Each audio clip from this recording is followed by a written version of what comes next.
Well, welcome back, everybody, to a finals of the BPL, which I don't know. After yesterday, I'm pretty excited.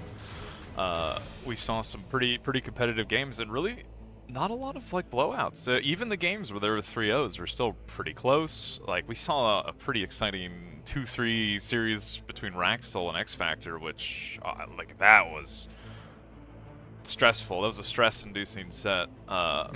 Like Barcast, like I have to. Was that you have a favorite set from yesterday? Because I know for me it's XFactor Raxel. That was awesome. Yeah, I'd have to say that probably produced the most excitement and stress of all the other series. So Yeah. Well, I looking at the semifinals of this BPL. Everybody here is ridiculous. Every player here is ridiculous. And if I have to think about like, okay, between each set, who's gonna win? The thing is, they're all so good that a single mistake could turn it into just being like total stomps that don't look like total stomps, right? But it also could go the whole distance. It's really hard to predict. Like, do you have any predictions, Marcast, for where this goes? yeah, it's tough. I feel like at this point, it's maybe just like my bias of who I like more with like lead my prediction. But yeah, it's tough. And well, one thing to note that's changed in the format from last season to this one is the semifinals are best of fives now. So should be seeing some. I guess longer series, something like that. Players have some extra chances to, make a comeback. I think we saw that pretty epic reverse sweep from XFactor yesterday, which just makes it for a better series and set, right? So, looking forward to the games. Yeah. Yeah, no, that set was kind of amusing. Starting out with XFactor spinning a wheel, picking his maps, and then deciding he's going to do an all lab challenge mid tournament, which almost backfired and killed him. As he struggled a little bit, I think, on the last meta picks, except for that build, I think, on Pools of Ilys with the pawn. I actually really enjoyed that build. It's interesting to watch. But what do you think between Randy and Autopilot? This one, I mean, both of them's hard for me. Do you have a prediction like who you think's gonna go through here? So I guess for the first one, like Blodir, XFactor, I want to say Blodir looks like in a little bit better shape, but I'm thinking it'd be closer to like a 3-2 Blodir. And then Andy at Autopilot, I think that one's a little bit. I mean, I don't want to be like beat up on Andy, but I think Autopilot just a little bit stronger, so maybe that one be something like 3-1 Auto. Even though I would like want to see Andy win, of course. So. I think my predictions like almost like I think I actually perfectly mirror yours. Is I kind of feel like the same thing. Like Blodir's just looking clean, though XFactor I don't think was taking yesterday as seriously as he'll take today. But we'll have to see. He's a good cook. He always comes up with something interesting. And I kind of feel the same about the Randy Autopilot one. Like Auto is just playing a lot of bar, and Randy's not, and I think that matters, right? Like just having the games in just really matters. Yeah, and don't forget, like Otto also plays a lot of AV8s. He plays a lot of free for alls, which kind of you get to practice different parts of the game that you wouldn't normally see in 1v1s. Like most 1v1s don't go to tier 3, like scaling APHIS, stuff like that. So if the game does go long, I'd imagine Autopilot would have a much higher chance of winning. Although Andy is pretty good at the late game, so I don't want to. Yeah, it's really hard to. I feel like it's really hard to discount him, right? Like he's been kind of one of the staples of the bar pro scene, right? Like Randy's just been there. He's been there, and he's always competed, and he's always been a competitor. Like like he's always been one of the better players in bar, and it's hard to count him out. I think he's been playing like TA bar like longer than Autopilot's been alive. Yeah, so I think you're right. Insane to think about it. So I think you're right. That's actually that is kind of crazy to think about. But yeah, no, my predictions mirror yours. I think we have the players in lobbies. Is there anything else you want to discuss while we're waiting for these guys to start? Yeah, let's get into it. Pick some bands, yeah. All right. So, those of you that aren't aware, the semifinals today are going to be best of fives. I can't remember if we went over this at the start. It's early. Forgive us.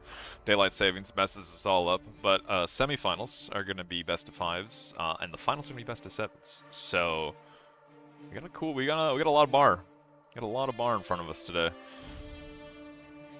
If you have to guess, Barcast, Is there any map in this pool that either of these players is like totally dominant favored on, if in your opinion? That's tough because they're both at like such a high level. I think it'd be hard to kind of give them like a big advantage over the other player. And of course they've been practicing the maps, right? So they're more than familiar with like the meta and the strategies. But I'm thinking they would actually be just looking to ban the smaller maps and play those like bigger macro maps so they can kind of show their stuff. Yeah, I kind of feel like I kind of agree. Yeah, you know, Blodir and XFactor very similar in that they're just kind of good in every parts of bar, and they're solid macro players. And look, pick ban questions coming up, and I look over and look, they've already answered it. Look at these players; they're actually organized. It's crazy. And yeah, I don't know if there's a map that really either one of them is favored on. They're just solid. But as you can see, Red Comet already banned away. You know. Now that I'm thinking about it, maybe High Noon I would give towards XFactor, just because I think he's got a little bit deeper knowledge of some of the, like maybe more technical parts of like how to snipe AGOs and stuff like that. So maybe I'd say yeah, High Noon, Yeah, little XFactor period. Yeah, maybe. I think one thing I've definitely noticed in all that I've seen Blodir is while he's insane, very strong, very aggressive player, he doesn't always cook builds like we've seen XFactor do, right? XFactor sometimes just does insane things that end up working, right? Like he's actually a bit of a chef, whereas Blodir's just solid, consistent, and High Noon it seems like one of those maps that would really benefit being a little bit more of a chef. Sorry. No, I was just looking that we have another ban on Canis, which you know, not all that surprising, I think, because you know XFactor was the one that said this map is a little bit more figured out. Blodir picking Archsimkats, which makes sense as that map has been like the staple of bar 1v1. I feel like for the last year. Very solid map. Everybody likes it. Horus for XFactor as the pick. Kind of interesting. I don't know the map I thought he would pick. Yeah, that makes me think he's got something prepared then if he's picking such like a, I don't want to say like off meta map, but something I wouldn't expect him to pick, right? So yeah, Blodir banning into battle Redux with XFactor following up with a ban on CCR. Blodir saying, I don't know what to pick, to be honest. Postpiles for variety. I like that. I like that answer. Trying to get him to pick High Noon. yeah. So we got Postpiles into High Noon, which leaves Pools of Ilys, right? For yeah, wait. In my brain, that was XFactor saying High Noon. That was you. Okay, he actually listened. That's so funny. All right, nice. I like to see that. Well. So once again, if you are not familiar with how the BPL is run, we kind of cycle between different casters, right? Like, everybody gets a chance to cast, and kind of... It makes it easy so one person isn't just blaring their voice the whole time and breaking their vocal cords. So, for the first set, Hells and I are going to be your casters of choice, but we will be swapping out later on. Hopefully Hells is here, because I need my partner in crime as these guys are getting ready. Always. Right, Ready perfect. and waiting. Perfect. Well, our first game is going to be Archsimkats. I know you just watched a game on this, Hells. You know, let's not talk about who or what happened. But it was... Nothing bad happened to anyone in this conversation. Yeah. I noticed on Archsimkats... It's been kind of interesting how, like, I don't want to say figured out, but, like, stable this map has gotten. It's just because with how often it's been played. Do you think we're going to see anything creative, or do you think we're just going to see kind of standard play from these guys? It seems to me that the early game is figured out on Archsimkats. So you're going to see either Grunt or Incisor opening. Both players are going to split the map pretty much down the middle, or if they get an advantage, kill their opponent on wherever they get the advantage. But if it stabilizes, that's where I think it gets interesting, because we're used to seeing the T2 transition, but bombers are very effective on this map. So I don't know. We could see a variety of mid-game adaptions, I think. That's assuming both players go Cortex. If one player goes ARM or both players go ARM, who knows? I no longer know what the meta would be.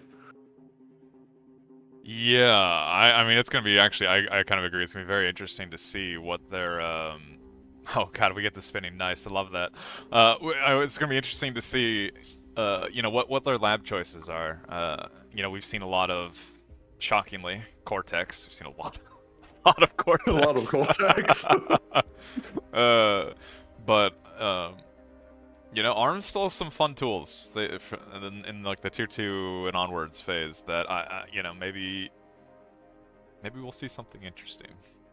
I think of all the players, yeah, XFactor has shown a willingness to pick ARM, and I think some people are discounting how dangerous, really aggressive ARM aggro will be.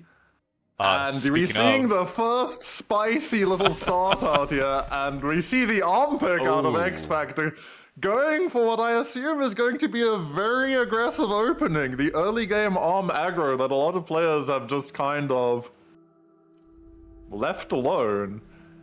Yeah. And Blodir is probably going to go for his standard 2-max bot lab start, and honestly, I feel like Blodir's start is a really safe and stable start, so unless this catches him wildly unprepared? Yeah, I mean, we saw a map or a game like this earlier today, right on Red Comet, with that XFactor did a similar build, but it was a much like smaller map, right? Like it was much easier to get that aggression and punish like a 3-max help. And Archsimkats isn't that small. This is going to be interesting to see if he can get any damage done. It's interesting because I was looking at his queue. He also has actually got a lot of cons queued up, XFactor. And so he might be trying to like fake out aggro Blodir and just deny space while taking his own expansions behind that. But I don't know, this is a very, very aggressive start. And I think you mentioned, like, XFactor is a player that's willing to cook. He's going to be doing aggressive things. He's going to be doing crazy things. This is a really already walking, right? odd start. Yeah, like he's already walking. The first ticks are coming out and not going in the direction that I thought they would go. Is this a mind game? I think it is. I think so. It is. But it's like Blodir didn't even. This is fascinating. Yeah, this is actually like this is like.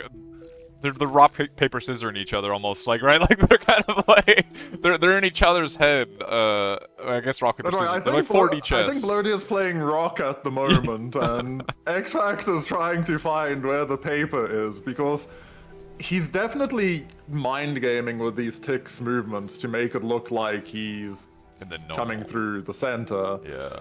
But he's giving up a lot of mexes early and a lot of build power.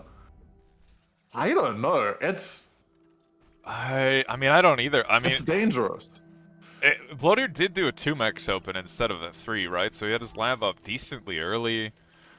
So this just ends up being kind of like you said, of like a fake out aggression build, as XFactor is just XFactor does sneak in. He's just behind, right? Like, oh, this is kind of funny with the tick. He's actually gonna. Oh, you actually almost missed micro. He does get it. But Blodir's going to find this out. The grunt is nearly over the map, and he's going to be like, hold on a second. The funny thing is, well, XFactor did kill that Max. Like, he's gotten damage, but he's done more damage to himself already, just with the 1-mech spawn, that, like, it doesn't offset how much he's already taken. I actually like the palm walk here. What's difficult is Blodir's going to be in an awkward position where this command is going to show up, and his command is going to be really off-center for this. And I think that tick getting up, I'm pretty sure Blodir normally puts a radar where that Max was that died, and there's no radar this time. Yeah, Blodir's so he doesn't even know this is coming. He's about to see the commander. He's also seen that there's nothing in the main base, so he smells trouble. Something is happening. Trouble is afoot. Oh, this maybe is a And- mistake. Blodir's sending all of his grunts across the map. He's actually not. I don't think he's But he's letting respecting his this. He stalled. He didn't see this coming. Oh. These pawns are going to get into his back line. His commander has to run quickly. An LT, LT goes is up. There's a couple thugs out. If Blodir has enough time to get his commander back, maybe He has so can many protect pawns this. just sitting defending, but they're defending nothing. There's nothing there. He's finally bringing his units back. If his counterattack can reach XFactor's main base, he's fine, but this is scary. This is like a scary minute that he needs to defend extremely well. How does XFactor handle the thugs though? Right? Like in this position, if I don't think Blodir he can. if Blodir can get his commander over, I mean, I don't see how XFactor handles this. Like there's just gonna be thugs coming out in his face. Honestly, the thug play so quickly, switching into thugs and dropping more LLTs, could well stabilize everything, and XFactor might have to be careful with his commander. Yeah, but XFactor is reacting quite well, I think, to the reach around from Blodir, and Blodir actually not reacting is gonna lose all of these grunts for essentially nothing. Yeah, this is really nice for XFactor. I mean, behind this all, Blodir still has an economic lead, but XFactor is starting to pick off the expansions. The cons are going down. XFactor does lose these grunts there, or pawns there, but if he gets both of these cons, that's massive, and I think he's going to get both He is of gonna them. get both. Yeah, both go down. There is a resbot in Blodir position micros- already, but it is like, yeah, it's a little Blodir really... rough. Both players having some rough micro going on here. The resbot will help Blodir out with stabilizing, and we see them prodding everywhere, but I don't know. XFactor's already having to run away, right? Like the thug pressure is just kind of too big, and his commander being that much under threat. Did this do enough? It killed a lot of expansions. It killed expanding cons. I think it did enough. I actually think this did enough, and it like fully destabilized Blodir's game plan. And honestly, if you look at the map at where the pawns are running and now everything's going, a lot of this play is favoring, I would say, XFactor still, and he's economically equalized, if not ahead, almost. In terms of the per second, not current production, though. Yeah. It is looking like Blodir is going to manage to defend against that pawn run by in mid, and in fact, left quite a few wrecks on Blodir's side of the map. Yeah. That might In that case, I'm honestly going to say this kind of reaches a weird equalized game state, in all honesty. Yeah, Blodir is slightly ahead of metal produced in army value, which I mean that matters a bit, but I'm wondering where we go from here. Like at this position that XFactor's in, I don't know. I don't know if he I think he's got more of a lead than I expected, actually, or more of a lead, more of a equal economy than I expected, I guess, seeing how this started. I think what mattered was that catch on the two cons that were expanding down. Yeah, If that didn't happen, it was going to be borderline lights out. But both of those cons, as you show, are resurrected now, and they're going to keep expanding. And if Blodir's counter thrust here in the center finds XFactor's two cons, and I think there's not enough units here to defend against this yet. Ooh. This is where the game might start swinging, and we have a fight as well on Blodir's side. Both sides engaging simultaneously. Good luck catching them. I don't know if Blodir's gonna get. He should be able to get it if he keeps pressuring, but there is kind of like too many other things going on. Well, he can just take the mexes, right? But yeah, but he needs to watch these thugs, make sure he doesn't lose anything here. This game is really equalized. I like this. Very much so. Blodir's splitting off. He's gonna grab a couple of the mexes, grab a radar. Hopefully, he can Yeah, manage take to out some of the res buffs. That's really good. I don't think he's We'll gonna get manage caught to on get the this. swing back. Oh, I think he takes out the con though. The con got caught, possibly. Oh no, he walked into the LLT. Well, I mean that's But he some does damage. win this engage. But some damage that slows XFactor's re-expansion while Blodir is expanding behind that. Blodir is winning the little fights, and he has contained XFactor's commander. The real question is this group of pawns to the south that XFactor has, if they activate at the right time and find Blodir's expansions again. But he pulls them back. He's grouping up to make sure that he can contest the area, and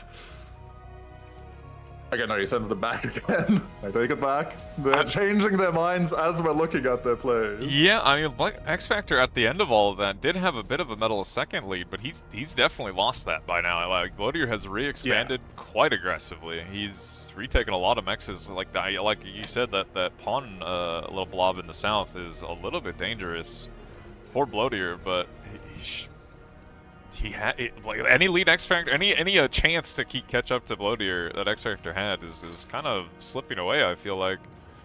The funny thing is that XFactor has got an energy per second lead at the moment and has actually moved into an energy production lead, but that might just be the arm matchup swinging in his favor. Blodir opting for this is, I think, really smart. If both players are destabilized, the first player to destabilize the other person more is going to be at an advantage, and we see XFactor switching into a vehicle lab here, probably opting for Janus into medium tanks. Interesting. And that means he's vulnerable to this play that's going to come his way. Oh. But XFactor might see this. Yeah. Or he might get shuried, to be fair. Oh, Blodir with the not reacting. He's gonna lose a lot of his units. That's a big loss. That's a massive catch there. And it's only continuing. He might lose his whole army, actually. Wait, this has gone super bad. Down. The bombers are going. That is a massive switch. The bombers are flying at the moment. There are pawns in Blodir's base, but they're being cleaned up by shurikens and LLTs. The bombers are going in. The scout sees everything. Only one T1 AA. Whistler is out. No AA up yet. This is going to sink XFactor's the energy economy, even with its spacing. I like that catch in mud, massive. Yeah, I agree. It's still going. I like the underinvestment Blodir did, right? Like he didn't make too many bombers. Like 3 bombers is going to get decent damage, and I guess maybe he swapped earlier than he would have initially, but he dented I would say XFactor's energy economy, and yeah, you know, it fully equalized and gave him the advantage actually. The bombers are still going to be an annoyance. XFactor has a lot of res and reclaim on his side, but with shurikens out, any random aggression is now easy to shut down for Blodir. And he's being annoying. He's just going to keep picking away at the expansions. Yeah, I would say at the end of it all, it's slightly Blodir favored again. Yeah, I fully agree. I mean, like, XFactor is going to get all that reclaim in mid, which is not nothing. That is kind of scary, I think, for Blodir, as that is a lot of units. But, you know, Blodir's still being annoying with this one bomber, although it looks like the Whistlers might shut it down in a moment. Yeah. But he took out 3 mexes on top of that, on top of the wind damage that he did, on top of forcing out AA. And this fully delayed XFactor's push. And if you look at XFactor's plan, is he kind of just wants to push straight into Blodir's base. Blodir is letting a few of his units die kind of for free. Sure he's in the south. I mean, I say sure he's in the south, but they're EP in like 4 pawns, and the rest are just out not reacting at all. But yeah, to be fair, this is actually annoying. And these Shuris are going to shut down this expansion, and this lets him just clean out these pawns with 3 grunts. So this is really good for map tempo. But we see vehicles are about to start clashing in the top side. We have a Pounder Whistler versus Janus medium tank ball. Not very standard. Yeah. For either player. It's definitely a really interesting kind of little fight up here. Blodir is bringing the Shuris back, and I don't see many Whistlers, or any actually, for XFactor. The Whistlers all went down. They all went down to the expansion to stop the Shurikens, but the Shurikens are just flying. And honestly, Lasher Pounder is probably going to just destroy. It looks like the Shuris Janus. Yeah, they've committed in. Very briefly, I guess. He's baiting us. Very brief, got the 1 tank, said, you know what, that's enough. Let's make the casters look there. But more importantly, in the south, we actually see the expansion cons are about to get caught out by Blodir. If he sees this, this will be massive. Both cons going down, possibly. Yeah, but he's not looking. He's going in. The Whistlers are there to dissuade him. He's on a fight command. Moved. Oh, that's so sad. But the big fight is happening in the north. The Whistlers and medium tanks and some Pounders are about to engage the Janus medium tanks. And Whistlers trade insanely well into Janus, but not so well into medium tanks. Uphill into Pounders is kind of brutal. I mean, that Yeah, is... this is not. This is if there's a fight you don't want to take, it's probably this. Ooh, In the pawns south, though, we have a massive pawn attack coming in from XFactor onto Blodir, but it looks like the defenses will hold. In the mid as well. A lot of pawns in the mid. Looking like XFactor maybe wants to commit, but that might, I think, just be too much here for him to fight into. And I think Blodir's getting the advantage in that north fight. Losing these cons would XFactor, ooh, yeah, this will be big. And I don't think Blodir's noticing it. So both cons are going to go down. Oh, one of the cons is going to escape. That's That's a like lot of metal on the ground for both teams. I don't know who's going to get it. Well, I mean, Blodir has 5 res bots there already resing on the north. XFactor, I don't think can let this happen, as this is gonna. No, he needs to kind of commit in, yeah. Yeah, this somehow needs to be denied, because otherwise this ball is going to start rolling, and I think Janus, while being really good into both medium tanks and pounders, falls apart against lashes. Yeah, it looks like a bit of a commitment here. XFactor, this is the dangerous part, like fighting over these reclaim fields. Sometimes you just end up making them worse, right? Like. Yeah, you just cycle more units. Ooh, the zombies keep going. It looks like the units from mid came over, and that's a decent amount of pawns that may add to this fight in the north. Yeah, both players, I think they've realized that this is the fight that will borderline decide the game at the moment. Janus now on both sides firing away into the clusters. Pounders going. This is close. I think the Resbots might. Pawns engage. Oh, they didn't get caught. Resbots escape. I think that at this point, it looks to me like Blodir is coming out slightly ahead in everything here. Yeah, for sure. This attack uphill is just getting punished so brutally, and with the Resbots already there, the zombie units, XFactor's trying to get his Resbots in, but they're being shooed away by the medium tanks, and Blodir switches to just eating everything, realizing he can just keep pumping units out, not risk this going over to XFactor. And I think he comes out ahead, and in the south he's counterattacking. There's no defenses in front of this. If he notices, all of XFactor's pawns are being returned to sender.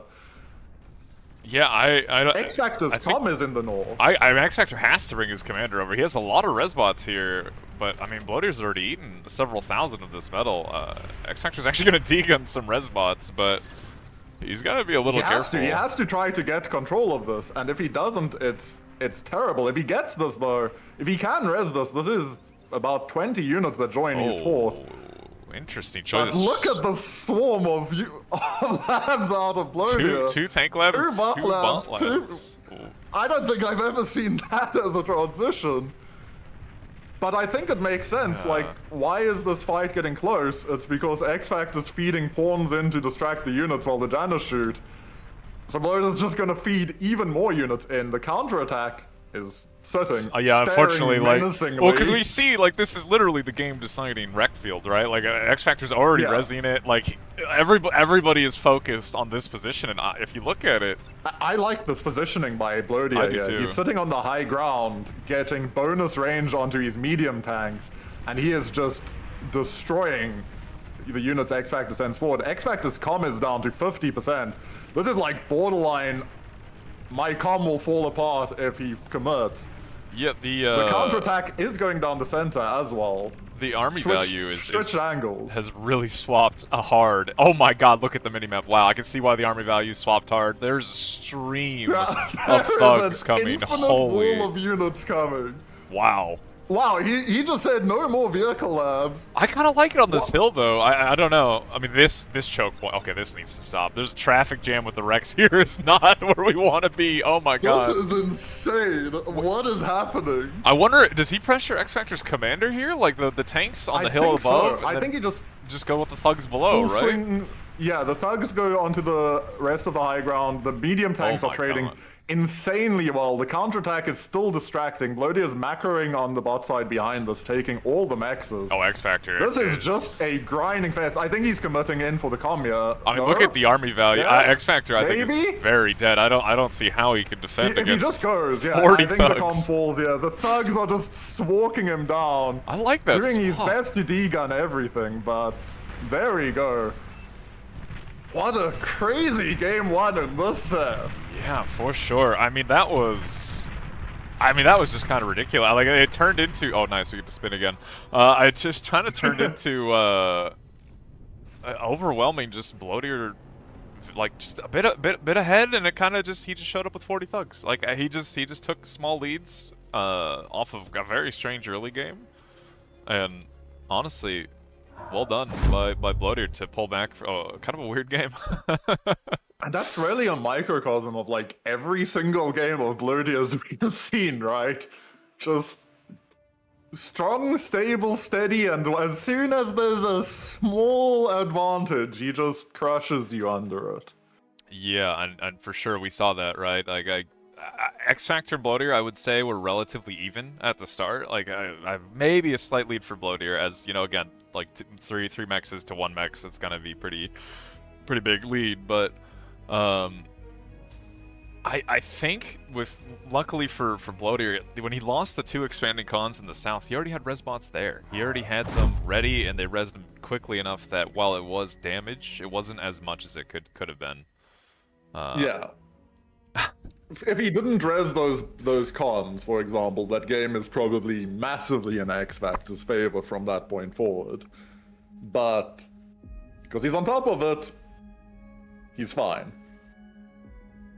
Yeah, And I think that's also what we expected, though, from X Factor, right? Like, some creative build, some absolute wildness going on the map. And it was. I mean, And that he was delivered. definitely like a Chef X Factor kind of build. It was interesting because it looked like it was going to be an aggro build, but it almost kind of wasn't. Like, his commander was the aggro part, but the moment I think Blodir, you know, correctly reacted with like the instant thug and LLT, so like any attempt X Factor had to walk at that base, well, just disappeared, because I think really off of just very good reactions by Blodir.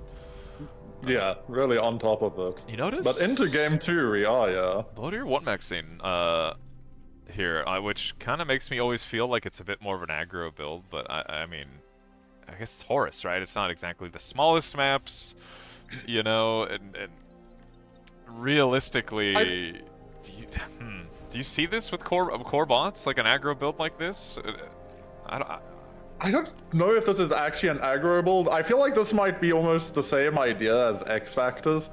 And in this case, sure, the mech is slower, but because wind was bad, both players struggle on energy, and so Blodir gets the expansion con out faster. So he's actually going to get more mexes quickly, if that makes sense. Yeah. And so this pays off after a few minutes, a minute or two. Unfortunately, I don't know the theory fully on the 1 mex and 0 mex openers, but Somewhere Coochie is I out know there that they screaming at can us. become more economical. Yeah, somewhere in Japan, Coochie is like, I know, explain it. Yeah, I mean, I'm like I mean, this was a pretty common theme, right? Back when in all the talk of like the 2-mex X Factor build back in the day of like, yeah, you're 2-mexing a vehicle and you're gonna install real quick, but you're also getting the cons out much quicker. You're gonna walk your commander for a bit of extra metal, and it ends up equalizing down the line, which I guess we're gonna have to see in a couple minutes if that ends up being the case. Blodir is gonna get his first grunt caught on X Factor's side of the map. Right. Does see the expansion. Blodir really likes his radar placement on this map, so I would like to draw your attention to his forward con. Oh. Putting this radar up here. Well, I like He that made a me lot. specifically take note of this radar placement. Sent me a message on Discord on my previous cast of these games, and was like, yeah, I like it as well. That's a really cool placement. I mean, it's cool. Yeah, it sees, I feel like, almost everything. But I mean, I guess in Eye of Horus, we've seen this a lot. You know, this is a pretty old map. This early game is really going to come down to just the little micro battles. You know, Yeah, lots of micro. Lots of micro battles, right? Who can keep their expanding cons alive? Who can you know, trade a Actually, little bit better? X Factor might get first blood here. That central con is really exposed. Yeah, Blodir, interesting expansion path, right? I guess it's his 3rd con, but like usually I feel like we don't see it this early. Ooh, okay, that was almost a sketchy Does defend it just in time. Almost lost the con. But he should And be able to also, shoot him away. interestingly, X Factor in the top left-hand corner has hidden one grunt to be a little assassin later on. Like that. Oh, But maybe Blodir kills sneaks Max through. We'll here? take out a Mex probably. He should. I think he gets this no matter what. Yeah, There we go. Oh, first blood then to Blodir, as that is actual real value. Especially Yeah, as that it is looks something. like X-Factor's expanding with what? 2 cons to 3? Yeah. Kind of, that's gonna add up pretty quickly. And this is, like, we already see it in the metal per second is starting to favor Blodir, and the metal production has equalized massively. Ooh, But Blodir- I do think X-Factor's getting the better of these unit trades Yeah. generally on his side of the map. So this is something to watch out for, and Agent X has been activated behind Blodir, so you'll see how much damage he gets over there. I mean, that's easily gonna get one At least it'll get a con probably, con and a Mex. I would yeah, guess. maybe both even. I kind of agree with you that X Factor does appear to be getting the better of these trades. Although it looks like Blodir might catch a con in mid if he's paying attention. There's so many things running towards Blodir, even in the middle. Like there's a group running straight towards his base.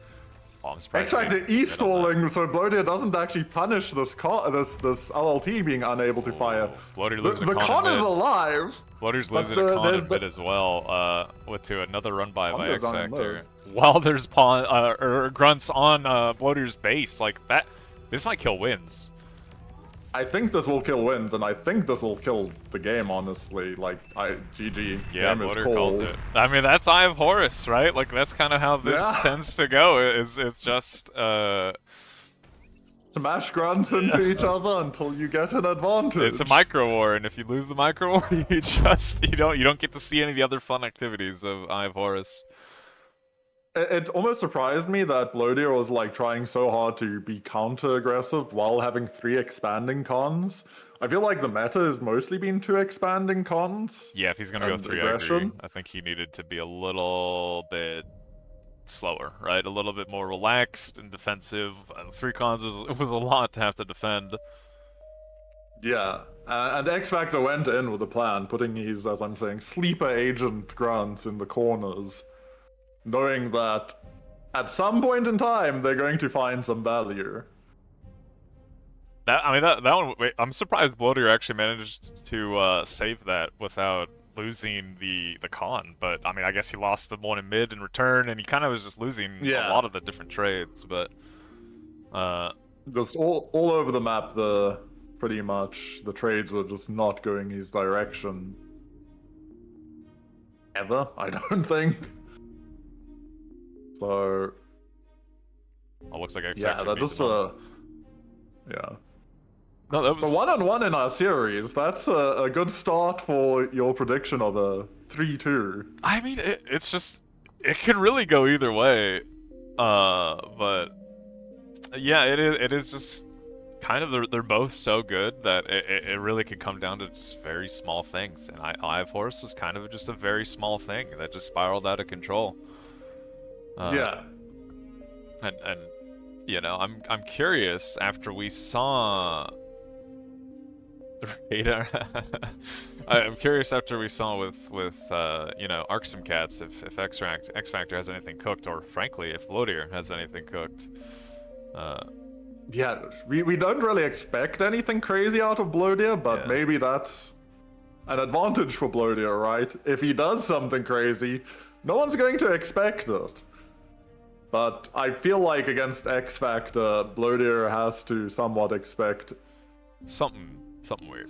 Something's happening every game. Yeah, Blodir's saying, I like how Horus is both wind RNG and raid RNG map in one. And you know, I kind of get what he's saying, but yeah, I think we saw that map a lot in Alpha Cup this year, and you know, it kind of I don't know. It felt like the most APM check of maps in that tournament, and it kind of still feels like that in this one. As there's so many every game between these players. There's so many fights happening all over the map. There's so many different things you have to be looking at in microing, and if you are just a little bit slower, you can just die. Like you could just. Or you focus on the wrong thing at the wrong time, and something just slips through. It's one of those maps that is just brutally punishing. Yep. And it can quickly slip away from you, as we saw in the previous game. You're on top of most of the things, but that one straw breaks the camel's back, and you're out of the game. Yeah, maybe So- like in maybe a weaker lobby, you know, you're not these missing a couple things isn't going to kill you. In this one, against two of the best players the bar has, it is going to kill you. Like you will immediately die, and there will be no ifs, been. You're just going to die. That's all it's going to be. So this is actually my first time getting to watch a game in the BPL on Devil's Postpiles.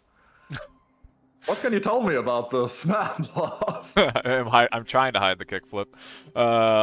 I really enjoyed a set I watched between XFactor and Auto on this map.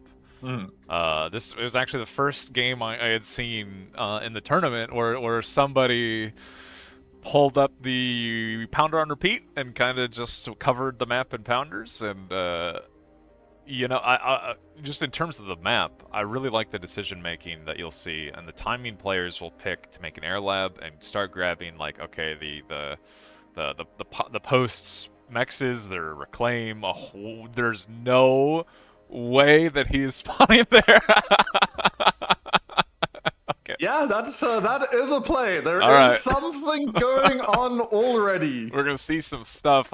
You know what? Anything I just said, take it and throw it in the trash. I don't know anything that's about to happen. As Blodir's the only one, I'm like, yeah, I can probably guess what Blodir's doing, but the chef, Lost forgot that he was watching X Factor's game. the chef himself is in the Temporarily. lobby.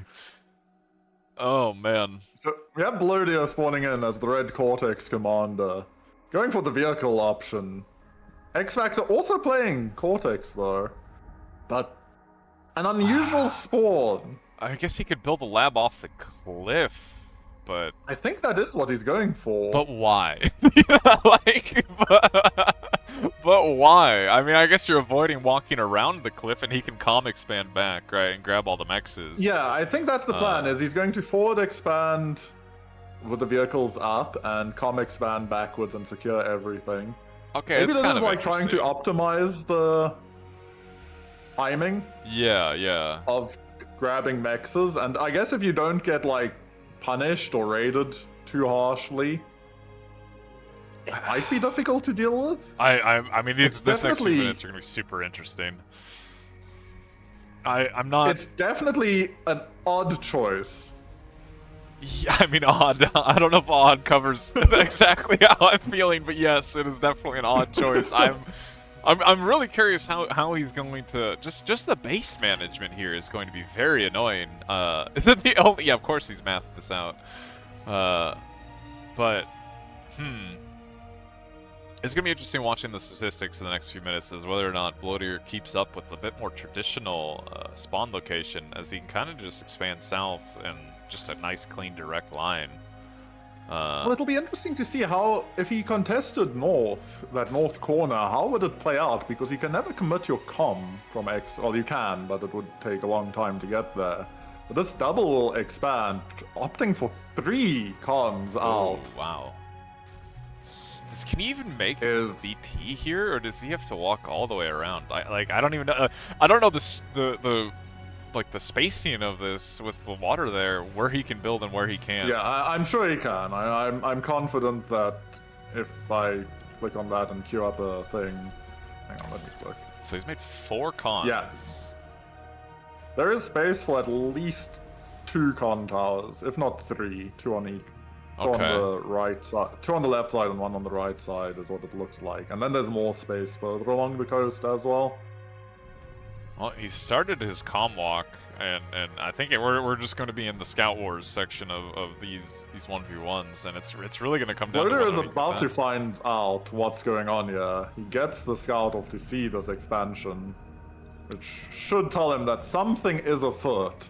Yeah, you're right, because he wouldn't expect to see cons at this position yet, and like I guess it looks like that Rover did get in, or Rascal did get in the south and saw that X Factor did not have a base there, and he sees the expanding cons, so he knows something's weird. All right, he knows something's not right, and he can probably make an educated guess about where XFactor's base actually is. But it's interesting because it doesn't seem to have really paid off yet. So this might be another case where you wait. In about 3 minutes time, we have to come back to metal produced and decide. But for now, Blodir is enjoying a comfortable advantage of 33%. Yeah, 3.5 minutes into the game. I agree. I think I'd be happy. This is going to be around 5-6 minutes. We're going to look and see, like, okay, did this pay off? As, you know, XFactor is ahead in metal a second right now, as Blodir is in that weird, awkward position where he has to walk for quite a while with his commander, not finding any sort of metal. Oh, I like that. Okay, building the concert up on the cliff, I actually kind of like. But, yeah, it's going to be interesting to see if this pays off. You know, the base is also very difficult to raid in that position. Like, you're kind of pushing into units in the water, which is never easy to push into. There's a lot of LLTs here. Yeah. But it looks like Blodir is going to find a little bit of damage if he sees his scout here has a free max to pick off, and possibly another max that he can take out. And he will. Oh, right on the cusp of that LLT's But range. he drove in, but yeah. XFactor already turning around. Should take down this. Yeah, Mex goes down, so that's a nice little pick off there. Slows down XFactor's expansion, but it really won't do too much. Denies the Mex again. Blodir has added on 2 expanding cons in the north, so it's not even just a commander expand anymore. He is actually evening out the amount of BP going into more mexes. Yeah. And XFactor has fallen behind in the metal a second a little bit. Keeps reclaiming something, which is always fun to figure out, you know. But he is falling behind. How much? You see a lot of solos going down, especially for Blodir. Blodir is definitely exploding his energy production at the moment in comparison to XFactor. So in the long run, Blodir is going to be in a great position. Like, I'm actually kind of surprised exactly how many LLTs XFactor's making in this position, right? Like, if you look where you know, Blodir's in, like, the mirrored spot, right? I think he's forced to, though. I mean, right? maybe, but Blodir's in the mirrored spot, and he has 2 LLTs basically covering both entrances. Like, I think because of this option with the base and having your metal production be in such a deficit, you have to actually assume a really defensive position. We even see Exploiter and Armed Mechs being built here. In the north, yeah. XFactor actually has 2 mexes queued up on one of these mexes. Let's hope he doesn't accidentally fall into that trap. But I looked at this and I wondered, what if Blodir full commits just all in early aggro to trying to deny this expansion? Just looking at the stats, I'm thinking to it? myself, does he need to? like we're 6 minutes in. That's a good question. We're 6 minutes in, and Blodir's 1,000 metal up. Like, he's up in army value. He's literally up in every metric except for defense value, which is like, okay, he's not making LLTs. I don't know. This 3-minute check has currently come back as not working out as possibly planned. Yeah, I'm very, I don't know. I'm curious. Like, what is the benefit here? I mean, XFactor is going to get a little bit of a first raid. Only 1 mech's going down, probably, right? Yeah, and Blodir's commander's right there. So realistically, you know, it's like, maybe you might be able to get this one as well. Yeah, but I mean, Blodir's commander can rebuild it relatively quickly, although he'll have to walk backwards, which is never what you want to do. Blodir is sending pounders towards the north, but XFactor's already got his own pounders on the way. Oh god. And we see actually Blodir is the first one to move into the middle expansions. And he also has a con now following behind his commander to take back any of these lost mexes. So I think really at the end of the day, and Blodir sneaks through, gets past. Should be able to kill a couple mexes. I don't know if he gets a con here, if XFactor micros the cons back to the pounders, but actually XFactor definitely won't get it, but he denies this mex for a while. The pounders might even catch this con. And this mex going down at the back is really annoying because it breaks his pathing. Oh man, it looks like Blodir's gonna get another one. I think Blodir gets these cons. Maybe 2 pounders and an incisor, I think definitely get these cons. Although with the LLT there's gonna be a little annoying, but I think with the flanking damage goes down instantly now. Yeah, this is massive damage actually onto XFactor. One con going down. I don't think he'll lose both. Yeah, it does not look like he gets both. XFactor. No, Yeah, no, I was he won't wondering get if both. XFactor was going to micro his pounder to actually target the incisor, as it looked like maybe it was going to shoot the pounders, but But this is a tempo loss, and we see in the middle of the map, actually, Blodir is starting to start pushing forward, and if he can get past this LLT before the pounder shows up, that's wins that are going to start going down. Unfortunately for him, he runs into the pounder. that's a lot of It units is- behind these incisors, though. I mean, it is kind of There's the more. pounder, There's like pounder the line pounders will coming. do stuff, but there's medium tanks coming, and pounders are good, but not that incredible. And if he takes down the mexes or the cons here, this is a big issue. Yeah, I mean, Blodir's And behind gets this, some damage, but Blodir's just macroing though. Like, none of this is like slowing Blodir down. I don't think Blodir should commit forward here, even if he's you're taking out the wins. If he went up, he could probably take out more stuff there. yeah, it's kind of like 1,000 metal on feels the like- ground, right? That he just kind of left there. I don't know if he got enough. That kind of felt like a feed to me. I don't know if he got enough to justify how much he committed there. Didn't get a con. He got a few wins, but left about 1,000 Did metal on deny the ground. some mexes, and I think it delays what XFactor was doing in this area, but I agree with you, it wasn't really anything big. Both players opting for an air lab now. I see cons Almost in identical timings. Blodir's queue as well. So he's going right for XFactor's the lab. air cons to try and grab these post piles. You know, get the metal up there, get the mexes. And you know, the mind games of this are always funny too, right? Like you build who can get an AA up quicker on the posts, who will go fighter early and try and The true snipe race. you know, the expanding cons, and it's actually kind of interesting. We do see a pretty scary push coming back from XFactor to the north. Not a lot of units in front of it for Blodir. And there are some pounders. Blodir is making this play to the south, but I don't think he'll get anything. I almost want him to like just chill at this point. Like he's in a good position. I mean, I kind of like the thug push in the south, but yeah, Blodir, I feel like Oh. this is the air cons. It is. One of the aircons goes down, the other one survives. Oh, He nice, could good. return and It's like a 20%, Finish this not even AA like turret. 2% Yeah. HP. Blodir actually wow. got through to taking out multiple mexes, yeah. That's pretty decent, because there's not really any con... I'd say that. I mean, you can use the air cons, I guess, yeah, Straight but in front of me, realistically... yeah. Oh, wait, X-Factor... These are thugs. This is actually way more dangerous, although Blodir's not reacting. He's kind of just walking into X-Factor. Neither one of these players are reacting! Both players finally react to the Holy. potential threat here. That was a little scary, but, looks like Blodir Aerials killed the happen air cons. all over the map. Yeah, that's actually big for Blodir, getting those dead. Wait, X-Factor while needs still to keeping run. one of these aircons alive. He's getting kind of cut off here by the pounders in the north and the thugs in the he south. actually might just be... He just might be caught out. He's kind of borderline e-stalling, which is meaning his defenses aren't fully firing. And he's surrounded. I think X-Factor might go down here. I think he is. I think Blodir smells blood. If he just commits in and gets this flank damage, these pounders are going to do insane damage, but he's not committing in. He opts to take the Yeah. fight instead. Ooh, this is a little Oh, I dicey think he missed a here. window, and I don't think this now works at all. And this There's is a kind of just decent a amount of- 1,000 metal. Decent amount of brutes here. I mean, Blodir definitely cannot let this metal go now, right? He can just back up the hill actually, which I really like with the thugs. But yeah, I really hope he doesn't overcommit here. I mean, I don't know. I feel like maybe he needs to overcommit actually, right? I feel like he can't let this is too much metal on the ground, and X-Factor's commander is right there. Problem is, X-Factor's struggling a bit with his spending at the moment. Honestly, X-Factor's commander is... Yeah, this is Is still that going to go down very here? dangerous. That's a lot of thugs. Blodir's not Oh, committing. Blodir's not microing.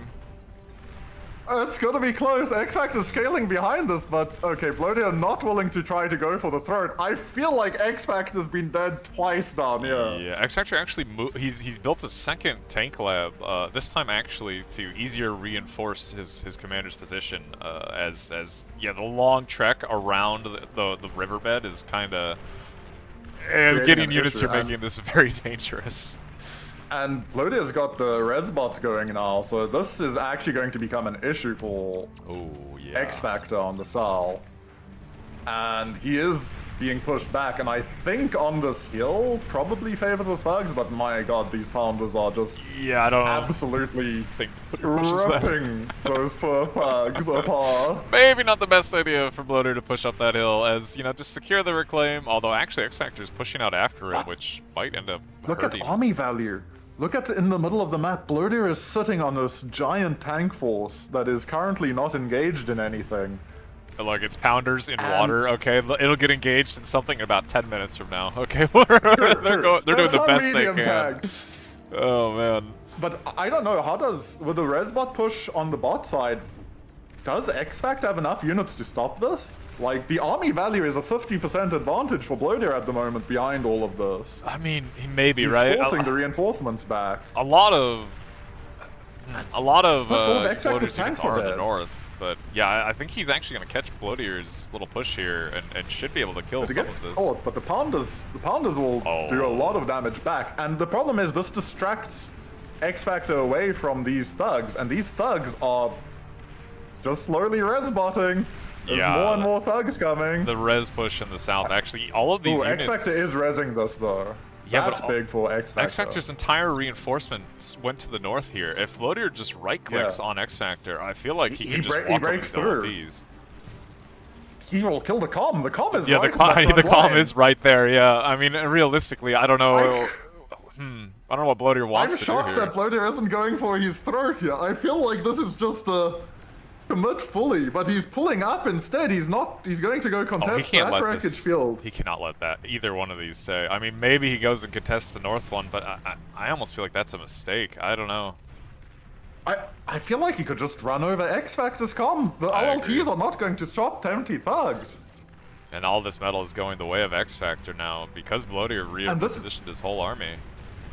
Yeah, and this is keeping him in the game. This is keeping XFactor alive. And honestly, in some ways, it's swinging the game back against XFactor. But this res field in the middle is going to get Yeah. somewhat silly. XFactor is committing forward again, but Look at the this surround. does not look like a fight he can take. Blodir is sitting on like a 170-degree arc. Okay, XFactor needs to be really careful. If he pushes out of this LLT field, he could die so quick. But yeah, like about Blodir with now like this- almost a full surround of this army. XFactor Oh, doesn't and I think the have res bots could visitors. start going down here. Blodir's to focus firing the res bots. Some of them Yeah. go down. More thugs arriving. This fight, we're back to game one, people. This fight is It's just a grinding meat and grinder. I mean, okay, look, just off of the fact that XFactor has resbots here, I kind of feel like this is kind of going XFactor's way. Bloaters are coming up, but... I mean... Blodir's opting for another air lab. Wait, what is... Okay, so... Oh, he's T2. Blodir's T2 behind this. Okay. Okay, that's kind of ballsy I to mean- do, considering how much metal's currently on the ground here, and he's kind of running out of units. That feels very ballsy. I'm curious what this I forward guess air it makes lab's sense. for. Do you think he I goes think like a he's going heavy transport and makes his... He's making a banisher. Okay, so we can already see that. Do you think he flies the banisher down here? Isn't the bombing run more likely? He makes the transport. He's I fly- guess you're onto something. Look, that still seems crazy to me. I feel like maybe Tsar's too expensive here, but... I'm surprised we don't see like 10 Shuris just to try to contest this mid reclaim, because I feel like if there's a way XFactor gets back into this game, Yeah. it's rezzing this field and throwing it straight back at Blodir, because Blodir is now running out of units. Like, he is actually running out of units, yeah. That timing of the tier 2 lab, I don't know. I'm a little scared for Blodir. A Tsar in queue as well. It looks like the Banisher is going to drive forward, being a little bit quicker. Where the Tsar will get picked up and flown down here, but will it get here in time? It kind of looks like Blodir's army's gone, as this army value Yeah. has hard swung and not in his favor. That's crazy. I cannot believe the set of decisions we just watched here. I feel like okay, The in my T2 brain mixes here, are out. okay, he's going, oh, I thought for sure. In my brain here, he made the con, he eats the lab, and goes back into tier 1. I like, this is, I mean, tier 2 is I a little- imagine a tiger on a tar on top of one of these post piles will be somewhat of an issue. We see shurikens finally coming out, but this is a giant mass of units approaching him now. Look, Tsars are good, Banishers are good, but that is several thousand metal and just medium tank running at Blodir, and with several thousand more to be res, this is actually kind of frightening for Blodir. The really Tsar know how is to stop approaching the this. front line. I assume we'll see XFactor go T2 soon himself, just Oh, to make Tsar sure gets that picked like up. nothing too bad. Blodir in a little bit of threat here, although the see a shurikens should be able commitment. to protect it. The Shurikens are not committing on the Shuris though. I'm a bit surprised. Yeah, a But couple enough lashers maybe. LLTs to dissuade. Well, This breakaway force is a problem. it is kind of running into reinforcing tigers with the shurikens on Okay, top so of the it. Shuris go there. I'm scared for Blodir's commander. There are so many units approaching him. This army value is still very much so not in Blodir's favor. A lot of units are committing on Blodir's position, but he does have a lot of LLTs here. XFactor, Yeah, I and don't... they are being pushed back. The commander steps forward to make sure that nothing walks in. Ooh. The flanking force running into the Tar Banisher combo is cut down. Banisher almost... No damage is coming through, and there's still a lot of Yeah. units coming across the map It's at kind Blodir, of but turning, I feel like, right? Like, this is, I think he's held. I think he's fine, and now, you know what that means, lost. XFactor's diving on the Tsar. I mean, Oh, he has to catch it. But I don't The water think if is he gets it, hurting it's him. great. he just And can't the get Shuris to are going it. to come back. But you know what this means? If he doesn't get the Tar, you know he's going to get all of this reclaim. Yeah, XFactor, he rezzed everything, but the Tsar is barely alive. Everything's getting Shuri. The Tsar's at 5%, 4. I think it's going to go 3% down, zero, but it goes down. how much did it bait here? Barely. I don't know if this The is army good. values have nearly equalized. That's how much it baited. Oh, this res push actually in front of Blodir is a little scary. There's a lot of res. He needs to get some tigers down here when it looks like they're on the way, but Yeah, they're still moving, but there are actually, if you look to the north, XFactor has got a small group through that is taking out the expansions, Ooh, that's killing two cutting down some mixes. units. Yeah, took out the expanding con, but I think XFactor's all in on this actually. bombers. Do you think this Is is he a going con to go snipe for the angle? con snipe again? I think so. If I had to put money down, I think this is where you're like, this game is rapidly about to get very unpleasant for me. You know, Blodir is still not securing this either.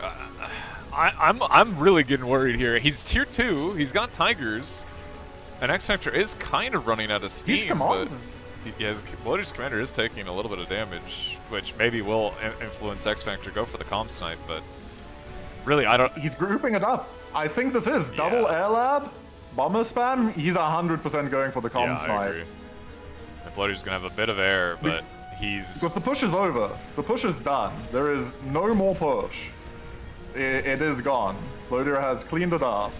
And realistically, Blodir has no way, unless he sends a scout now in like actual like fate scout. I don't see any way for him to know that this He what we needs to believe to be a soul comm read snipe. this, Yeah, pretty soul read. much. He needs to soul read Does- XFactor and smell the comm snipe See? coming. I mean, if he watched the game earlier, and I'm pretty sure he did against Barcast, he could. It wouldn't be the Yeah. first time today.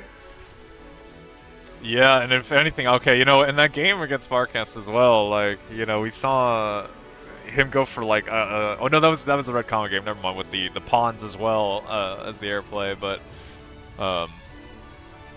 I mean Blodir, man, With the Banisher dead, that's a lot of AA gone, actually. I don't think he survives this. I think XFactor is going to pull this off, and as long as XFactor finds this comm with a few scouts Oh, we're alive, going. there's no way Blodir survives. can't tell He has me- 25 bombers. He's going, and Blodir is kind of like there was a moment where I was thinking, okay, Blodir's got a scout going in, but will he realize?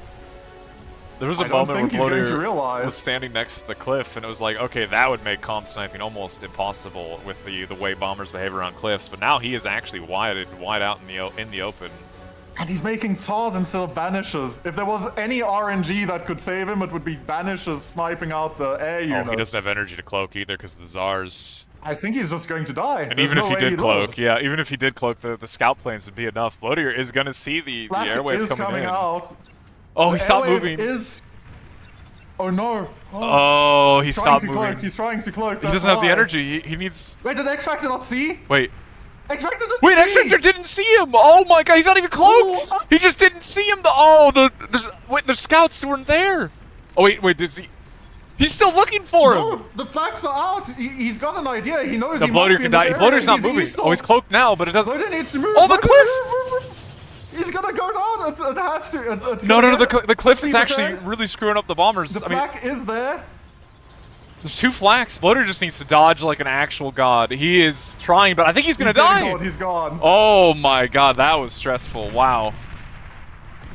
Wow, he came so close to surviving, but his energy just stalled him out, and crazy game. Actually ridiculous game. Yeah, the tier 2 swap scared me, man. I don't know. He gave up a 6,000 metal like wreck field for that tier 2. A little frightening, all things considered.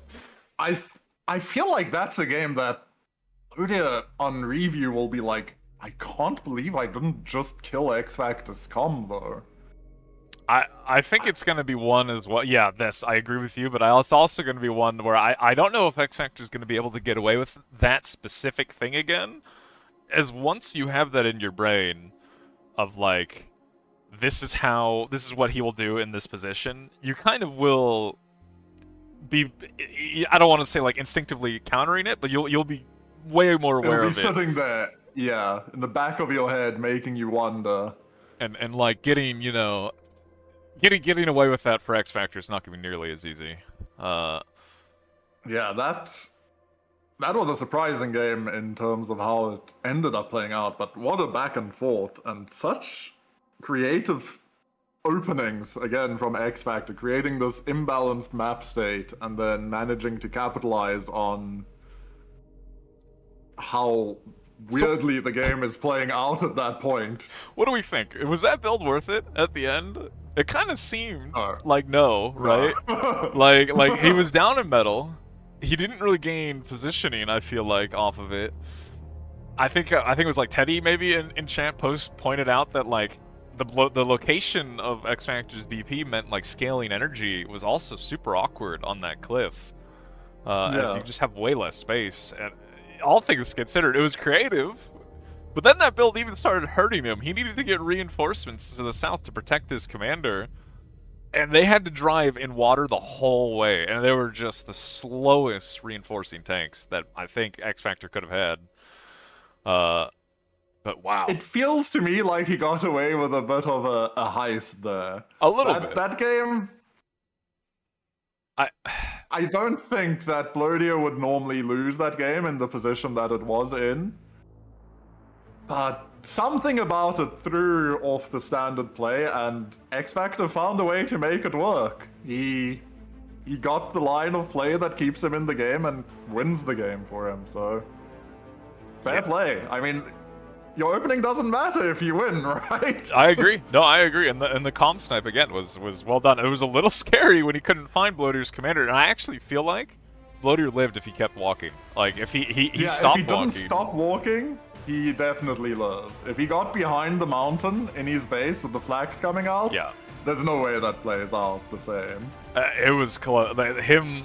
Oh man, there were so many ways he could have lived there. I don't know, but it was also like we can see it because we're spectators. But he's in the game. He's probably microing his push because while that was happening, he had a bunch of tigers hitting XFactor's base. But man, that was an exciting game. You know what? For the first set of the BPL semifinals, holy, what a game. That was awesome. These players are delivering in all of these games so far have been just...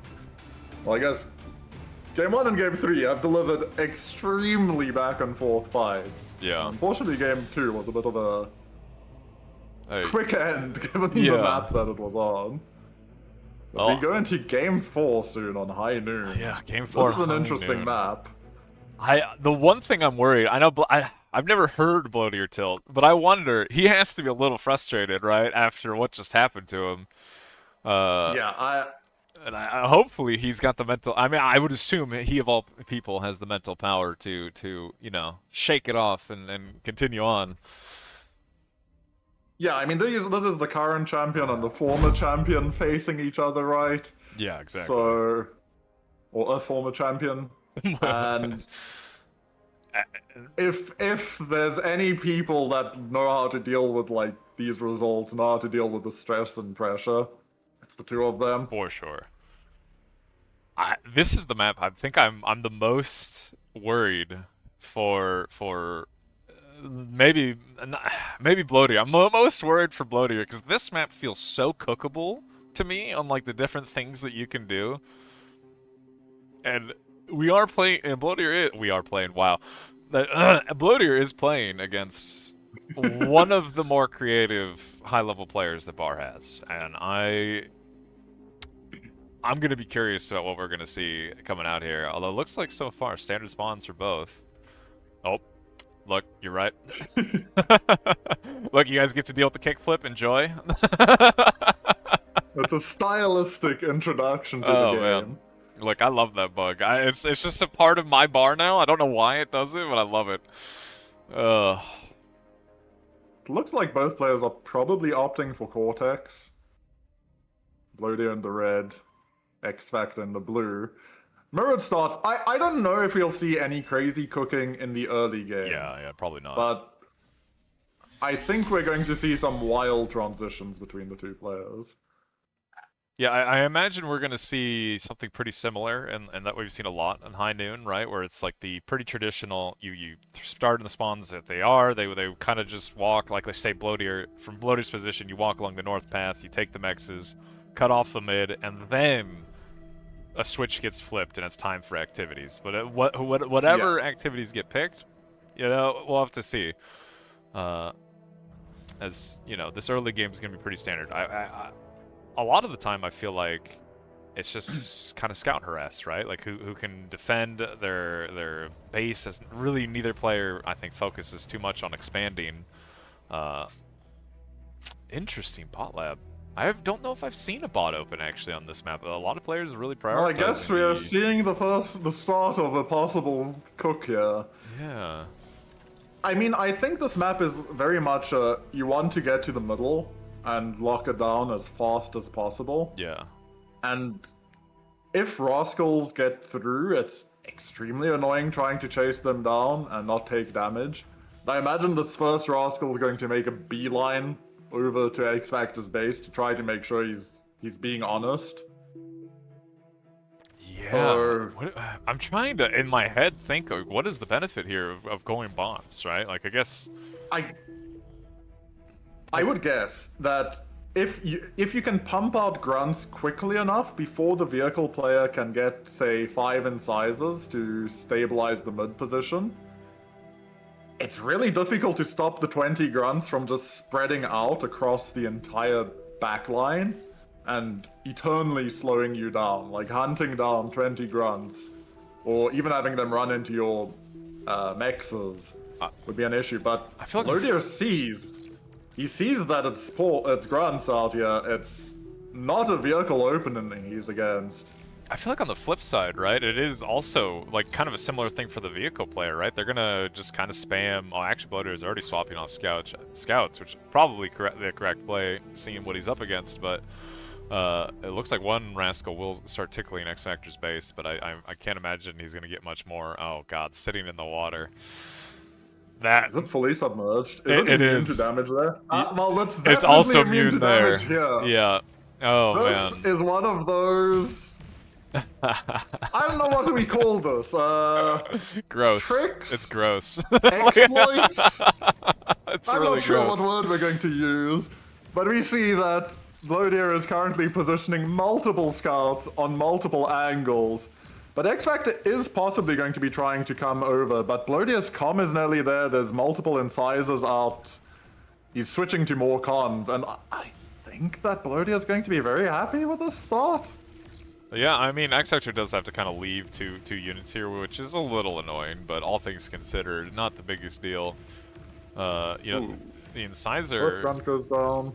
The incisors are kind of Rascal is immortal. Oh, his commander stopped walking. Ooh, this might have been a missed micro from XFactor. I can't imagine that was intentional to have his commander be idle there. It's still idle. I think he's distracted by what's happening in the middle with this Rascal. This Rascal is just full on keeping his distracted. And I think that at this moment in time, Blodir is now entirely secure. I wouldn't commit forward here. I he's feel gonna like be this is the careful. one way that he can get punished. And he's going to end up losing these incisors, probably. I mean, they are incisors, all things considered. Oh, that one gets stuck on the wreck of its friend, so it just gets surrounded and killed very quickly, but... And if you look in the main base, that rascal that was hidden in the water went back, took out a mech, So annoying. Oh my and God. went back to hiding. What a fun time! Oh my God. Imagine. I like both rascals are still just sitting on this coastline, and they're kind of like if XFactor moves these grunts away, There's a large group of grunts. you're gonna claim the red spot. Yeah, but do you want to do that, right? Like I mean, I guess you need to do something, but taking the APM or taking the res bot away to do it is just all so annoying.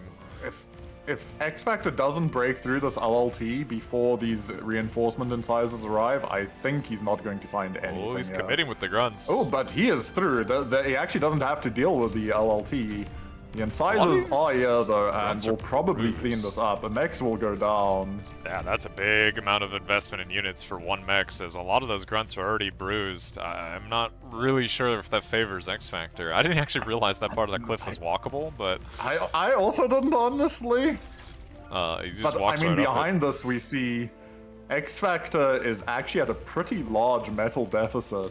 He's been distracted. The rascal's keeping him busy, and his expansion really not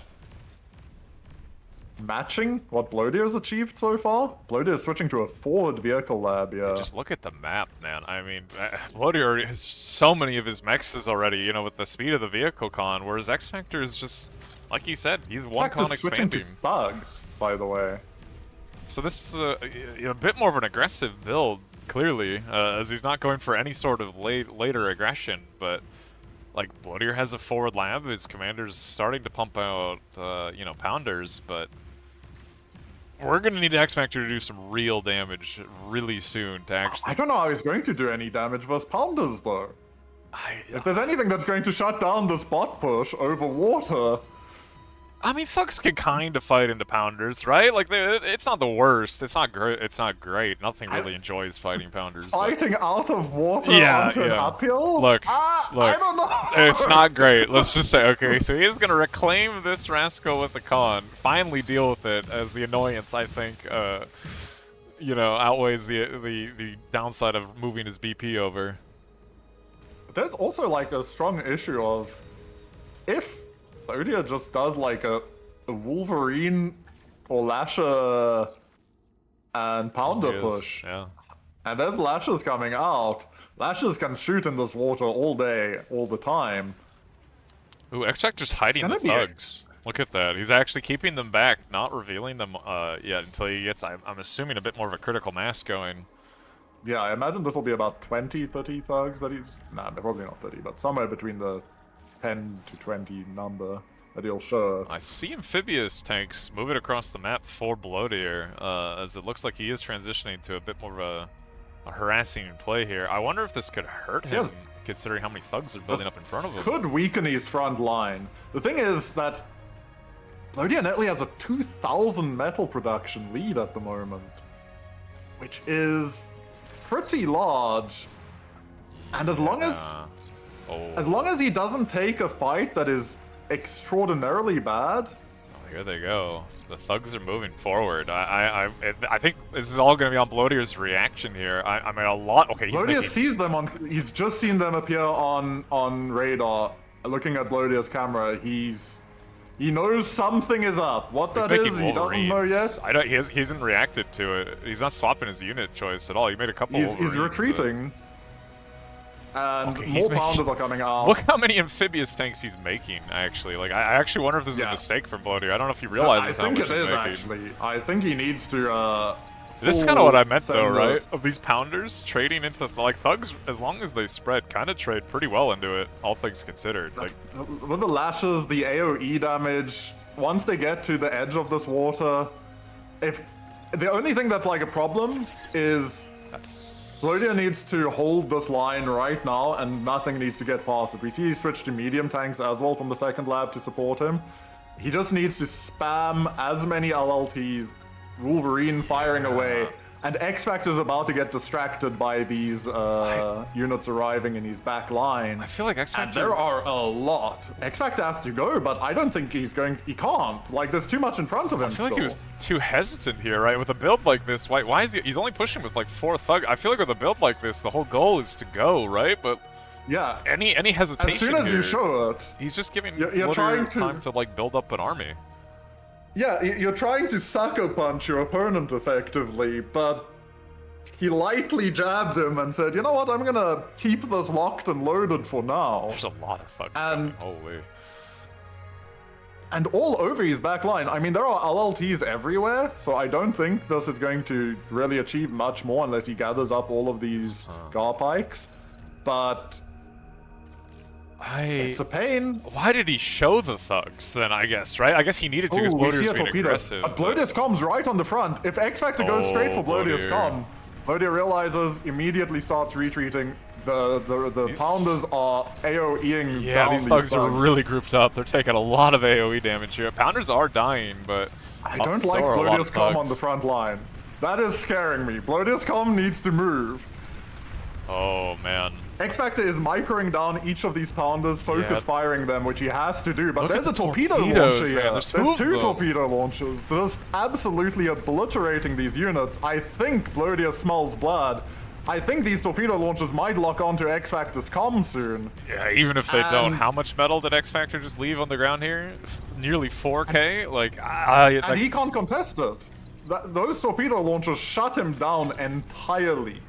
I'm surprised. There is no play he can make. I'm surprised the amphibious... I guess Blodir has been fully focused on what's happening here. He's making more amphibious tanks, and he's just now gonna start being aggressive with them. Ooh, XFactor is actually swapping to a Ford vehicle lab.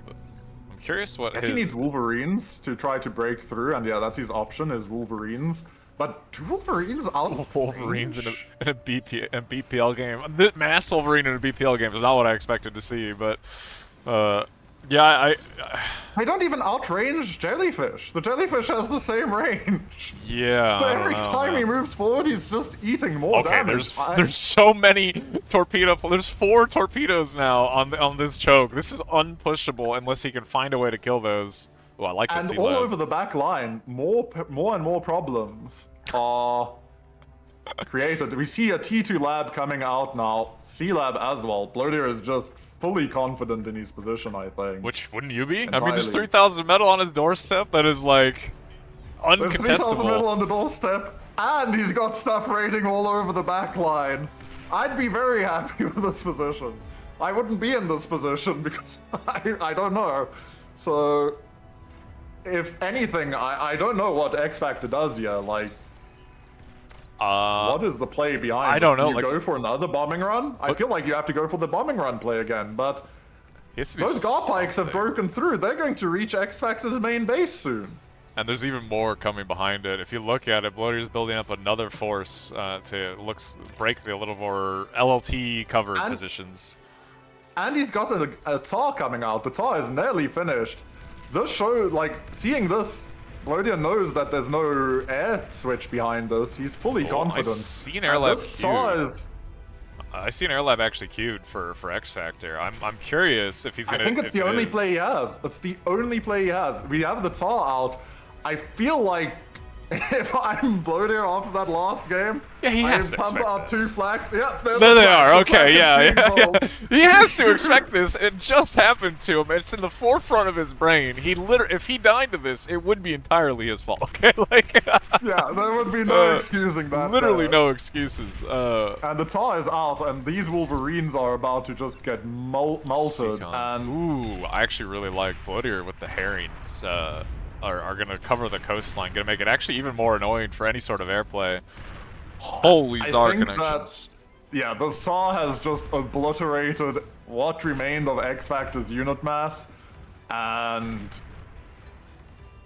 the front door is about to be knocked down by the Saw. Well, Herring the dies. side doors are already open. We see the bombers queued up, but Yeah, this There is... is no universe. There is no Yeah. universe that Blodir lets this happen. If it happens in this universe, Oh, he's kind of pushing his flak forward. It's getting kind of The tickled by flak those is- thugs. Thank you, Blodir. Please pull it back. please build more flak. Please put 3 flak on your commander. I mean, this is a little scary. This isn't quite the same situation as the last game, right? X-Factor doesn't quite have the same level of economy. He can't really get the second lab up to start pumping fighters with this. I mean, it Blodir is is... so committed to the TARs. He has 400 TARs in queue. If this play works again, I will lose my mind. Okay, this Herring's coming over to actually lose mid. my Okay, mind. hold on. Blodir is actually making a decent amount of AA. He has Herrings outside of X-Factor's base. He's making Herrings on repeat to cover mid. The Garpikes might find the bomber. That as line. well. Yeah, the amphibious tanks are coming in at a pretty opportune He moment. has the jammer. Okay, Blodir opts for a jammer as well on his commander, but he doesn't have the energy to do both the yeah, this- commander and TAR spam. He really needs this AGO, but I don't know. Only 11 bombers out. It's not enough yet, but he has only got 1 flag. He's got to go. X-Factor has no Sorry, 2 time. flags. He has 2 flags. 2 flags. They're 4 lashes. moving There's no forward, way though. This works. Both flanks are moving away from Blodir's commander, and Blodir is... But he is building more flags. Okay, no. He's getting more flags out. There are Yeah, multiple okay. AAs being dropped in his base. Yeah, the Herrings I are think spotting he's it. seen it. The Herrings saw this. He's flying over Herrings, If- too, so bombers will die, and it's mass Herring as well. Yeah, there are multiple flags now covering his commander. There's no way this works. I feel like this play might have been a little bit It was a latch. telegraphed somewhat. It was a last-ditch effort, right? Like he did. That's kind of what I Yeah. meant in the after last game, right? After you do this once, this is solidly going to be in your opponent's mind, and it's going to be very hard to get away You with can't it. get away with it again. As soon as you see there's no units coming to the front line, as soon as you feel like the tempo's in your favor, you know what could kill me right now? Is bombers. Let me make sure I don't die to bombers. Oh, well done for Blodir to recognize once again and not fall for it once again. As we're going Yeah. into a game Fool me 5. once. Yeah, game 5 in this first best of 5 in the semifinals between Blodir and X-Factor. These games have delivered. They For have sure. been back and forth affairs with some really interesting approaches so far. And I still feel like it kind of holds true with our prediction. Blodir, solid. No real weaknesses. X-Factor, cooking, making up wild plays, making interesting builds, destabilizing his opponent, and seizing any opportunity you give him. Yeah, and it's kind of funny, right? Like the builds, while they are creative, they're not always like the best, right? Like they're not always, but that's not like the point, right? They are kind of just Yeah. like unsettling your opponent, or they're like you know, maybe if they're a more rigid player, they're used to a certain type of play. They run into these cooked builds and they just kind of fall over, right? They can't handle that. Yeah. I don't think Blodir's that guy though, right? You know what I mean? Like I think he's consistent enough, he's solid enough. Every single time I feel like he's run into these weird situations, I feel like he has made the correct like gut check, right? He's made the correct decision Yeah. to counter it. Exactly. He's so solid at the game that even when he finds himself in an unusual situation, he is responding to it relatively well. And you can definitely fool him once with the wild strategy, but the second time, it's gonna be a little bit more difficult. But pools of Ilys for Game 5, we saw, I think this was Game 5 as well, of X-Factor versus Draxel, Yeah, with the pawn build. where X-Factor, pulled out a really nasty armor aggro build. It'll be interesting to see if he goes for it again or if he switches it up. I really liked that build, all things considered, right? Like we were kind of talking before, right? Before the stream of like, you know, ARM is kind of underrepresented. It hasn't really shown to be very strong in almost any games, and then X Factor just shows up, almost loses. You know, to be fair, that ARM vehicle game that was a little rough versus Raxel.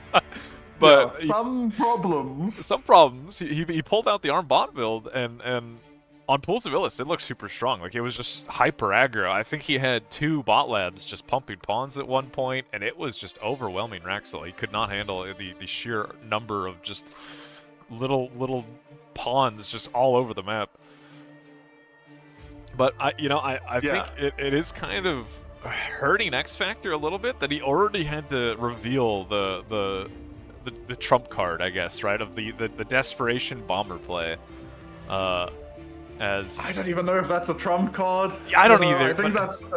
it's because But it's that's one of those things that you'd like to use in a game 5, right? Like, it's the sort of thing you don't want your opponent to be thinking about as Exactly, a yeah. possibility. But one benefit here for X Factor is now this strategy of going bombing his commander is going to play on his mind in every game, whether or not X Factor is going for it. So in a more even game like we had on Devil's the Postpiles, overcommitment to A could be a problem. Yeah, it could swing, give him a small edge that, and at their level, that small advantage is all you need. So, we'll see. Into game 5 on Pools of Ilys.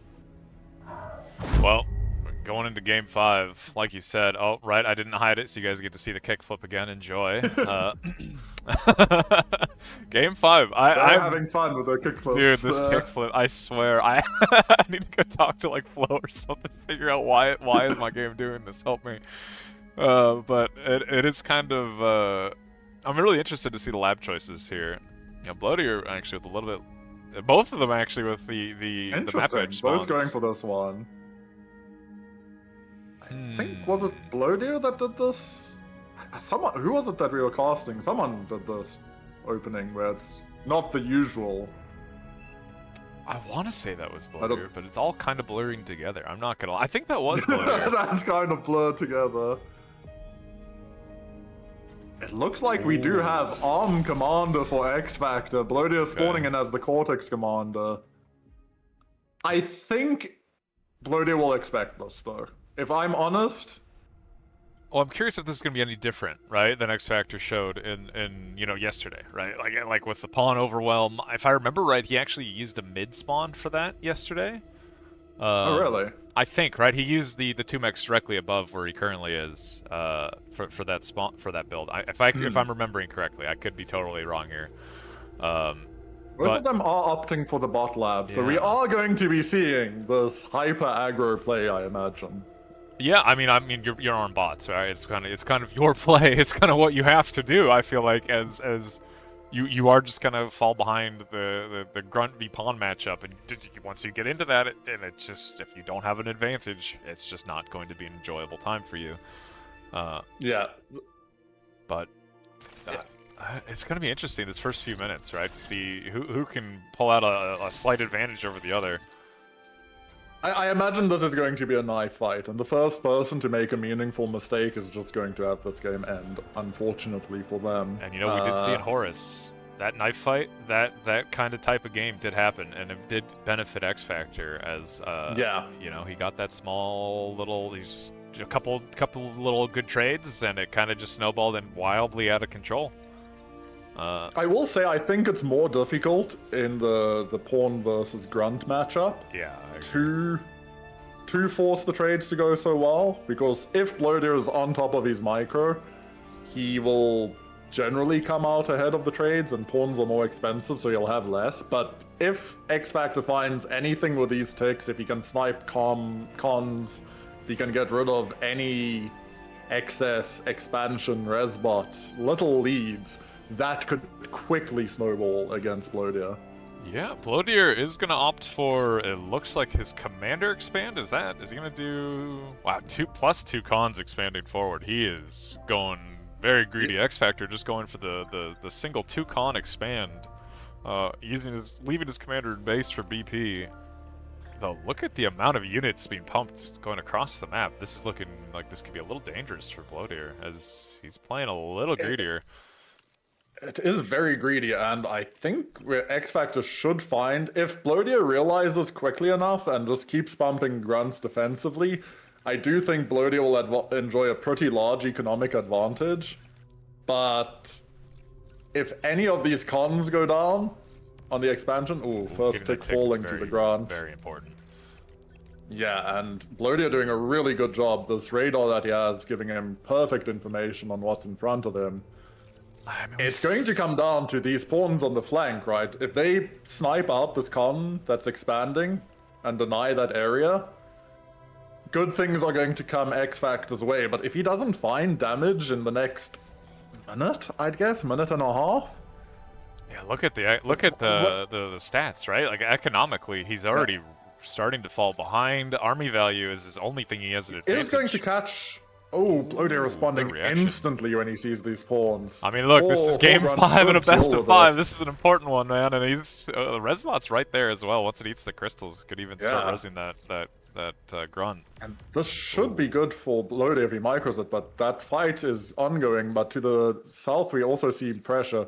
XFactor does win the trades, but the Resbot's right there. No casualties taken. Nothing sneaks through. Blodir locking down his base relatively quickly. Is e-stalling due to resing and radars. One tick gets through, and this is actually opening the door for the pawns. And it looks like it should get caught. But no damage coming out of it yet. Blodir currently on top of these defenses. Look how many pawns not are letting coming across anything the map. through. Armed mexes are going down in the middle. If Blodir can keep holding, keep this defensive line, just turtle his shell up here. He's good. So many pawns in mid. I mean, Blodir is redirecting a lot of his grunts down. The exploiter will help. Armed mex is going to be up. And if his grunts arrive here before this pawn wave... Oh, that e-stall could be big. One of the ticks goes down. Blodir's grunts are on the front line. I think with this radar actually e-stalling him again. He's going to even stop resing, bring the resbot back, start eating some crystals, as this is a desperate moment where he cannot afford to be I think he's fine. XFactor's pulling back. Blodir cleaned out the raiding group on the top right-hand side. His com's got a free expansion path. Both players are suffering in terms of energy, and XFactor's just on a full retreat. Yeah, I think Blodir's defended this really well, right? He was in a dangerous position, kind of like just aggression happening all over the map, and frankly, he didn't lose anything. He defended that very well. He took no damage. There's no lasting damage. You didn't lose a con, you didn't lose a max. Nothing went wrong for him, and he's now the one who's going to start putting counter pressure. And grunts trade really, really well into pawns if you don't get the forced engage because of the range advantage. And you see XFactor just cannot engage. And Blodir, even here, running in, doesn't take bad casualties. And I think... It's so dangerous, right? Like, a brief Blodir moment... wants the scon. He should. Blodir wants the scon so badly, and he should get it. He gets it. With good micro. And if he doesn't get it, he micro. gets such good trades. Just constantly good trades. I don't think he's going to get it. It looks like XFactor's maybe escorted it away. But even on the right-hand side, he's still getting good trades going, and he's just winning the trades everywhere. Finally, XFactor gets the cleanup on this right-hand side. But there's an armed mech already set up, so there's no pressure. Ooh, this is a bit of an over-engage. But even now, it's like 8 pawns or 8 grunts shooting those 4 pawns, so it's not bad. But these wrecks are on XFactor's side of the field. I see a resbot coming over on the minimap. It looks like Blodir already recognizes the threat of leaving those wrecks there and is smart enough to bring a resbot over. XFactor looks like he's walking his calm in that direction as he also recognizes this is important. He realizes he needs this metal. This is definitely... I think he can feel that the game has not gone how you would have wanted it to go, and I think both players are going to start thinking about how they move out of this phase. But this isn't even a lot of metal on the ground, and as long as... If Blodir keeps trading well here, I don't think he really cares. He's winning the right side flank as well again. He started reclaiming... Oh, it looks like maybe an overcommitment in mid. It's really hard to say. It's so hard to tell because it's grunts, right? Like, they kind of just hard out trade pawns in these little back and forths. Yeah, pawns just cannot trade. And this is like why you don't see... Why ARM is suffering, right? Is this matchup is so brutal once it goes badly. No, okay. And on the right-hand side, XFactor's losing his con. His expansion con goes down. Blodir is possibly even going to find a full run-in, and he's ate half of the metal in middle. I think Blodir's smiling at this moment in time. I mean, he is super happy with this. XFactor is going to get about 400 to 500 metal from this, about 400-ish, right? And does that matter? Like, Blodir is up about 1,000. He's up in army value, he's up in energy, he's up in metal a second. And map control, this he's up in right flank everything. Is a problem. And Blodir behind this And- is already swapped off of bots. He's his tank lab up, and incisors are just being pumped. Do you think towards Blodir mid. starts worrying about The bombers? bombing Yeah, run like, already? when do we reach that point where we have to worry about XFactor's gonna show up with 25 bombers? Ooh, the mech stealthy. I think the cancel there, actually. Blodir, a little stutter step backwards. And you just can't fight this. There's too many grunts here now. Like, as the numbers go up, it becomes more and more unplayable for the pawn player. The LLT is the only thing that keeps these trades going, well, decent engaged, but on the kite back, he just loses more units. I kind And the of... Resbot's here for Blodir. Oh, man. The Resbot's here to eat everything. Look at the incisors. I kind of feel like, you know, in a game 5, going arm is a bold choice, but like, this is the dangerous If anyone's position. going to do it, it's It XFactor, and he is. showed it's dangerous. He pulled it off against Draxel in that reverse sweep that he did, but... Oh, this is getting messy on this right side. XFactor is running out of units, but that LLT is actually really paying for itself. Yeah, that LLT is killing everything, but incisors are about to start arriving. The LLT, I almost feel like you might just see a commitment in here to snipe out the LLT, but he doesn't even need to. The incisors arrive, the trades start going even more in his favor. Yeah, there is a lot of metal on the ground. This LLT needs This to is die a crazy soon. commitment, man. I mean, like, he's gonna kill the LLT, and I think once the LLT dies, But yeah, he's- for sure. The Resbot's already there. The Resbot is eating. The game is... This is dire. I don't know what you do as XFactor. Like, I was joking when I said the bomber switch. You can't even afford the time Look, for it. all I know is Blodir, I'm gonna take my commander, I'm gonna walk back to my base, and I'm gonna put it in a jammer, okay? Like, this is that kind of situation. He really... You put it in one of the pools. You put it in a become pool. The Blodir of the lake. Like- Blodir of the lake will live this time. XFactor swapped to a two bot lab, but like he's two bot labs making pawns versus Incisor Grunt with this Resbot getting all of this reclaim.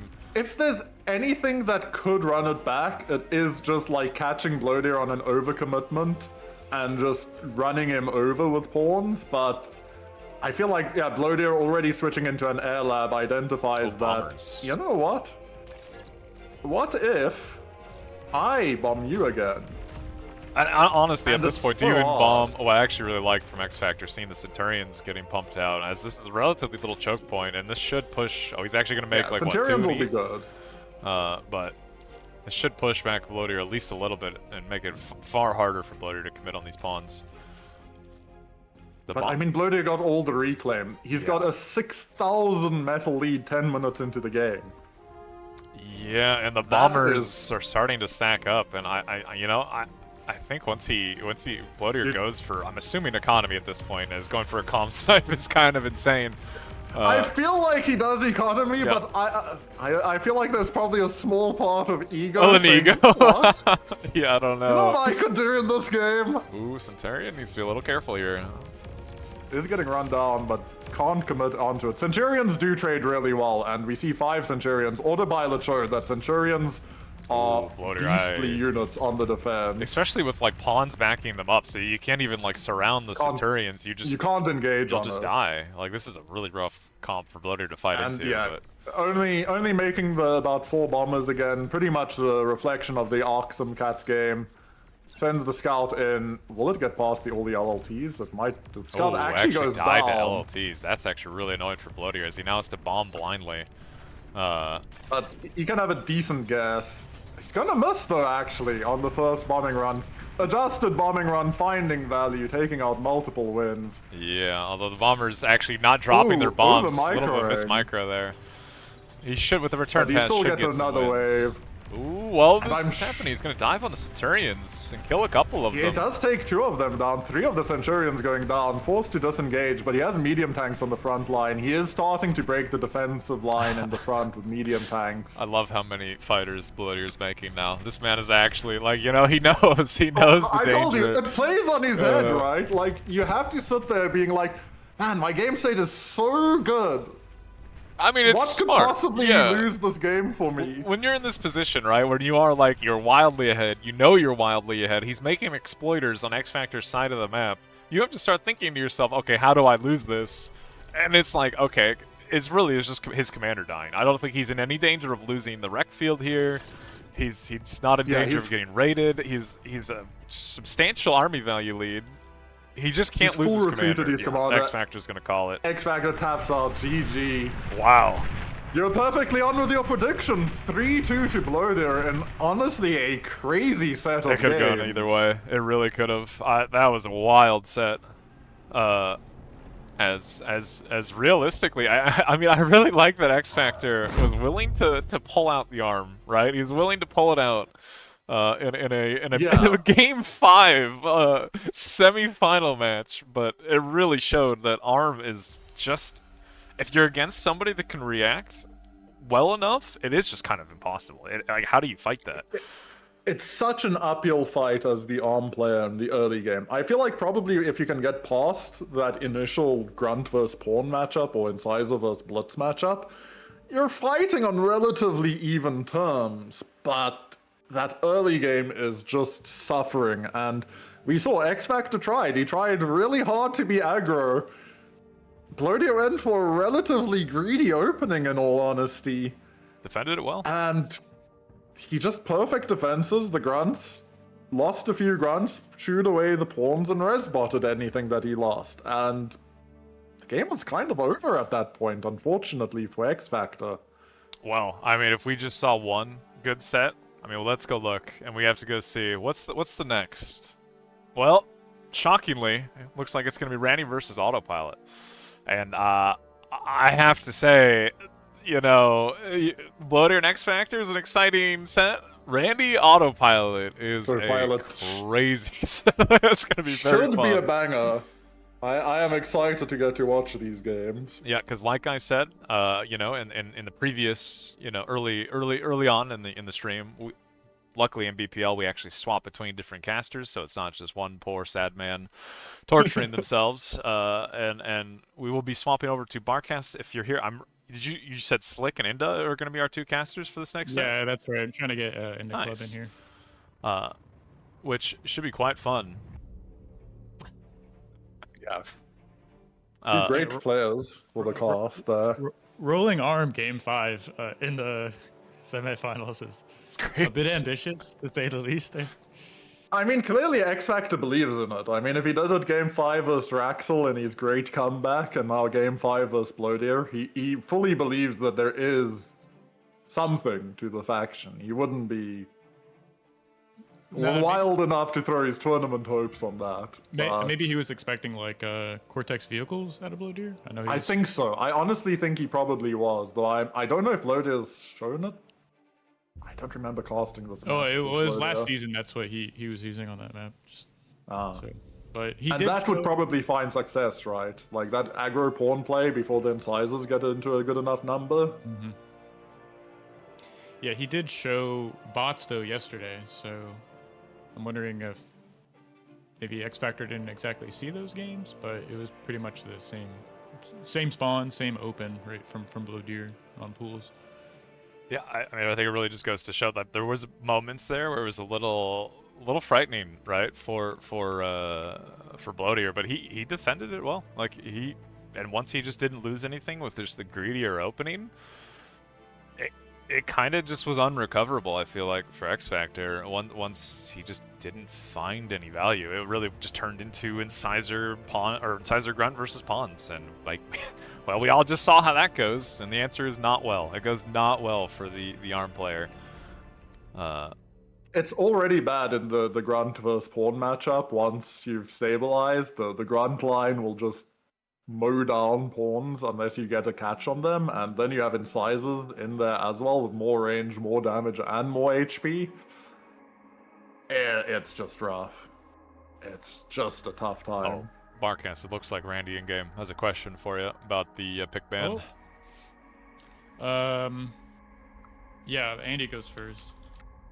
Look. Okay, you said it to me, and I was like, I'm gonna start typing. It's like, no, it's good. You typed it. We're good. But, man, for a first set in a best of 5 in the semi, that was solid. That was a solid set. Very enjoyable. I think X-Factor's delivered 2 of the most interesting sets this entire game, this entire series, right? Yeah. Oh, absolutely. Yeah. Oh, they're too quick. They're already swapping to picks and bans. Look.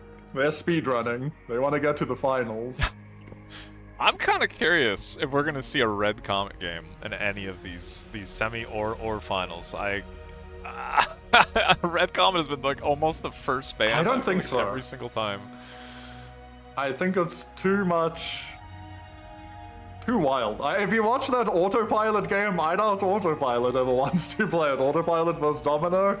I think he's had enough of Red Comet for a long time. Yeah, probably. But Randy did go with an Eye of Horus ban into Otto's Red Comet ban, with a pick on Devil's Postpile, followed up by Otto picking CCR as his first game. More love for Aiden's map. Very interesting map. It's We've seen cool, some yeah. great games on Devil's Postpiles. Possibly the best comp snipe I've seen so far as well. It was so close, man. That was like edge of my seat watching if Blodir would survive there. It was such a stressful moment, especially as X Factor turned away. It was so close. Went the wrong direction and found him because he decided to stop and try to cloak, but ran out of energy. Looks like Randy banned Canis with Auto following up with a ban into Battle Redux. Kind of makes sense to me. These bans are relatively consistent. I'm curious. So what do we think? At this point, we're just picking. Remaining maps, right? Wait. It's just the order. Wait. Hold on. Yeah. It was ban on into battle and ban on Canis. Yeah, right. So he's just picking the order. Which we have what? I got this. Look, we need Volshock here. Somebody yell at this Volshock guy, okay? What is he doing? Where is he? Why is he putting his feet up? Lazy. Volshock, please don't hurt me. I'm sorry. You're right. Anyway, Randy picked Archsimkats, High Noon. Pools of Ilys, and High Noon. Those are the remaining two. I kind of feel like High Noon Archsimkats have been pretty consistent picks in this BPL so far. Which High Noon, the early game for me tends to be a little bit slow, a little not the most exciting thing, but it's that like transition, mid's locked down, what do we do from there? And there's so much variety in play. I feel like we've seen that it's been a fun map. It's been interesting. Yeah. Just because of the variety. But I think because it's a map that's less focused on the early game compared to many of the other maps, where there is a defined middle line that players will reach, and then it's difficult to quite push through. So you see a different type of game to most other maps on High Noon. Yeah, and so High Noon and two Pools of Ilys is our 7th game, and well, we have our 5 games if we get there. Do have our next caster here, so in the club, how you doing, man? Welcome. Slick. Yeah, and Slick. As well. Hey guys. Oh. Hello. Hello. Well, you guys Let's see. watch that last set. You ready to see some crazy bar? Yeah, that I last did set the was list. crazy. Yeah, it was really nice. I was here at home watching in the big TV, and insane series so far. 3-2, right? Really close. So yeah, Yes. awesome Yeah. series so far. In that last game, 240% damage efficiency for Blodir, really like squeezing every ounce of value from the grunts. Honestly, it was great to see. Too strong. Well, all right. So, guys. I'm gonna hand it off to you two. Enjoy, and Good luck, have fun. hopefully we get a good set. Thank you. It's funny because we have one guy that's a pro team member and one TM team member, and it's TM against pro. So yeah, hopefully we don't get any biased comment on his side. Click. Yeah, of course. I'll try my best. Yeah. I'll try my best. Yeah. So what do you think? What will Randy pull on this map? He picked Devils. Honestly, Randy picked Devils in High Noon. I didn't know what he was gonna pick, but I definitely did not expect that. That's what I'm gonna say. What do you think? I mean, I have been speaking with him a bit, and I tried to convince him to go air opener, because for me you can get a lot of value with the bomber and then go for the aircon. But I'm pretty sure he will play like pretty default standard macro map, probably meta with Cortex on both sides. So I expect pounders, the usual thing you see in this map, right? Like trying to cut the chokes, go to air, try to win the air minigame, and scale to T2 and SARS, if you ask me. So I expect pretty standard gameplay here. What about you, Slick? Yeah, I mean, Auto, definitely that's his brand, right? He always plays solid standard macro and tries to pull ahead on that. And yeah, seeing Cortex from both players, we're most likely going to see core vehicles versus core vehicles. Yeah. But let's see the openings. Yeah, probably vehicles both. Let's see. There is no lab yet. Yeah, vehicles for Autopilot and vehicles for Randy. Yeah, so this is going to be a pretty standard opening, I think, on both sides. Yeah. Yeah, they also picked the diagonal spawn, so they're spawning as far away from each other as possible. Probably not going to get into much early aggression here. We're most likely going to be seeing a slow start from both players, you know, just kind of taking the mixes, poking in here and there with scouts, closing up the chokes and stuff, yeah. I mean, these guys are both really good, really solid in the mid game. So this game can go 30 minutes plus, if you ask me.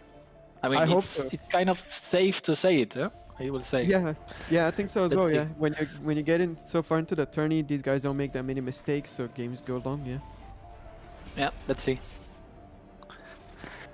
And so, Yeah, con opener from Randy, con opener from Auto. Auto actually going for a second con. Yeah, second con, then 5 Rascals, then another con. Yeah, very con heavy. It's what you would expect, right? yeah, a lot of Rascal for Randy. Or it Yeah, was, he's immediately- no, for Auto, sorry. Auto 15 Rascals in the queue and Randy 5 for now.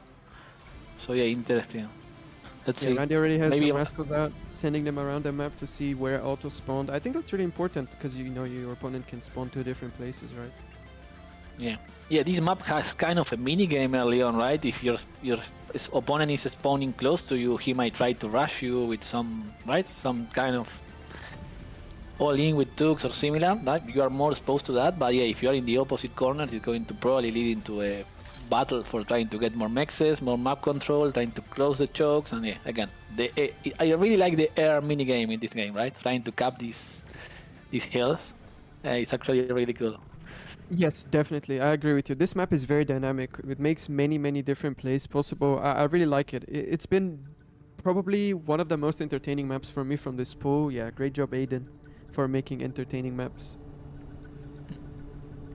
All right. So First yeah, we are scout. Yeah.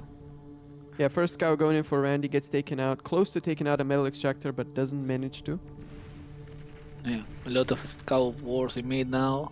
I think Randy has more spread. Autopilot play more on the defensive side with a lot in the base. And yeah, 2 really low HP scouts coming from Randy. Should be easy to clear by him, let's say. Yeah, they turn away. Yeah. And something interesting, we already see a mine layer from Randy, and it's already sent to the expansion. And yeah, we can see the 2 heavy mines queued up. He's actually queued up so many mines. Oh, but those are, no, they're not heavy. They're light mines. Okay. It looks like he's not going for a com snipe play. He's just looking to deny the mexes from being built in general. I don't know how effective that will be, because Autopilot's commander's probably going to go there, right? I imagine that would not be that effective, right? I'm pretty sure if you put a mine on the max spot, if you hold fire it, you cannot build. Maybe some 300 EQ thing from Randy, but let's see. That's very interesting. That might be the case, yeah. Let's see. I mean, this is what I am thinking. Otherwise, it's a common snipe play that Flying Duck tried to do against him. So maybe, but no, it seems like he will go for. Yeah, let's see. Yeah, I love that, See, honestly. I love that mine layer, please. Oh, that's actually nice. Yeah, hold fire he needs, and he can try to. Maybe, yeah, if you build the mechs anyway, you can just wait for a bit now and then set deal the mines, and you are killing like 7 mexes for free, let's say, and getting a lot of. I'm seeing Auto really defensive, right? With his units. Like he Yes, has a that is punch correct, in the yeah. main base. So Yeah, it looks probably like he's not trying to take any risks, yeah. Yeah, pretty confident on his late game, mid game, let's say, approach to this map. So he will not like to try to, let's say, have any leak or anything that might go wrong. So yeah, I mean, I see like how many 6 incisors already in the base, trying to say, trying to cut the main choke to the base, right? So yeah, let's see. Yeah, there they go now. He sends them out. At the same time, 3 Rascals managed to make it to where Randy's commander is expanding, but they managed to get cut off. Randy's in position with an incisor and with the com. Autopilot doesn't manage to sneak through. But we see that Autopilot's commander is actually a little bit ahead on the expansion. Autopilot already making it to that second sector. It looks like he's about like 20 seconds ahead, something like that. Yes, but remember that Randy has the mine layer, right? Yeah, That is yes. going to cheeky all the mexes. I am curious to see Autopilot reaction, right? Because I think you know what you have a Seacon, right? You place the mex underwater and the enemy mex is there. The Seacon stays like 15 seconds, like they are trying to put the mex, and then he goes to the next mex, right? So I'm pretty sure the commander, or let's say, you're going to do something similar here. Oh, They're going to be. Let's see. I'm pretty sure it's going to be. Yeah. He yes, the cannot place constructor mex. is skipping all the mexes. Yeah, they're just No, he skipping it. doesn't need to skip.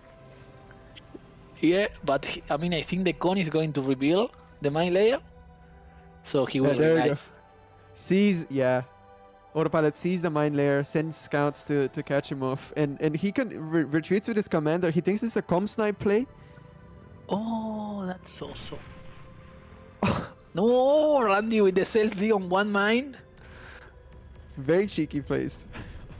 No, this is but the incisor ball going hard for Autopilot on left flank, and I think he might even hit. Yeah, I think that LLD self-D for Randy. Is there a self-destruct? No, I think that's going to be a dead expansion for Randy. Yeah, Pounder's so slow. Randy had the right idea, I think, with going early Pounders, but just slightly out of position because they're so slow in that water. Oh my god. Autopilot with the commander.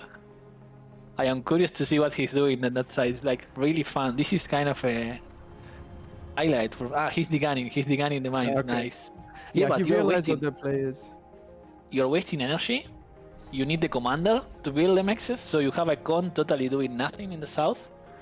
So yeah, I am still seeing that, yeah, because auto kill that expansion, they are kind of close in metal produce per second right now. But yeah, otherwise I think it's a really nice play from Randy. Like he's going to be way ahead in mexes. Yeah, I mean, honestly, this has worked a treat so far. This expansion is so delayed from Autopilot. He barely has any mexes in the area, even though he made it here first. This is the first time I'm seeing something like this, and honestly, I think it's genius. The whole fire is also really OP. He will try to kill the perimeter camera. Yeah, it's dead. No, this is so hilarious from Randy, I will say. Yeah, it looks like a great strat. I think everybody will start doing it now, honestly. Yeah, I think this will be meta not only this map, I can tell you. I can see this in other maps also working, like Devils, for example, right? Sending an early con to the flanks. Sorry, an early mine layer, trying to put some mines on the mexes. That will be... But I think on this map it's even better, right? Because you tend to expand to a lot of mexes, and they are really far away, so you have a lot of time to sneak the mine layer. Yeah. At the same Randy- time, both players have been going for an air transition. Autopilot was first to it a little bit. He already made a few air cones and is trying to cap the mexes on the Postpiles. Randy also going for his air transition. Now gets his 2 air cons out. You Yeah, it know seems what like I love both from players- Autopilot? He's actually dropping the lashers in the hills.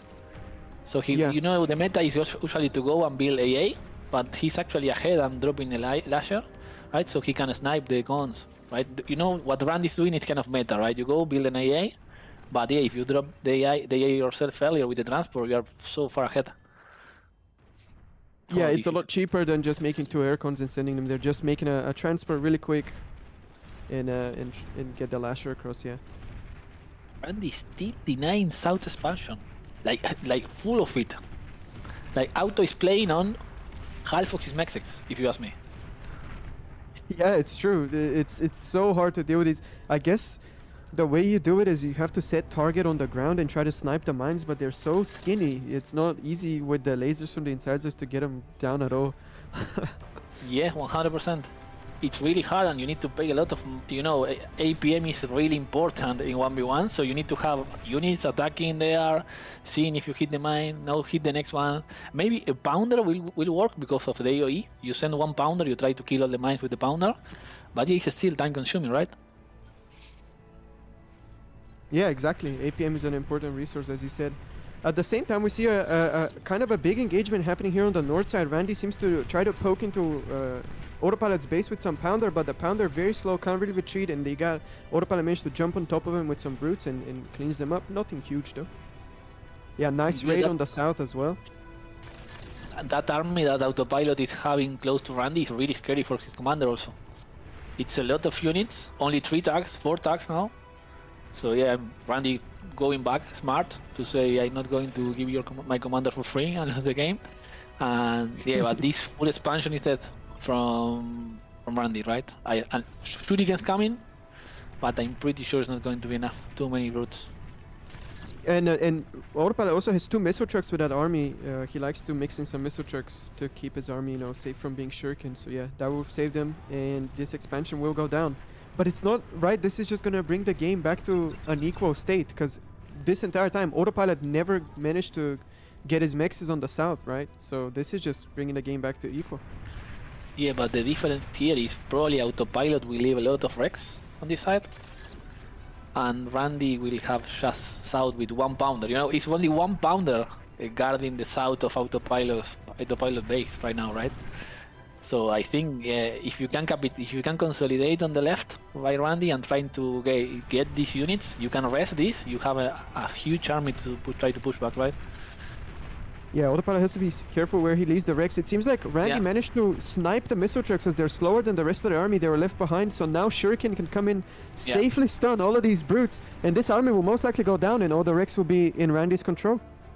Yes, sir. And now that's Rex, and it's not like a full raid because Randy forward base is still there. The Tux are marching forward. Yeah, I mean, I think if you ask me right now, Randy's better. Yeah, it seems like Randy's ahead of this game. Yeah, I would say so as well. After he raises all of this, it will be very scary for Autopilot. Yeah, and he also has his commander ready in the expansion to fast recouple the mexes, and Autopilot hasn't sent any con, right, to the south yet. Yeah, he doesn't have a con. He sent a mine layer to clear the mines. Actually, yeah. I almost forgot that the mine layer can do this, but yeah, on a fight command, he can clear out the mines. At the same time, a lot of army value in the south available here for Autopilot. He doesn't have any anti-air with it though, so I'm scared that it might get shuried. He does still have that missile truck on the post pile. It's gonna do good work. In my opinion, in this map, pushing in the choke into Pounders is really hard. And also with the reinforcement time, right, of being close to the enemy base, it's like you need to be like really ballsy, really ready to actually capitalize, because you can have like a huge feed, right? This map is like really choky. So yeah, Randy going for T1 shield. Auto still doesn't have a shield. Yeah, he also had the shield. Never mind. Oh yeah, Autopilot got the geo really early, right before he went for the airplanes. He rushed it out. Yeah. But if you check any energy produced, right, they are kind of close.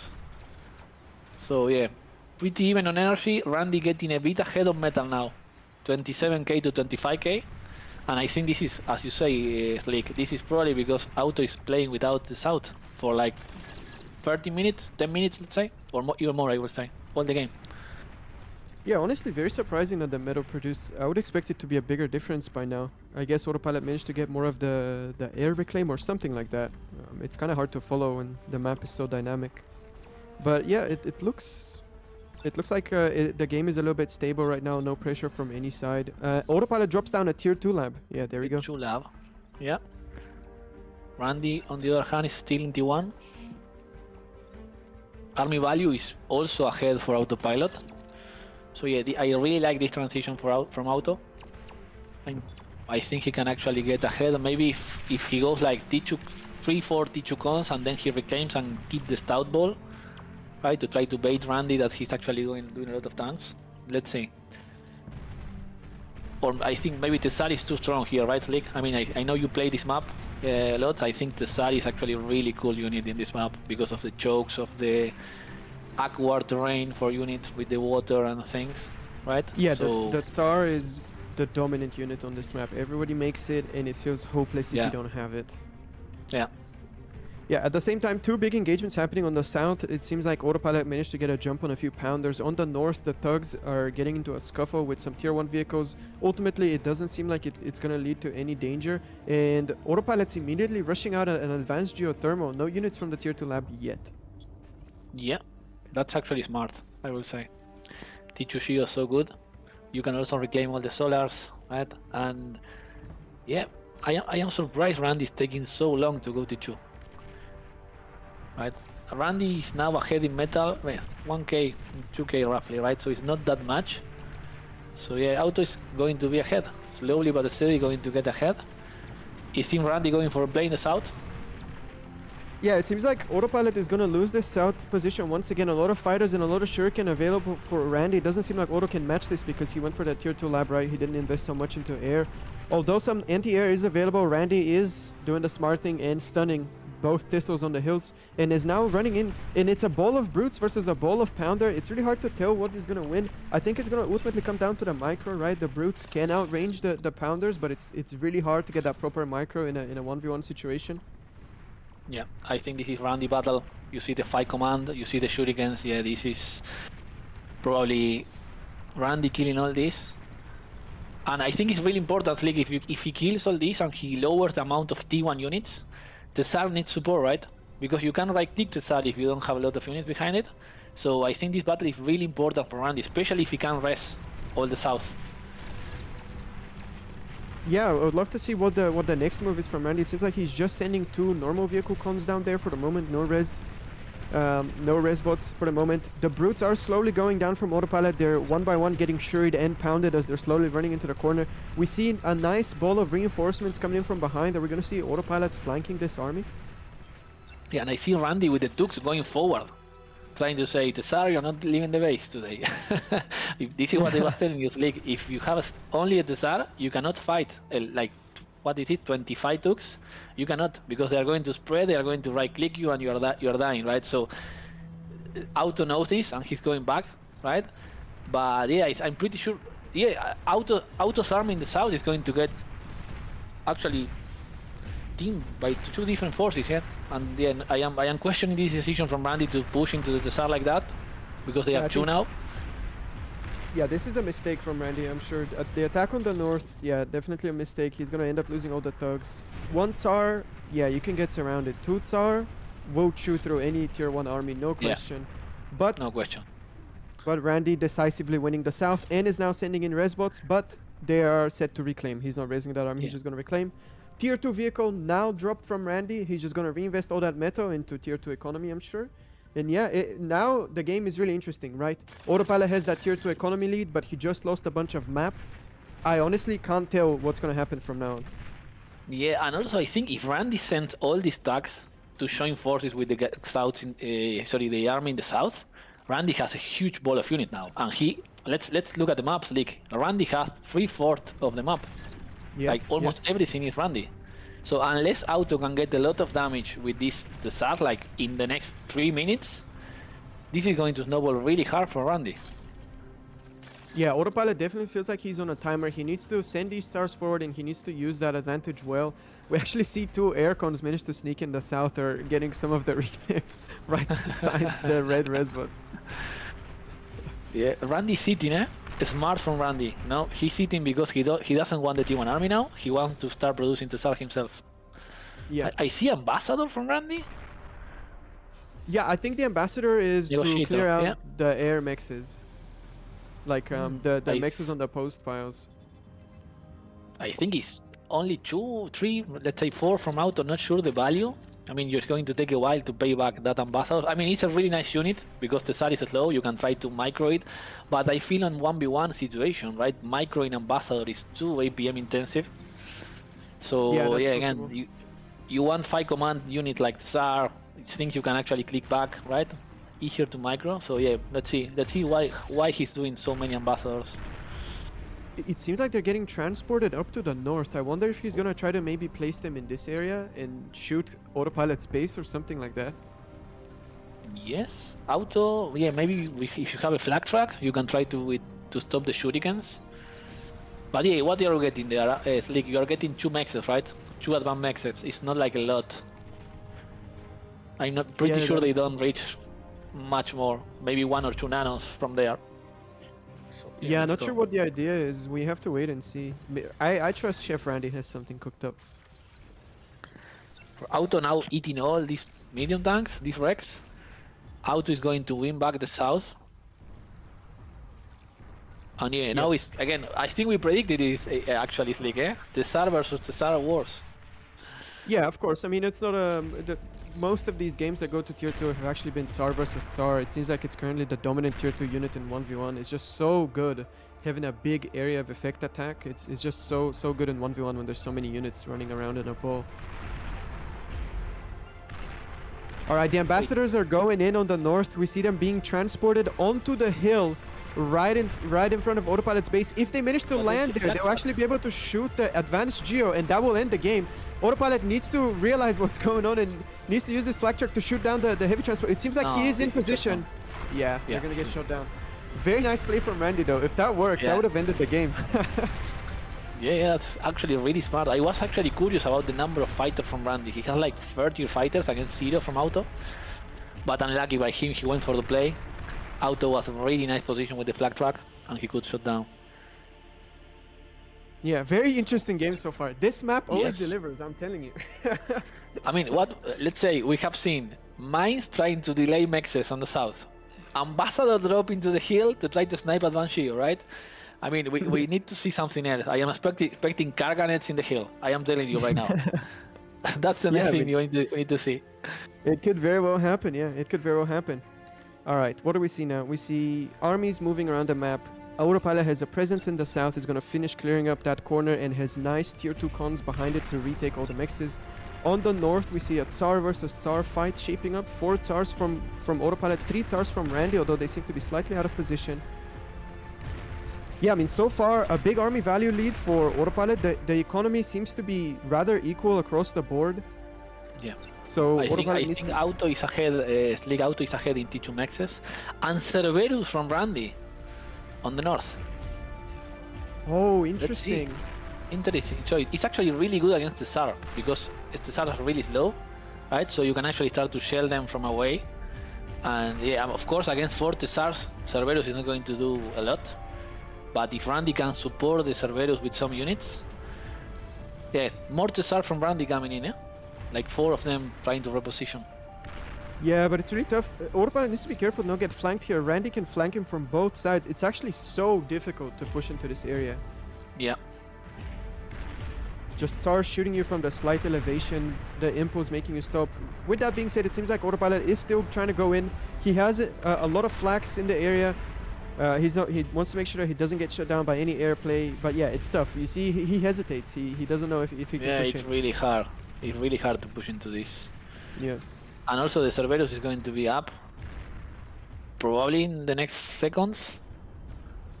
There we go. He commits now for sure. Yeah, there's no stopping. Yeah, no, now the that you're- Cerberus will be a bit late, in my opinion. Yeah, will most likely go down. Yeah, but I think even if Randy's... It's tanky structure, Cerberus, eh? You need to actually focus fire it, so at least it's going to soak a lot of bullets from the Desars. And he's repairing also. So he might win some time. Tuk's actually going in now. One Desar going down. The Cerberus is being repaired. Wait. One more hit maybe? Oh, 0% HP! One more hit from the Tsar, but it's turning, it can't shoot. There we go, Oh, Cerberus nice. goes down. But this Cerberus can just get resurrected, Enough right? time. Yeah, and it built a lot of time for Randy. Yeah, right? the Tsars I mean, Randy, look at the Mexes. Auto couldn't even clear all the expansion. And a lot of 7k in Rex on Randy's side now. Again. But at the same time, on the south, it seems like Autopilot is just going into Randy's base with some Tiger, some Tsar, and some Flak. Randy's commander is in position, no jammer available yet. Cloaks has 2 Tsars available to defend, and I think that's just enough to make Autopilot turn back. Damn! What a game. This game is intense, yeah. But if you check now the metal per second, Auto is way ahead of Randy. Right, I think this is going to start getting out of control really soon because the full expansion for Auto now in South is getting T2. He has a Cerberus in the hill that is going to actually destroy all what is left from Randy North expansion. And yeah, here we are with the tank versus tank action, right? I think it's going to be like this for the next 5 minutes. Yes, for sure. The Cerberus on the hill looks really good. You have a Cerb? No, I have a Cerb, says Autopilot. And it's shooting at the Tsars who are so slowed down by the water, but 3 Tsars available here. Will they be able to take down the Cerberus? I'm actually not sure. They seem so tanky and they're getting surrounded by the Tsars, by the Tigers, sorry. Tigers. Yeah, I think Randy needs to focus the Tigers first, and then he can focus the Cerberus. Yeah, but Hey, it anyway, doesn't seem like it's on the cards, yeah. Yeah, I think. Yeah, but Randy's having 3 extra Tsars. I think that Cerberus is dying. I can tell you. Yeah, that Cerberus 1 HP basically, 3 more Tsars coming. It's probably gonna go down, but it's a huge investment. You know, it's 5,000 metal on the ground already. Can Randy come back and take this? I'm not sure. Yeah. Nice. Oh my god, Yeah, the I think the Cerberus. Cerberus is dying, yeah. But yeah, it's a lot of value even against the Tsar. It's so tanky, so much HP. Randy resurrecting all the arm in the south, in the north. But I'm pretty concerned that Autopilot is actually going to be super ahead really soon, especially because of the metal produce. A lot of T2 mexes on Autopilot favor. Also going Cerberus in the south. So that Cerberus is going to secure that area, and Randy is still on his way to secure in the north, right? So I am still curious, Slick. I haven't seen any T2 air try to get the T2 air mexes. Some of them are pretty safe. Yeah, or just go and bomb the other base. Obviously on this map, every player has an advanced geo in the middle of their base. If that blows up, the game is basically over. It will be interesting to see a tier 2 airplay offensively. Yeah, and as you say, Auto is ahead on the mexes for sure, but Randy is just sitting on top of these massive wrecks that he's resurrecting. He's now going to resurrect this Cerberus on the north. That would be very nice. One, eh? No, because you are never pushing again. How are you pushing that Cerberus with Tsar support, right? Impossible. Well, you need yeah. to go to south. Or you need to make a tac nuke in your base, clear it out, something like that, yeah. We see a push from Randy on the south. It seems like it's gonna mostly fail. Yeah, it's gonna get defended. This one last Tiger is gonna just get sniped. Look at by the radar Cerberus. from Randy. Sneaky Randy with the radar in the corner, seeing everything. Ooh, he's racing everything. I think we are going to see an all-in from Randy, or maybe. Yeah, you were mentioning the tag nukes, right? But you need like 3 tag nukes to kill the Cerberus, because you can repair it, right? So it's like a massive investment, and also you cannot move the tag nukes away, right? You are in your base. So yeah, I think again, this Cerberus will be huge. No anti-air for Randy. No, yeah, Shuriken's actually working out. Alright, Cerberus is up. Yeah, Randy he gets the Cerb up. Autopilot recognizes the threat, is gonna go in. Stuns 2 Tsars. No anti-air available for Randy just yet. Fighters now coming in, but 7 Tsars from Autopilot going in. Cerberus is stunned. Flak is available for Autopilot, killing all the fighters coming in. I think he's gonna be able to win this area back. Really nice micro by Randy by sending the Tigers into the mix of the Tsars, so they shoot each other. A lot of friendly fire from the Tsars. Like 40 Tsars from Auto going down. Oh the Cerberus doing a lot of work. Ooh, nice. This was a really nice fight from Randy. I actually did not expect that at all. So many Tsars and you're dying. replaying the Cerberus. The Cerberus is so tanky again, and he's shooting T2 units, so getting a lot of HP per hit. Right? Like if you click the Cerberus, right, you are getting like a lot of HP every time you are hitting a Tsar. Yeah, the experience. Yeah. Oh my god. Already 6% XP, right? He's farming XP with the Cerberus, and now he's going to... Oh, look at the T3 transition from Auto. I called it 30-minute game, eh? I call it.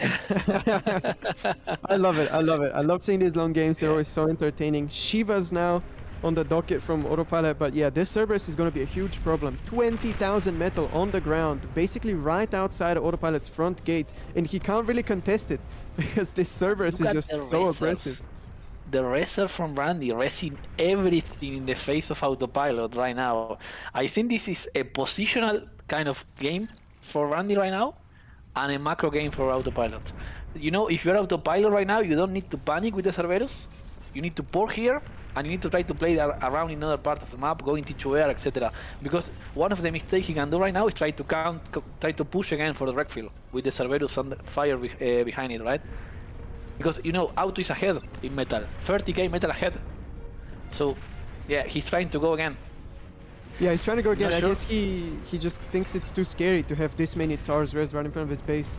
Yeah, but I'm not sure. Yeah, he has some shurikens. Yeah, AA is also there. Yeah, I'm not sure what's going to happen here, but yeah, fighting under the Cerberus, we all know it from AV8, right? It's really scary. A lot of army anyway for Auto. The Yeah, but Tsars are also- ultimately, it looks like Yeah, he's going to be able to retake the area. Not sure. Again, doing a lot of work with the Cerberus. He's resting also behind. I think the advantage from Autopilot here is the reinforcements are actually really far away. Yeah, that shoot was insane. Like I 30 think res he's dots taking it. going down. Yeah, he's taking it. But I- that Cerberus was a monster. 11,000 Oh, no. HP. Yeah. And I think you know what happened also here is the reinforcement time, right? Randy is too far away, right? So actually, Autopilot with a lot of units, he actually could actually take it. I think this is kind of really hard to stop from Randy now. Yeah, this might be the beginning of the end. Honestly, I think Yeah. Randy played great this game, but 20,000 Yeah. reclaim on the ground, basically secure for Autopilot, and he has that Shiva transition right. Randy is not on tier 3 yet. Randy actually drops a tier 2 air lab in his base. Yeah. I guess he's not trying to race for that tier 3 advantage. He's just gonna go something alternative. I actually really like that decision. Yeah. I am with you, Slick. I think if you can bomb that Banshee in the base, you're killing almost everything there. And you can try to go for that, and then you can go into Cobras. Into Wasps. I think the T2 gunship for Cortex. Yeah. You can try to do something like that and try to stop the Shivas because they are really slow. But yeah, I mean, this is looking better for Autopilot, if you ask me right now. Yeah, I mean, I think it's honestly way past the time where that advanced gear should have been reclaimed or turned into something else. This is actually so scary. It's basically the losing condition, just having a giant bomb in your base. And yeah, we see tier 2 bombers from Randy. I think that's where he's gonna go. Yeah, but Auto has a lot of fighters. Yeah, what is Really the hard. let's see. Pull off. 55 fighters for Autopilot, 22 fighters from Randy, Yeah. both players on tier 1 only. Yeah, and Auto going T2 air now. I don't think he's going to put fighters on repeat. I mean, Auto is being smart here. He knows he has a game-winning advantage with that reclaim heal he has. He knows it, so he's actually trying to deny win condition from the opponent, right? This is a really good high-level mindset, saying how can we lose this game, right? And start trying to cross and check all the things you need to have: anti-nuke, a lot of AA, fighters. How you can lose? You just have to remove all the win condition from the enemy, and you capitalize from there. Yeah, absolutely. Yeah, I think that's the exact mindset. He is aware that he's in the insane army value lead. He's actually 150% up in army value from at the moment. And he's just trying to cover all of the different cases where he loses this game. I you know that Tsar ball from Autopilot and Shiva ball is scary. I would like to see some grunt spam behind it, on top of it. But I think since you might even not need it, right? It's so many fucking units. Yeah, it's look at that huge. ball. Yeah. It's really, really hard to stop a ball of units like this. I honestly don't know what Randy has to do. He's going tier 3 now himself. It seems like he's not going for a bombing just yet. He's not really investing into more fighters or anything like that. He's going to try to match Autopilot on units. But we're going to see that top left expansion go down. Cerberus available for the defense, but not going to be enough. That Shiva rocket, so strong at killing pork. This is too much to stop. And Too much. Look at this massive fight though. Like visually, it's so appealing. yeah, this is awesome. I think this is one of the most, let's say, graphical maps, right? Sorry, the graphical fights we have so far into tank, into tank, and a lot of shells. Cerberus also action, right? So that is really good usually for the YouTube videos, right? It's a really fun unit. You see like a big cannon with 3 guns. Oh my god, this is a good game. You're going to probably try it, right? So yeah, I think yeah, this game is impossible to lose from Auto. I will say, like, really hard. Auto also floating 18k metal right now, so he can even start Aphis farm. He can do whatever he wants from here. Yeah, he's in full control. He has the fighter lead. It seems like he's going into some bomber of his own. He's going to try to close the game out in a more safe way rather than just running into the opponent with the army, right? Although I think he can do that as well. he has the entire map to control. And I think also this game will be very interesting stats-wise. All the people that use Gex, Varunda, shout out Varunda, I think it's going to be really fun to see all the stats, like how much damage did that Cerberus do, and like how many towers were made, stuff like that. This game, I think, is going to be a record game. I think I am also checking stats, and Autopilot damage efficiency 111, Randy 85%. So that is also huge. On top that Autopilot has 50k more metal produced, so that is usually translated to what we are seeing right now, right? Like a huge army value lead. Yeah, bombing run going in now for Autopilot. Yeah, this is GG angle for Randy. Yeah, I think he's going bombers. for that one shield. Yeah. Yeah, a converter right next to it as well. This advanced geo will pop very, very easily. Bombers. Comet BP. He Comet BP is still really there good. We go. And now for there we go. now going for Yeah. I think this is the GG moment from Randy. Yeah. Advanced geo goes down. So much. Bombers are still alive. Also. Bombing the another fusion. Yeah, that is over. Yeah, I mean, Randy's going for a YOLO play, but yeah, so many fighters from Auto. Yeah, the 5 bombers he made earlier are gonna go in now, but they're gonna get sniped down. It seems like Randy's just moving all the army across for a final last-ditch effort, but just calls the GG. In game 1, goes to Autopilot and Devil's Postpiles. Really nice game. Commander self-destructed. I think this was a really fun, nice to watch game. Right? Yeah. As we predicted, right? Two really solid players. Randy went a bit more for the cheeky things, right? Ambassador up. I think that is the moment where Randy started to kind of lose a bit, because I think he lost a lot of BP from the lab and the nanos doing the first 2 ambassadors and the heavy transports. Mm-hmm. And I think that maybe this is why he was a bit behind in the SAR production early on. But yeah, I mean, Randy, I will say knife from Randy trying to go for those plays, the ambassador drop in the hill trying to snipe that Banshio, the mine layer in the south. Really nice, fun stuff. Yeah, very creative. That I mean, I'm gonna say it again. It seems like all of Aiden's maps really support very creative gameplay. They're all really unique, and yeah, kudos to Randy for pulling out so many creative tactics this game. I'm sure this was like probably the most entertainment game of today so far. All right, for map number 2, we're going on Comet Catcher. This is Autopilot's pick. Comet Catcher probably going to be way more standard, right? We're probably just going to see a lot of tank versus tank fights for the entire game, and it's going to come down to whoever has better army positioning and better macro is going to take the win. Yeah. I think we are going to see Incisor versus Incisor for a while, unless someone tries to go Blitz. I still think Blitz is viable in this map, but it's so much harder to play, in my opinion. Like miles harder to play. You need to raid everywhere, you need to be everywhere, and you need to have like massive APM. And Incisor is a better unit, right? Incisor is better unit when you are fighting against the Blitz.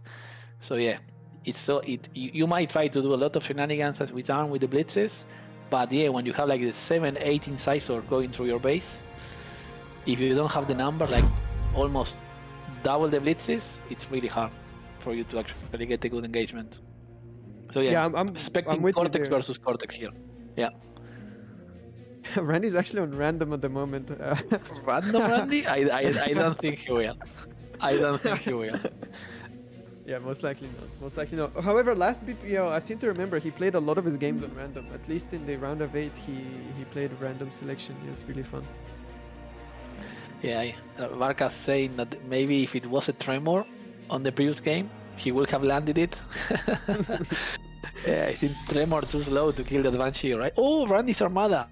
Randy went random Armada. Oh my God, we're going to have a... This is going to be interesting.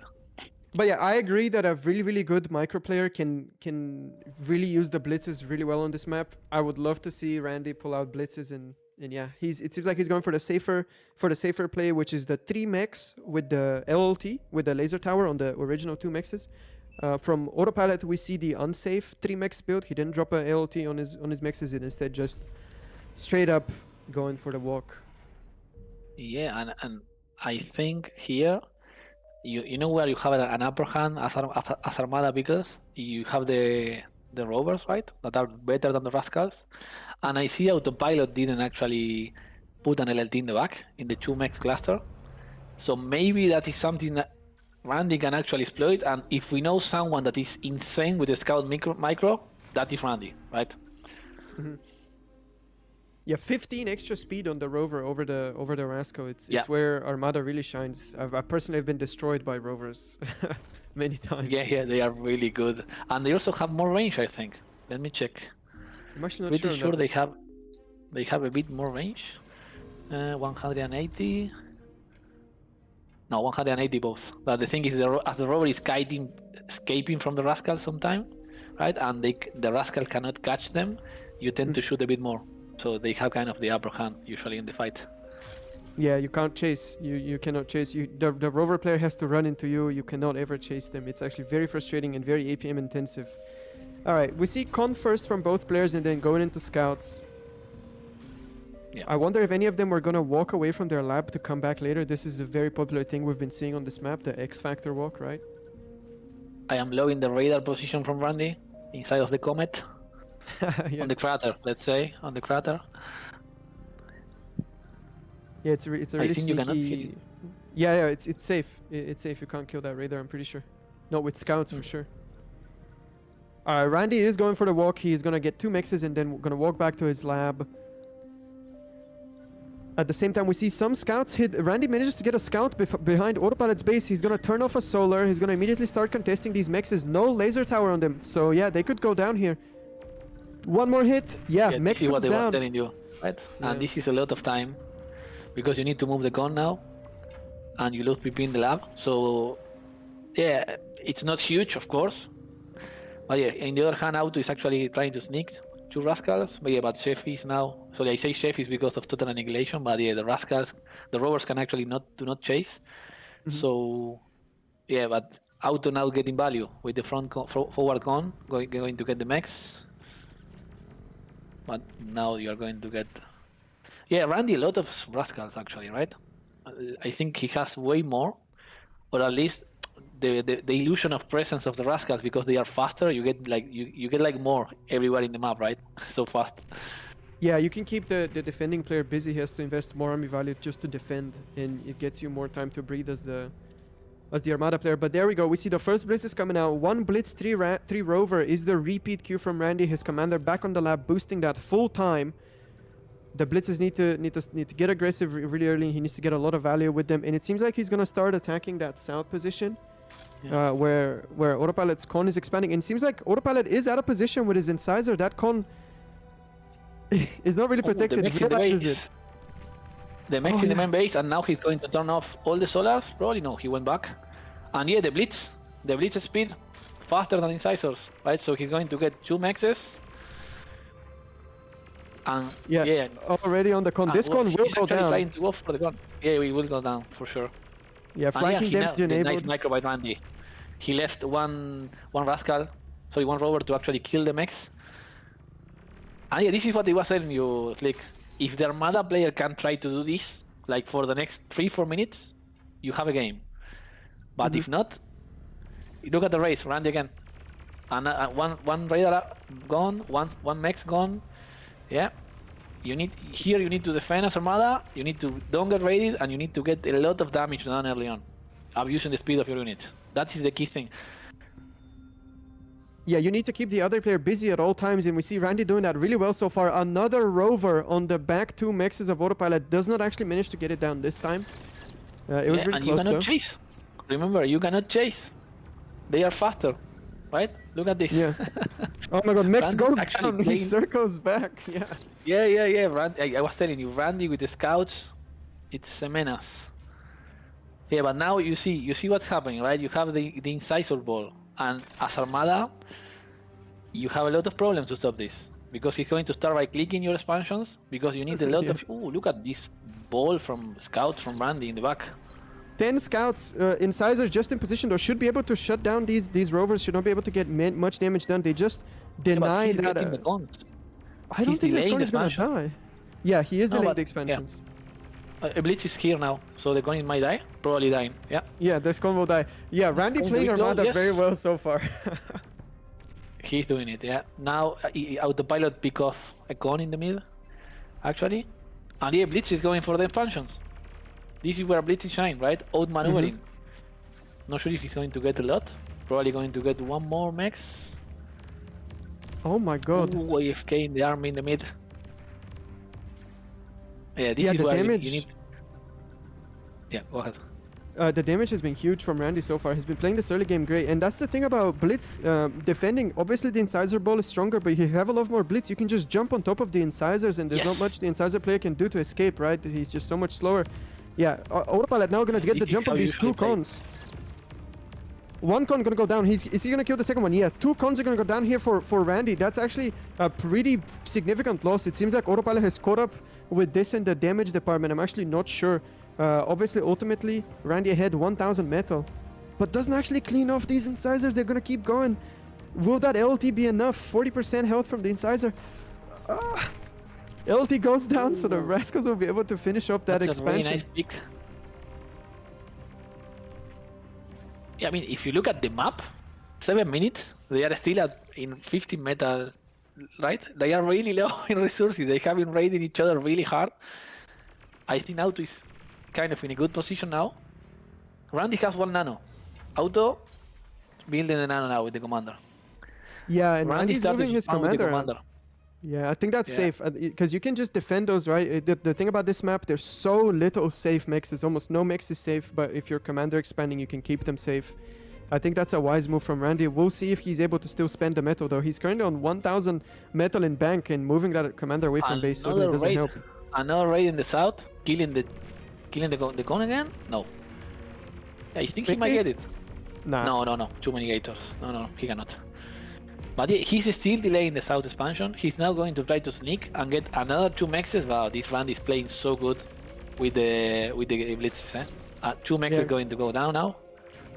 Yeah, 2 Oh, mixes no. on the north. He has blitzes Yeah, everywhere, and it's so annoying to play against, honestly. It's so Yeah. hard to deal with this.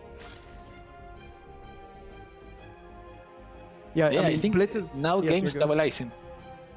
Stabilizing a bit, right? On both sides. We don't see a lot of raiding now.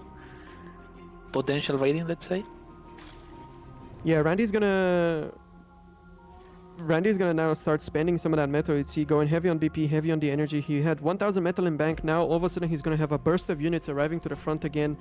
And yeah, it's so tough to keep any expansion. We see like it's 8 minutes, and if you just hit the timer and showed me this game, you could tell me it's 4 minutes in. I'll probably believe you. Yeah.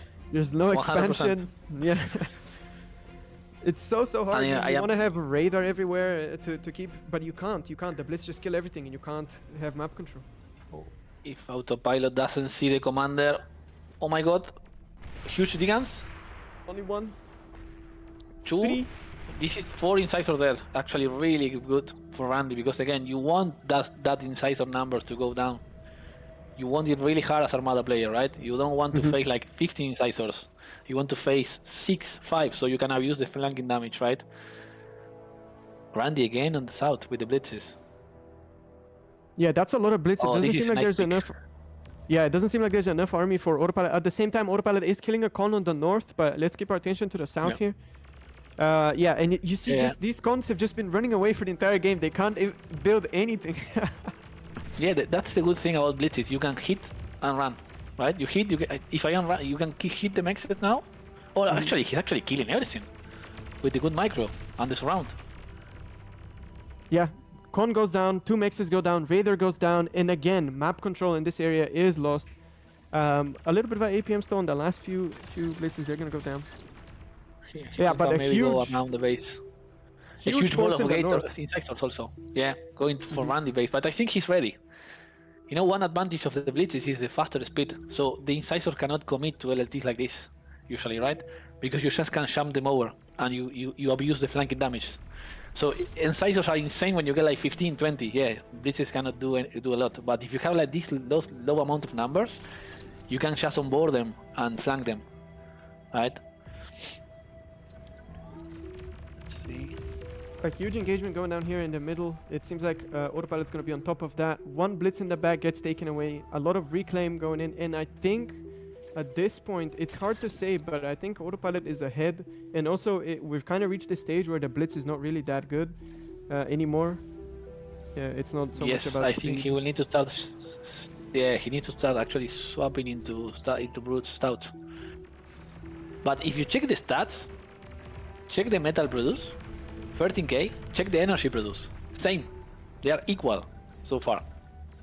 Yeah, army value is ahead for Auto, like 2k ahead, and it's a huge metric, let's say, at this point in the game. So yeah, this is where it starts to get out of control, right? If you are... Ooh, the self-D? No, it didn't happen. Yeah, another cons. This is the moment. in the south. Yeah, this is the moment where it starts to get totally out of control if you are Armada player, right? You are facing these gator balls everywhere, and you just don't have enough blitzes to try to fight all of them, because they trade Yeah. better, right? Yeah, I think honestly this is kind of the beginning of the end. A huge army value advantage from Autopilot, and it's so hard to play against an army value advantage when you have Blitz and the opponent has Incisor. Autopilot's commander actually not entirely safe here in the middle, but it is not going to go down. Autopilot manages to Well, this retreat is in kind of a time. throw by Auto. He suicide a lot of actually... Oh, Randy actually queued an amphibious con in the north. I think that is a misclick, probably. Yeah, I think so. He admitted that the one he made yesterday was also a misclick, so I think that just happened again. But Randy switching to Stouts here. He doesn't want to go into this mid game with Blitz versus Incisor. I think that's a wise choice, switching to the Stout right now. Nice play there by Randy again in the corner of the map, seeing the movements. It's honestly so hard to follow. There's like 4 engagements happening at every second. Yeah. And if you see Randy again right in the south with the blitzes, again, going to get all the mexes, all the expansion again. So, yeah, Auto getting the back of Randy base now. But yeah, actually, Incisor don't trade really well into Stouts. So yeah, actually Auto now is trying to just cut Randy production, right? Trying to, because you can also transition to Stouts yourself. So yeah, it's hard to tell. I am with you, Slick. I think Auto is a bit ahead. Oh. But yeah, we will need to check how it evolves. But for me, yeah, this is Auto ahead now. Yeah, that's both players very low on the mix count, but Autopilot manages to have a few more than Randy. Actually, more than a few more. The meter per second is pretty decisive. And with Stouts, it's hard to catch the constant raids of Incisors because you now switch to having the slower unit. Yeah, but you have like, if you put a Stout ball, you are going to threat the front door of Autopilot, right? So yeah, but again, it's so hard because you know the advantage of having a faster unit and a cheaper unit is that you have more, right? So you can split the army as Autopilot is doing right now, right? He's trying to go around. Seems Randy's going for the base. Yeah, Randy's just going for the base. Yeah, he realizes that he can't keep playing these flanks. He has the slower and the less amount of units. He's just going for a direct assault in the base. What does Autopilot have to defend? He's pumping out he's pumping out Pounders right now, but there's so many Stouts. There's 12 Stouts right in front of his base. He's bringing back the Incisor. I honestly think he's going to be able to defend this. Yeah, it doesn't seem like Randy has that critical mass that he needs to go for the base right now. Yeah, and check the metal, right? Randy is down to nothing. Almost has been raided. And yeah, and Auto is on almost triple the metal, right? Per second. Randy So has he's 3 going- mexes. Three mexes left only. 3 mexes. Yeah, The and beauty he's of not Comet scaling catcher. anymore. Yeah. I think if you're Randy, you need to walk the commander forward. That's the only... You need to walk forward. You want to walk forward, try to dig on the Pounders. I mean, you might die, of course, right? But you are still behind, right? Yeah, he's reached that It's- point where he needs to go for a risky play to turn this game around, I feel like. Auto is not going to panic again with the LTs in the face of... in his face, right? He's probably just going to chill because he probably knows he's ahead. Yeah, he has these Incisors still running in the back of Randy's base. He knows exactly that he has no mexes anywhere on the map. He's actually going to go in now and attack some Solars, but he's going to pull back eventually. Okay.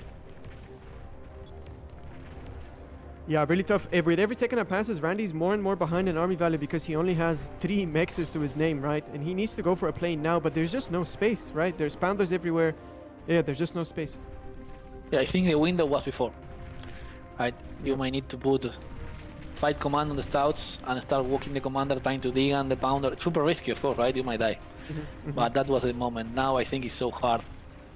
Ooh, the commander walking forward. He's going to get some digans. Ooh, two brutes going down. 1 Pounder. Another Pounder. Pounder. Yeah. That's the moment. If you have one, that's the moment you need to... It's still same army value probably, right? So yeah, maybe reclaiming the base, starting to reclaim the solars and put a Centurion or Tux Maces on the front. That's the only thing I can think of. But the auto has all the map, so you're still going to die, right? It's just like an all-in because you don't have the map right now if you're Randy. Yeah, he's gonna split his stouts around again. 6 stouts to the north, 10 stouts to the south. He's gonna try to find some damage, and obviously it's hard to defend this, right? You don't want to leave your base open. You want to keep your army Walking in the the base. commander, 1 Diga. He's gonna make a radar. He's trying to make a radar where there's already one. Auto put in LLTs.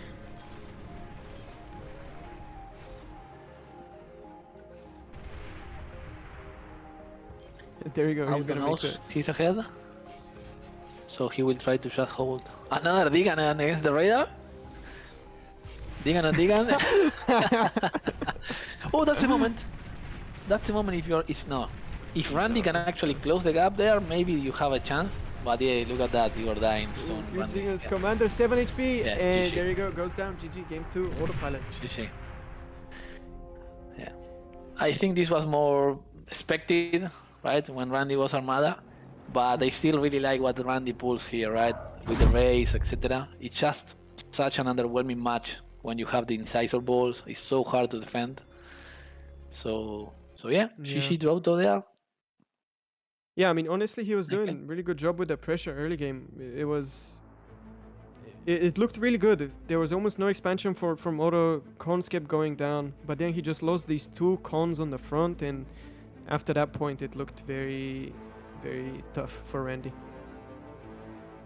I agree with you. I think that was the kind of the decisive moment, right? When Randy lost the 2 cons in the front, because that will actually probably give Randy so much map control going forward and radars and trying to actually keep playing the aggression. He lost that, then he lost expansion behind it. That was kind of the beginning of the end, yeah.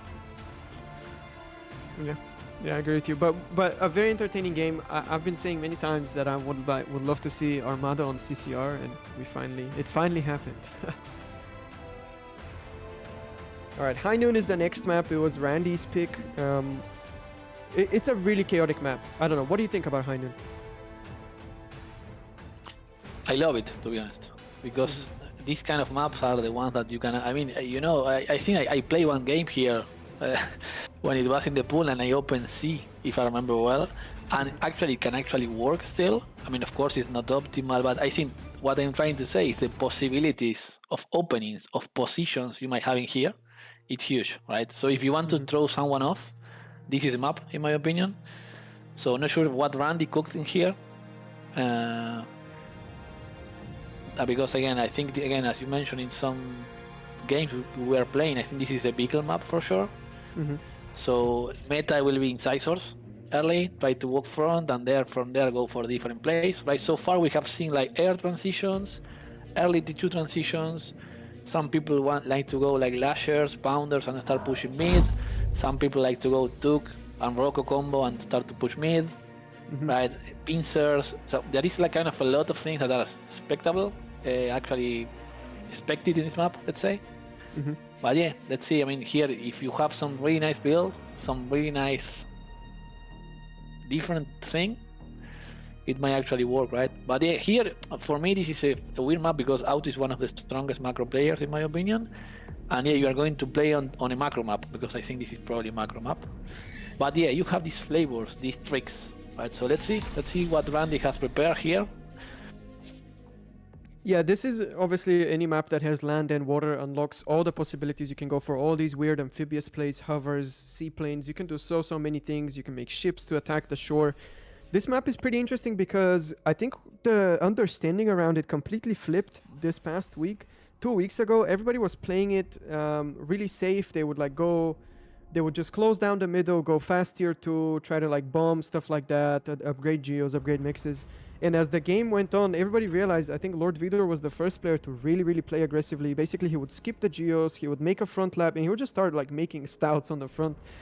And then the understanding kind of flipped. Everybody thought this was like a safe map that was boring in the beginning. You can go tier 2 really fast or air or whatever. And now we know that that's not the case at all. You can very much punish people in tier 1, and it's actually probably the strongest thing you can do. Yeah, I remember having the conversation with Bedor saying that the mid mexes are 2.5, I think. You have like 2.6 mexes, right? Yeah. And you want to actually deny those because even if you go to 1.9 mex is not as good as the 2.6. You also have those mexes on the island being 2.6. So if you, for example, you can have a build where you have an underwater con, right, amphibious con, getting the first 2.6 in the north, and you can secure early mid and try to deny the 2.6 from your opponent in the middle, it's huge. And also opening the map means all your opponent economy is open to raids, right? So I also see some people starting to crumble the front line and then sneaking a lot of early units, right? So you might sneak like Rascals, you might sneak like Blitzes, Incisors, because usually all the backline mexes are undefended. You don't have any LTs in there, right? Because you are trying to fast forward to the front to close the front, right? So yeah. Here we see a really aggressive opening, really aggressive opening from Randy. He basically has made no cons, just his first con is being made now. He pumped out so many Rascals and an Incisor, and he's just routing them to the back of Autopilot's base. And Rascals can be very scary, obviously, because you can hide them in the water, right? And they're invulnerable there. One Mex we're going to see go down now. Some pressure put on the con. I think, that's already kind of paid off by Randy. One Mex. Well, he already built. It's hard to say, right? He's so behind on expansion. He hasn't expanded anywhere himself. But, I mean, this is so much army still coming. There's so many. There's 7 Rascals available for Randy.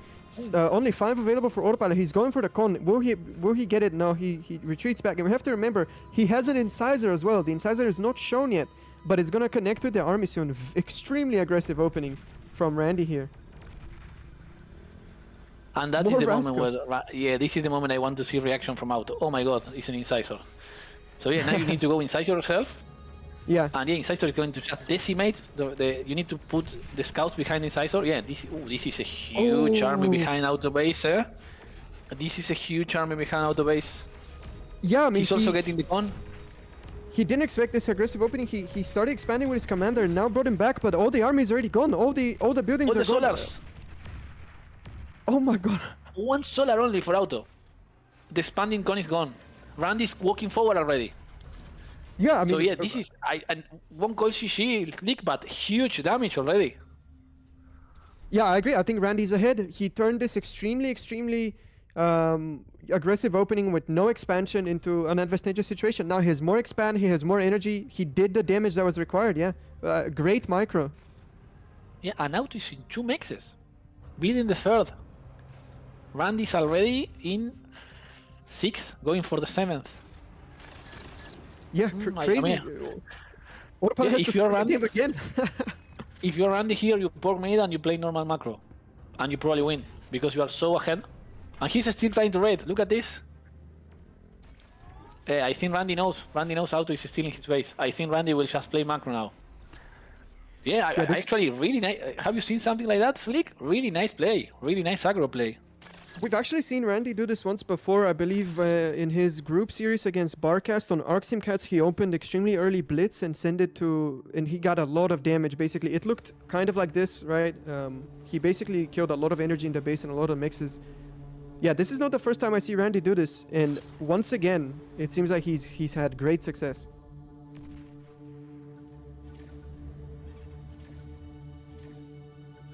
Yeah, it was very well executed, right? He purposefully routed the Incisor through the back. He didn't go through the middle with the rest of his army. He routed it through the back. He didn't want it to show up on radar. He didn't want it to be scouted. And I guess because he did that, Otto felt safe enough to expand with his commander. And then after he saw the Incisor coming, it was too late. So yeah, honestly... You know that he also microed really well because you want to put the Incisor to tank and your scouts behind, and that's what happened, right? The Incisor is a menace. You need to kill it, right? The problem, you cannot leave the Incisor hitting your back economy, right?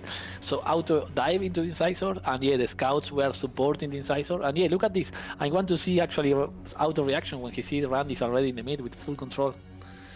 Right? I mean, if you're Randy here, I think you just go for a bomb run. If I am Randy, I will go T1 Shio fast into bomb run. and just try to shred him because you can't expect Autopilot to start pushing mid now, and I know Auto knows he cannot push mid. Yeah, Auto So, yeah. is definitely aware he's very behind. The follow-up from Randy is actually making an amphibious con, this time not a misclick, and a lot of normal cons. Yeah. And he's gonna go for the fast Geo, it seems, yeah. Yeah. He has some Gators trying to go for a play, but yeah, I think it's going to be hard for him. Yeah, look at the map, Slick. Look at the map. Randy having almost all capped, also going for the amphibious con. That is super safe expansion actually. Mm-hmm. Energy production is double from Randy right now. This is a huge actually. Mm-hmm. And yeah, and even BP, right? He's like twice the BP. So I think if you're Randy, you chill here. Not sure if you go forward. Yeah, maybe you can try to close the game, but I feel you can go T1 Shio into pretty safe bombers. There is nothing Slick can do to push you. Sorry, Auto. Yeah, I mean, I'm not even in the game, so yeah, I can't push these guys. I know. Yeah, I mean, Randy can do so many things there. Yeah, but the safe bomber play looks really good. What do you do if you're Autopilot? I honestly don't know, right? You have to... My first thought is you have to, like, immediately try to crow back in expansion. You have to try to even maybe get some of these C-mixes. Definitely not go for a push, I would say. But yeah, really tough hard. position to play if you are from, Autopilot, I think I drop I mean, you are behind, right? So you need to kind of try to take mid, but you cannot take mid. I mean, for me this is pretty over if you ask me. And right now, unless Randy is going to throw, I think he should be running the game. Do you think Randy is going to throw? I'm not sure, but that's the only win condition for Auto. I mean, Auto going ships. That's what you were saying actually here, Slick. Trying to go for something different because you need to get something. So maybe getting the one destroyer to try to shell the front and open them up. Yeah, I don't know. Maybe a con, right? maybe something. But we see con and destroyers. 6 Garpikes from Randy already hitting the beaches of Autopilot. Garpike's extremely oppressive on this map. Lately in all practice games, players have been spamming so many of these. And they're so hard to defend. There's so many places they can go. I don't know if you can draw, if that's going to be visible on stream. But yeah, there are actually so many, because they have bot-like traversability. They can actually crawl into so many spots, yeah. Yeah. I think... Yeah, I am checking that maybe also hovers are good in this map. Hover transition, right? Because they are faster than Garpikes. So, and as I was telling you, right, if you check out the pilot, all the backline mexes are not capped. I'm not sorry, it doesn't have an LLT, let's say. So you can just send one hover scout to each of the mexes really fast and kill everything faster, let's say. But yeah, the Garpikes are kind of a better unit to fight also. Yeah. Yeah, extremely strong. You can't really defend them even with we've seen some players try to defend them with Shuri, but they're actually very good at shooting Shuri down. Yeah, look at the this. EMP resistant. Look at Randy game sense, sending the Garpikes at the same time he's pushing, right? Because he knows, right? He's pulling out the army. And yeah, I think this is where Auto might call it, if you ask me. Yeah, that's so much damage at the same time, yeah. Mid is broken, the north expansion is falling apart. Autopilot has to send army everywhere that he doesn't have. 60% army value advantage for Randy at this point. Yeah, the command, Lasher's pushing mid. This is what I was telling you, like, if you lose mid control, and yeah, the destroyer never happening, right? It will take a while for the destroyer to actually happen. Oh, it's frigates actually. Yeah, he's making frigates. You cannot fight stout really well with frigates. If you have like 6-7 stout for each frigate, right? You're going to get killed. So yeah, I think this is resign angle for Autopilot, if you ask me. But yeah, there you go. GG. Game 3 goes to Randy. This is well played by Randy, how to say. A really nice opening, really ballsy opening also, right? Being 2-0 behind, trying to go for a play like this, that is do or die, because if Randy doesn't get any damage on that play, it's she, because Auto is ahead already on cons, etc. Right? Or you are so behind, right? But I think it was really good. Yeah, I mean, Randy, the wild card, if someone was to make a play like this, it would be Randy. He's always going for the non-standard plays and always making them work. Yeah, that was a great game. I'm really excited that this series is going long, because these games have been really, really fun so far.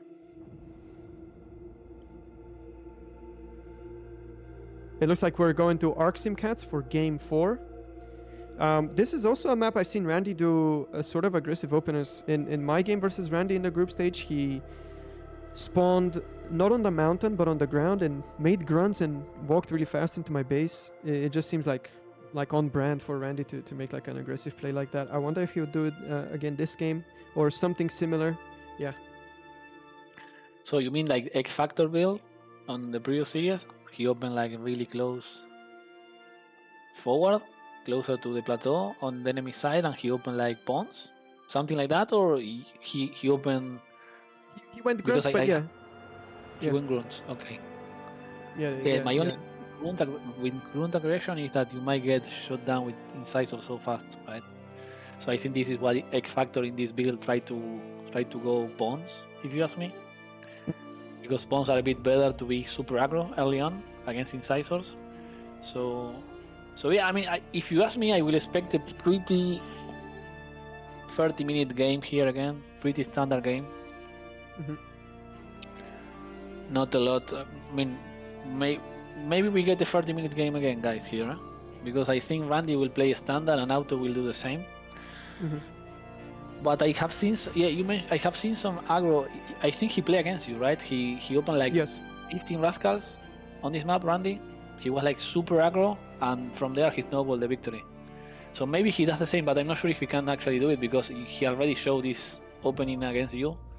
So maybe he will just play more standard, right? Let's see.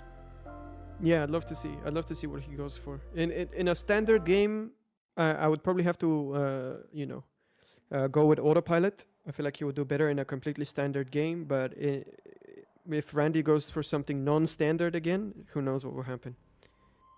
Yeah.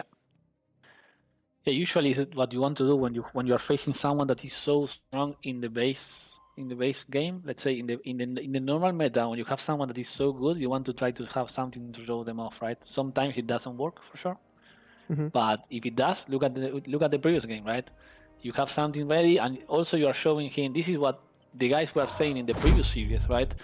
When you have someone that is so random, for example, as XFactor, that he might spawn next to you, he might go for bomb run and kill your commander. That is actually really good because the opponent might be building an anti-nuke. He might be building a lot of AA because he might be scared, and having that kind of mind game that they don't know what to do is really good, right?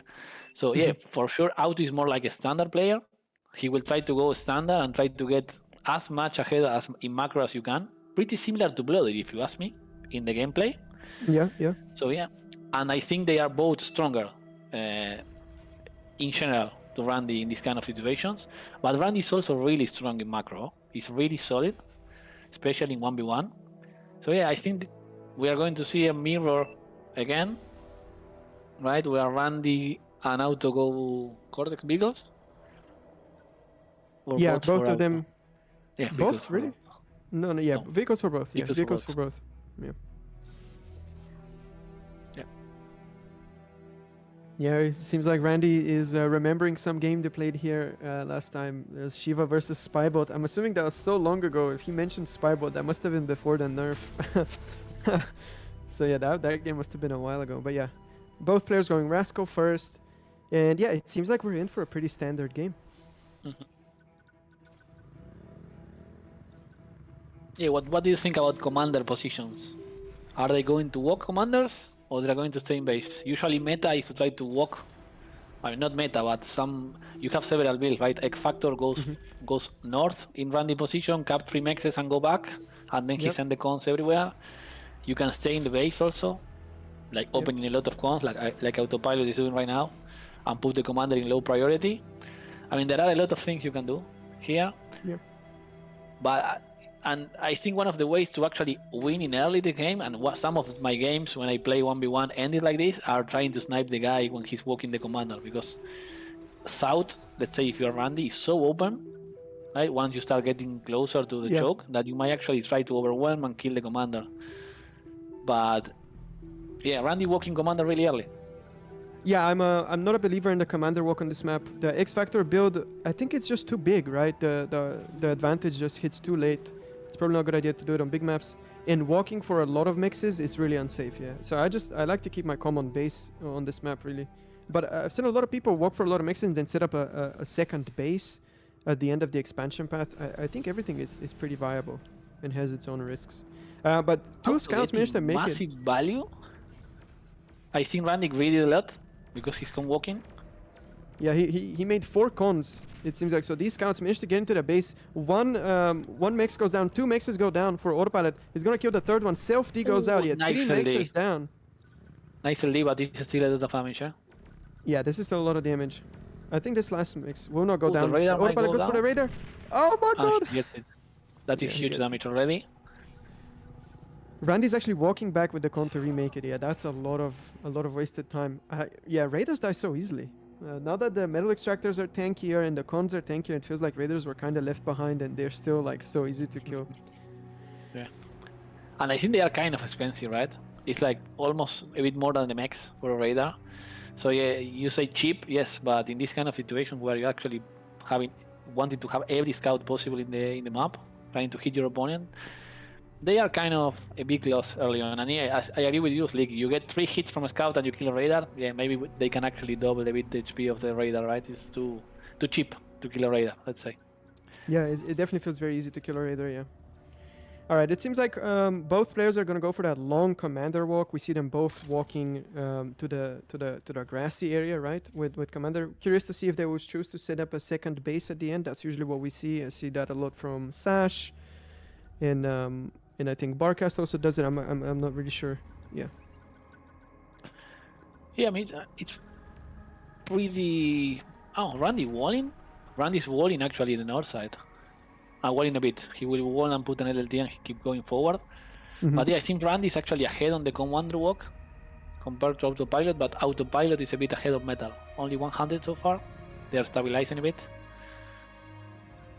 Yeah, relatively 50-50 game. Apart from the 3 mexes going down, it's still anybody's game at this point. Yeah, but I think Randy actually recovered because he has so many cons out, right? Mm-hmm.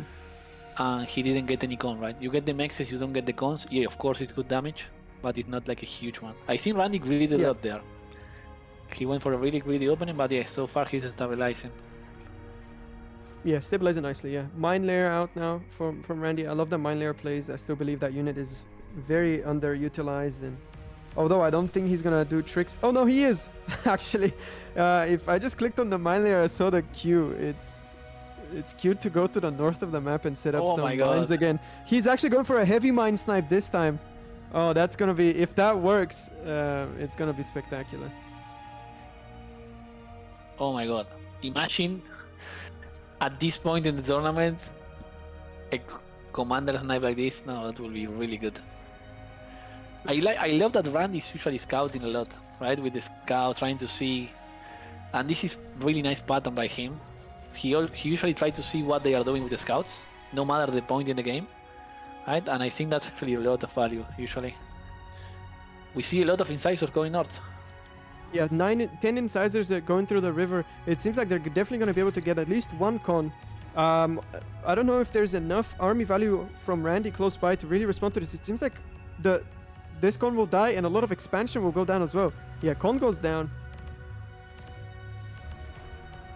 Autopilot now finds the second con. Will he go for it? No, he chooses to instead go deeper into the mexes. Yeah, he will get a lot. LLD is not ready yet. Yeah, he chooses to go for the con. Yeah, I think this con is going to go down as well, and then Autopilot is probably going to retreat. Or is he going to go for the third con as well? No, he retreats, okay. Not sure, I think he will keep pushing. He has the army value, the army advantage. He also has the advantage. Oh, this is really hard to say, but yeah, third con goes down, 3 cons down. That is maybe Randy went too greedy here. Play. Yeah. I think it's not really army positioning also. I think Autopilot is sending incisors everywhere right now. Oh god. Alright, the attack is over now. Autopilot retreats. Randy has more incisors in the area. That's 700 reclaim on the ground, but a lot of cons and a lot of mexes went down. It's going to be very, very costly to remake all of that.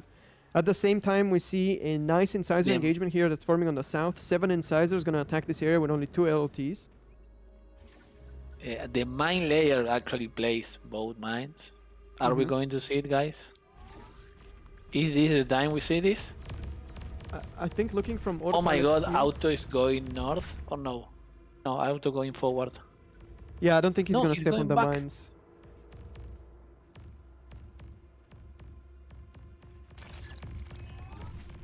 Yeah, but he has the incisors. He might actually blow the mines and send incisors to try to snipe the commander.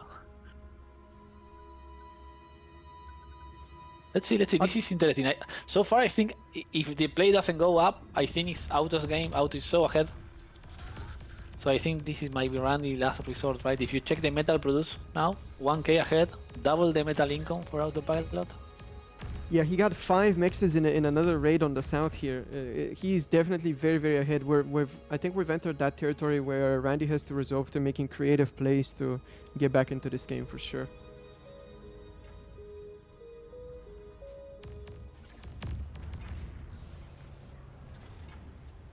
Alright, the game has stabilized again. No more raids happening for the moment. Both players just trying to spend. It seems like Wind was down for some time because they're both putting down a lot of solars. Oh, Randy going for the second try Oh, I with the see. heavy Yeah. mines. I think this second try will work. Oh my god. Autopilot Yes. queue right now will go over these mines if he completes his entire queue. So now Randy has to be very careful to not E-stall at any point. He doesn't want to reveal these mines because Autopilot will hear the explosion. And oh no, it happens. He E-stalls. He sees the mines. No, no, he's gonna degun them. But maybe he thinks that's just it, and there's no more. It could still happen. It could still happen. Oh my god. Oh my god, guys. At the Randy same needs time, to be really careful. yeah, a nice engagement here on middle. Randy's gonna get a con in a few of these exploiters. Oh my god, guys. Oh my god, guys. Are we actually seeing this? Are we actually going to nerf heavy mines because 2 OP? Go there, go there. Oh my He's fucking gonna. god. Is Randy paying attention? Randy needs to pay Oh my attention. He's paying it. He's gonna do it. No freaking way. Oh my god. Oh my god. He gets him with a snipe. Oh my god, guys. Game 4 goes to Oh my Randy. fucking god. Can we all type hype in the chat, guys? I want to see the Twitch chat with hype, please. This was I think it's one of the highlights of the tournament, let's say, yeah? And yeah, this idea was from actually Flying Duck, right? Or I think the first time we see it was yesterday with Flying Duck trying to do this to Randy. And now Randy's doing this to Autopilot. No, this is so good, guys. Insane. Yeah, I think Flying Duck and Raxo attempted something like this either in practice or in their games, but that is crazy. I can't believe we saw a double heavy mine snipe in game 4 of a semifinal. This is insane. This is honestly insane. I have no words. I'm speechless. What a highlight! What a freaking Unreal. highlight. I will say, let's be honest, it's too cheap to kill a commander like that with the heavy mines. I think we are going to see something probably because imagine, losing the game. Let's say if this is game 5, Slick. Let's say this is game 5, and you are losing the whole BPL to this play. Like you are probably going to not saying uninstall the game, right? But you are going to be like really bad, right? So of course it's an awesome play, right? This is awesome to see, but yeah, I think I mean, Auto was winning this game. Let's be honest. Auto was super ahead. Auto was getting better trades. Auto was sniping cons. But yeah, game 5.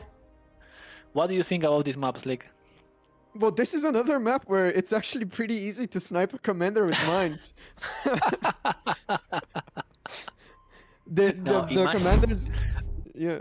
Go ahead. Imagine if we see this again. No, I think it's a bit harder in here. But yeah, if you see Autopilot, right?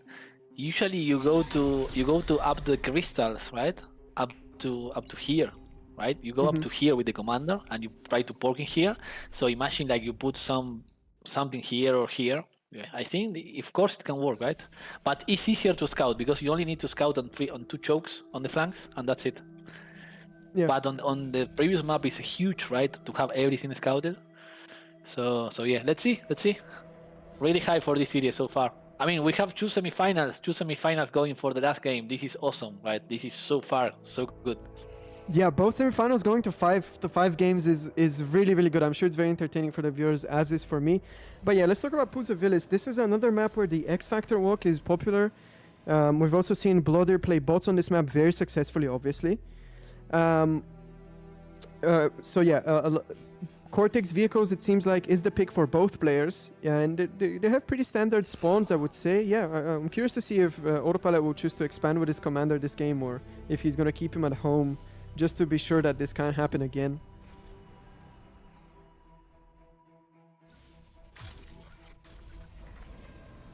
Oh my god, I see the chat sees it now. Yeah, I am checking the chat right now for the live moment. Insane, cooked. Oh my god, so good. Oh my god, that was insane. Okay, let's go back to this one. Oh, Randy walking the commander really early, and to a really usually the commander goes to the other side. So I am really, yeah, there's just a lot of differences, right, on this build. I will say, auto expanding north with the con. Randy walking commander early. Yeah, Randy's going for that X Factor walk. We see he has it planned to go back to the lab once he takes these 3 mixes. He's going to pump out a bunch of incisors, and that's the game plan for him. For Autopilot, we don't know yet. But yeah, the first scouts start to make it across the map. No damage for now. Yeah. I think Randy's getting ahead slowly but steady in metal now because of the con walk. Right? But yeah, I see a lot of scouts from Slick. Sorry, from Auto. Like yeah, a lot of scouts. And I'm not sure if Randy has the units yet to defend this. I mean, actually, he's lucky because they are going for the commander, so he can actually stall those scouts for a while. Yeah, I'm not sure if Autopilot will be able to get damage. Randy has the BP now on the lab, 2 cons, more than enough to pump out scouts to defend this. And yeah, no damage done. And now he's walking back to the lab. But that's the important thing. Autopilot scouts the opener. Yeah, this mix might go down actually. Oh no. No, he will repair. And they go now. But yeah, now he knows he's a factor build, right? Yeah, exactly. He saw the mixes and he saw the commander walking back to the lab, and he knows that in about 2 minutes' time he's gonna be dealing with a large incisor ball on his doorstep, and actually Autopilot's going for the same build. Yeah, he just did the walk a little bit later, but he's going for the exact same build, and he's also gonna walk back and touch the lab.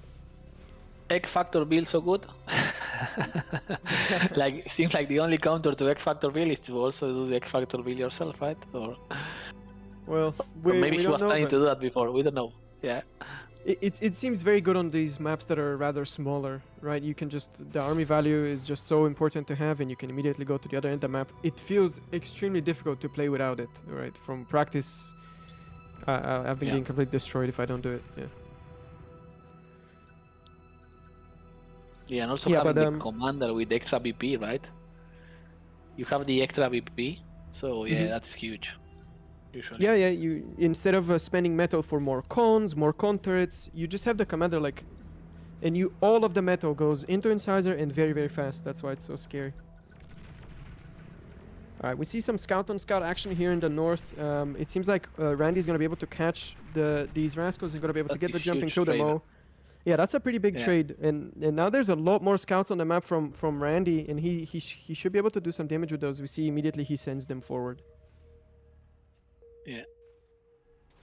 I mean, let's speak about the psychological factors, like also here. How do you feel now if you are Autopilot?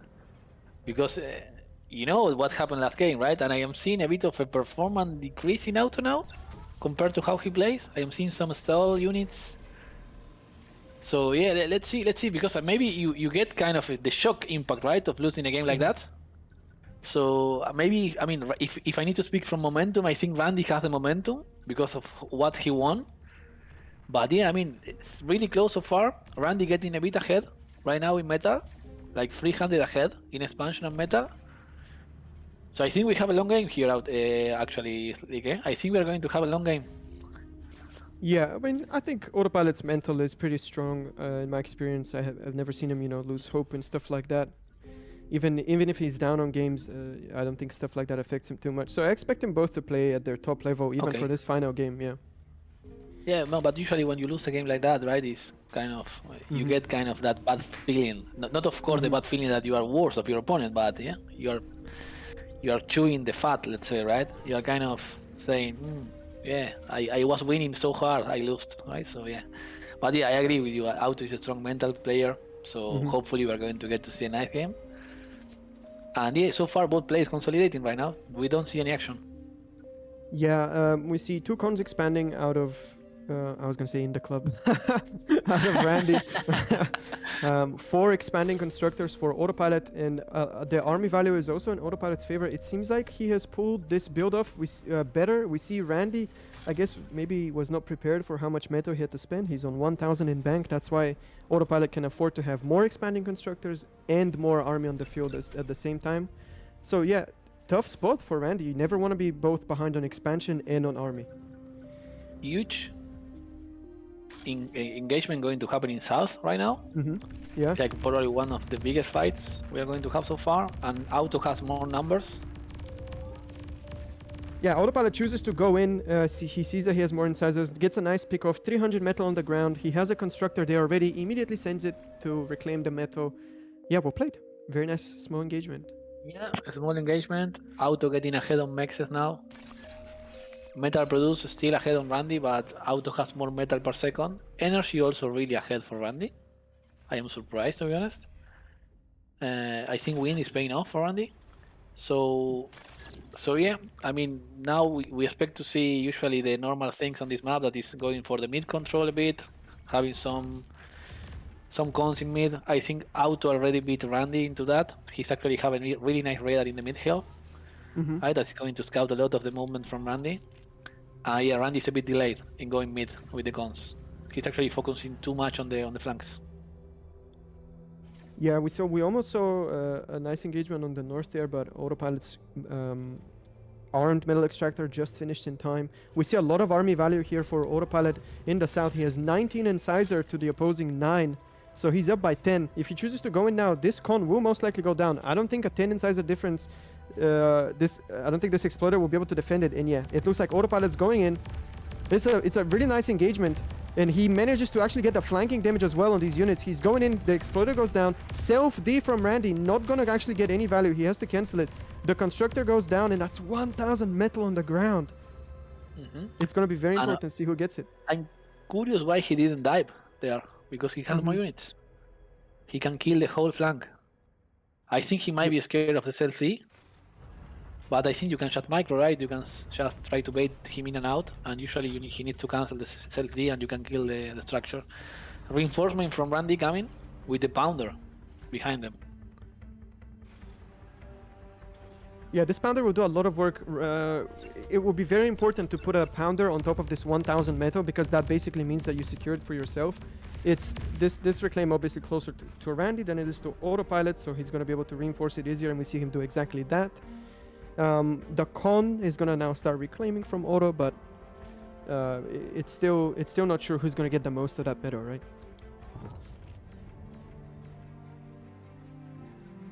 No action anywhere else on the map for the moment. It seems like both players are focusing on this 1,000 metal reclaim field, and that makes sense. Early transition from air for Randy. Oh, that's interesting. For air. Like really early. Yeah. He doesn't have a lot of energy. Well, he has actually, he does. I think he's fine to go there, but yeah, the metal is kind of stalling for now for Randy. And yeah, the pounder comes in here and he's going to get back all this wreckfield. I mean, Auto already almost reclaimed everything, but now he can actually try to regain control of this side. But yeah, Auto is in a better position in this situation, because Auto has the full expansion on his side, right? On the east, on the northeast, he has the full expansion already. Randy is still fighting to get control of that part of the map. Yeah, it seems like, although not by a lot, Autopilot is ahead in this early game. He's 2,000 metal produced ahead, has more expansion for sure, more map control. Randy now starting to make air cons to grab the mexes. This map, like Devil's Postpiles, has some mexes that are only available for airplanes, but there are not that many, 4 in total on the map. I'm blowing the scouts here, forcing a bit of AA for nothing. Also really nice to do it. He also going to scout the full autopilot base. Yeah. Yeah, this is I'm this curious. is really nice. I'm curious why Randy's not taking min-mexes, because autopilot has never pressured there, right? He's also missing one mex, 2.2. Oh, A this nice is engagement on the north here. Yeah. Yes, this is getting Both a lot of exploders go value. down. No chance for a self-D. He's gonna keep going in. No scout with his army, so it is always scary. There could be a pounder just around the corner. We are in the pounder phase. Only one LT available. Some brutes will reinforce here. There's no Geo to be killed. So ultimately, nice damage, but nothing major, right? 2 mexes gonna go down.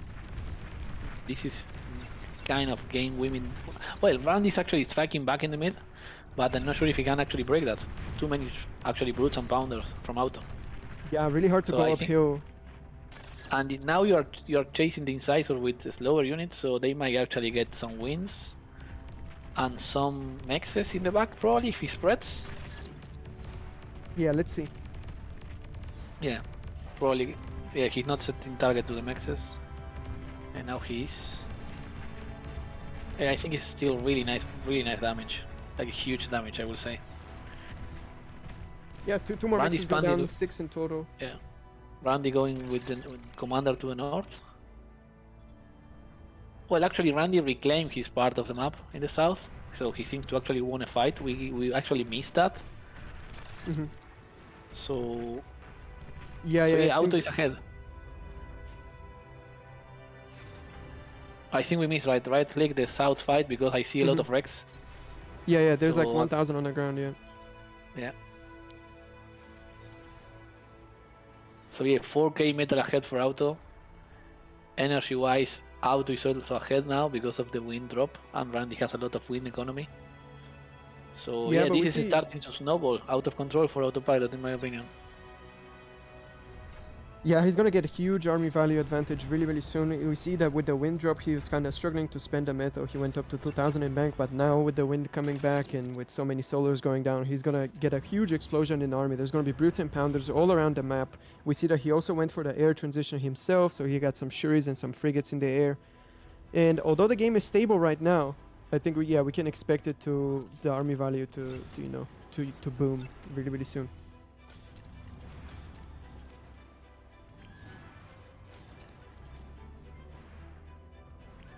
We see a ball of tier 1 tanks going up to the north to a nice attack for Randy. It doesn't seem like Autopilot has much in the area to protect. Randy also has 2 missile trucks with his army, so it's not gonna get shuried down or anything. Yeah, this is gonna be a nice push. Yeah, I see pounders get incisors into pounders. Also, right? I think in some part of the map. No. Yeah, I think here. Yeah, I think Randy has also a lot of units, eh? Yeah, a lot of army and they're well positioned in the north. Autopilot doesn't really have that many units to defend, and it's really hard to reinforce that area. He's gonna lose his Shurikens brutes. coming. Yeah, he comes in with a shuriken, but there's one missile truck. Yeah, it gets stunned. The whole army gets shuriken, but there's no other army from follow-up. Autopilot to capitalize. Yeah, no follow up. I think micro-wise, Randy kind of outplaying auto right now. He also has the racers. Randy reduced the difference in metal to 2k now, eh? Metal produced. So actually Randy's starting to come back slowly but steady. So we have a game here, eh? We Yeah. probably have a game, eh? Yeah, it's a 50-50 game the way I'm seeing it. Yeah. Yeah. Yeah, and the engagement of the north is still going strong. All the reclaim will be secured by Randy. He has the con in position. At the same time, we see brutes trying to sneak their way in through the mid, but not going to happen. There's pounders in position. And It's once shurikens, again, of course. yeah, so many things to Yeah. follow. Yeah, these brutes Oh, are look at this. overextended. I think mid arm is overextended for autopilot. Randy getting a really nice engagement in mid.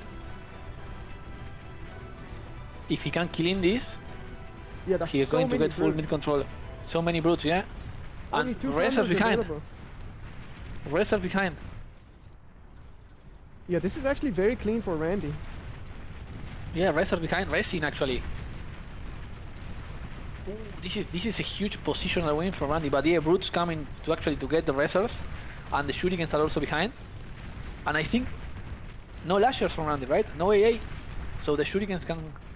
Well, he has some AA bots now walking to the front, 5 in total, and those are going to be more than enough, I think, to stop the Shuris. At the same time, in the south, Autopilot is clearing out that expansion, but compared to the positional win Randy's getting in the middle, it honestly looks really, really scary if you're Autopilot here. He needs to reinforce that fight, he needs to do it quickly, he needs to deny that reclaim. Yeah, he's got a nice shuriken attack here. He's gonna jump on all of the army. He's gonna surround it, get that flanking damage cleared out quickly. He needs to keep those pounders stunned. Those are the stars of this army, the true backbone. They do so much damage. But look at the amount of reser from Randy, and now the AA bots are showing in the fight. Yeah, And look shuriken at will stop Randy's being like effective. resing 1 stout every second, roughly, with the amount of resers. It's actually crazy how fast they res. Yeah. But it's tough. It's really. I actually can't say who's gonna win this game. Who's gonna win this fight? Sorry. The fight is so close to Autopilot's base that the reinforcements are quick. But Randy has so many resers, resurrecting units immediately. It's really, really hard to say. But from what it looks like, I think Autopilot's winning it. He just has more pounders on the high ground. They can shoot down. But Randy taking a nice decision here and going back and resting all the expansion from Autopilot, getting the map control. Really hard to push into pounders also in the high ground. So I think Randy needs to be smart here and go back. Don't try to force it here under the red field. You don't want to add on to the pile, especially if you're not sure you can control it. Yeah, you can control the hill and you're controlling half of the map, right? So I think that is smart. Well, actually, Randy's resting everything really fast. Autopilot sending the commander forward. He's feeling the pressure here. Yeah, he feels like he needs to send a commander to control this this res field. So many tanks from Randy being res, but the resurrects from behind are kind of drying up. There's no more tanks to res. Meanwhile, Autopilot is full time making tanks. He has metal in the bank, so he can full time produce them. I can't tell who's winning this. I am with you 100%. This is what we were expecting on the last game, right? On the last game of an insane best of 5, we were expecting this full tank on tank carnage. This is what we were expecting. Yeah, look at the speed of Randy racing. It's absurd at the moment. I still curious why Auto hasn't gone any racers. Yeah, he's just taking this with air because he's just reclaiming. Yeah, he has 3,000 metal in the bank. Well, I don't know. He's too slow. Racing so fast. So many tanks. Randy's just making brutes so he can reinforce the battlefield so fast, and he's just collapsing on top of Autopilot. The pounder numbers are kind of low right now, so he's able to just collapse, but it's honestly so hard to tell who's winning. Every engagement keeps turning around to the other but player. now I think the numbers are favoring Randy, and Randy's getting all the rest. Yeah, I think so as well. Yeah, Randy's gonna resurrect all of this, and this is looking Randy's very, very in a better scary. position now, eh? And also you have pounders. Pounders not really good to fight on the Rex. Stouts are better here. I think Randy got it. Randy's doing only stouts. Out is doing pounders. And you can see to fight in the Rex, pounders way better. Blodir saying comeback mechanic in action. Yes, definitely. I think. I mean, maybe she. This is looking too really, many really pounders. tough. Hard to Yeah, push they it. actually they can't shoot over the Rex, right? They just keep shooting already dead units. They don't actually do damage when it gets so trafficked. Yeah, but yeah, Randy's actually getting some damage. Too many pounders.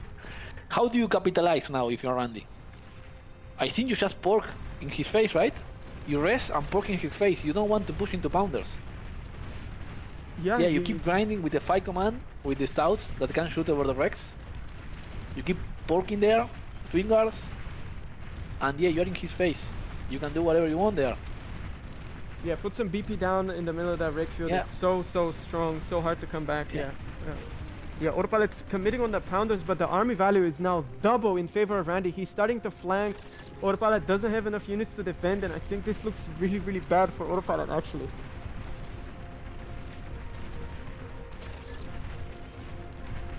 Yeah, we got this nice stout, brute ball in the south going for the rest of the base.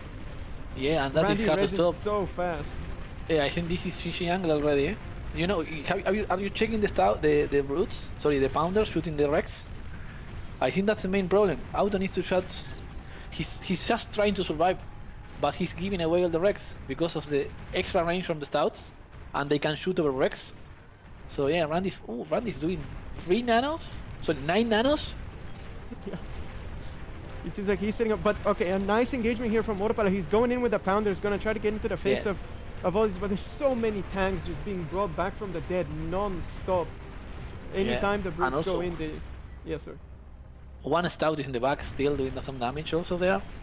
Killing some big nanos. Ooh, T2 in the face? No, my god, this is a Tsar in his face? The Tsar in your face kind of play? Are we in AB8 Slick, or we are in 1v1? Yeah, I mean, I'm a big fan of the Frontier 2 lab. Tsar here will end the game, that is for sure. I'm not even sure if Randy needs it. Yeah, he switched to eating now. He's gonna use the metal to just fund the Tsar. More than enough build power available to just pump Tsars out on repeat. You know what I am missing here from Randy? Some of the twin guards, like 4 or 5 twin guards. Mm-hmm. Yeah, I agree. Something that you are saying, to say Autopilot, you are not pushing me, right? But yeah, that Tsar is instantly ending the game if it goes out. It's impossible to stop. And also, I think, let's be honest, like Pounder is one of the worst units to fight the Tsar ever. I prefer to have even incisors to fight the Tsar or stouts, but Pounders are so slow. Yeah, I think he will put 2 or 3 Tsars on repeat. If I am Randy, I put like 2 or 3 Tsars on repeat. Yeah, that's fine. He put 10. He put 10, the Tsar is out. Tsar seals this game for sure.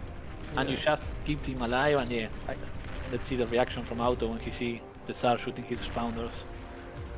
Or he puts tier 2 down himself. It seems like he's gonna try to go for his own Tsar. He's gonna start reclaiming his labs and stuff like that. He's going for the and you have to appreciate it, right? He's not bowing out, and there might still be a chance.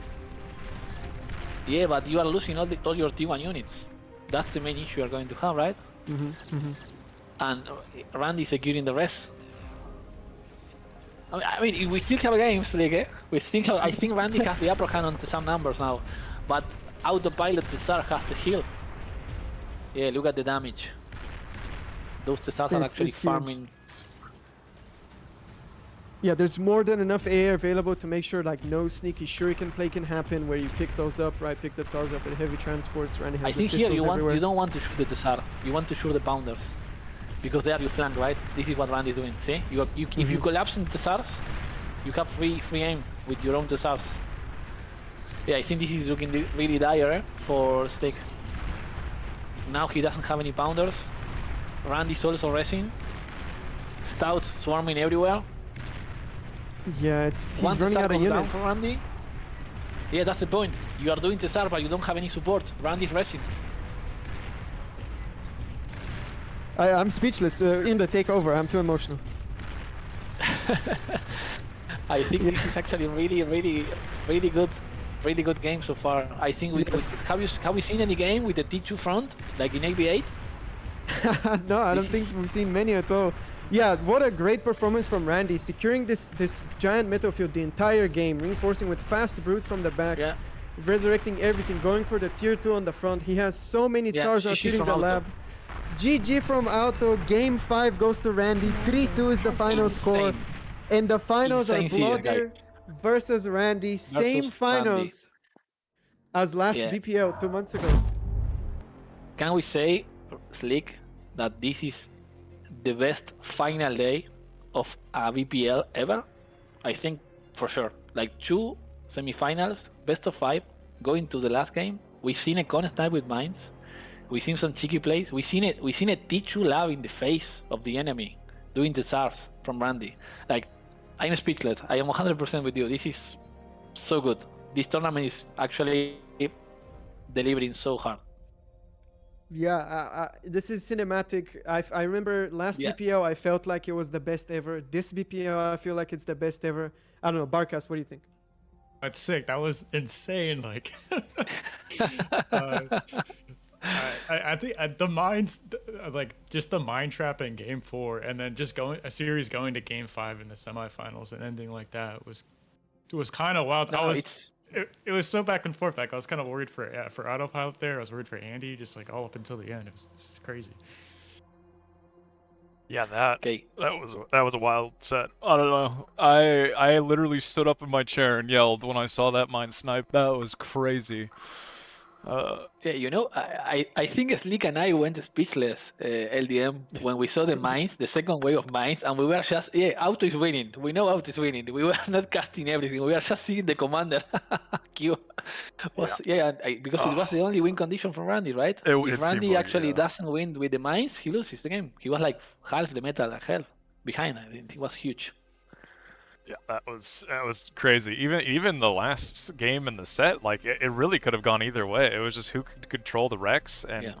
I think it was either Slick or I'm not sure who said it, but the pounders from Auto I feel like were almost a mistake as he couldn't actually shoot over the Rex, right? Like he's just I say yeah. I think he actually focused so hard on surviving, in my opinion. Like Pounder is really good for surviving, but he was giving away the Rex because Randy, you cannot shoot, you cannot try to push and try to engage the Rex bots, and you cannot shoot enemy units, right? You are hitting the Rex all the time. That I think this is where Randy started to snowball. So Stout being better to fight in the Rex field as Pounder. Yeah, it's actually a very delicate moment because obviously you want pounders because they do the splash damage until units start dying. Then they're too short. Yeah. They can't shoot over the Rex. And you have to make the switch. It's a very delicate moment where it happens. Yeah, I agree. And also the speed advantage. Randy was doing, and I think Randy was doing brutes because brutes are faster to reinforce the front line. And if you do pounders, also if you are Randy, you are they take a while, right, to cross them up. So I actually love that T2 lap from Randy in the face. Like we are playing AB8, right? It was like a super high moment for me also, I think, because it's rare, right? How many 1v1s we have seen that you are putting a T2 lab in the face of your opponent and rushing at the SAR, right? Like you're playing a normal ABA lane. Yeah, very, I think after that explosive, kind of ridiculous set, you can see on screen our two finalists. A rematch of the last BPL. We're gonna see Blodir Randy versus getting a bit of a rematch in. Any of you guys have a prediction of who you think is going to win on this? I know we're going to go into about a 15-minute break between the semifinals and the finals. Let all the players recover. Let everybody get up, stretch, get some food, maybe get some popcorn. I don't know. But, Barcast, what do you think? You have a prediction between these two players? Well, I feel kind of bad for doubting Andy earlier in the broadcast, saying Otto was going to take that one 3-2. So I'm going to say Andy wins 4-2 in the finals. Oh, man. That's confidence. All right. I mean, I'm kind of still feeling like a 3-2 Blodir, but I don't know. Randy. It's seven games. Oh, that's true. 7 games. Remember, it's best of. Yeah, you need to win 4. Oh, yeah. That's true. Wait a minute. I'm actually leaning towards maybe. Well, Maybe one thing I don't know. One thing to note is because there's such fewer amounts of bans, like Andy can actually play on maps where I think he's very strong on, which is those like smaller like Red Comet into battle. He's probably one of the better players in the game on those kind of small maps. So could end up going his way, you know. Yeah, I have to agree for sure. But if we're good, I think we could swap to our break and we will see you guys in about 15 minutes, right, Barcast? Is that what we agreed on? That's right. You got to give the players a break, Andy a break between going from like a pretty long set in the semis to the finals. So. All right. Thank you, Slick, for really nice pleasure to cast with you, and thank you, Barcast, for the opportunity. And let's hope to have a really nice final, guys. Thank you. Thank you so much, Inda. It was great casting with you as well. Very, very nice. All right. Well, we will see you guys in about 15 minutes. So, see you then.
All right, everybody, welcome back.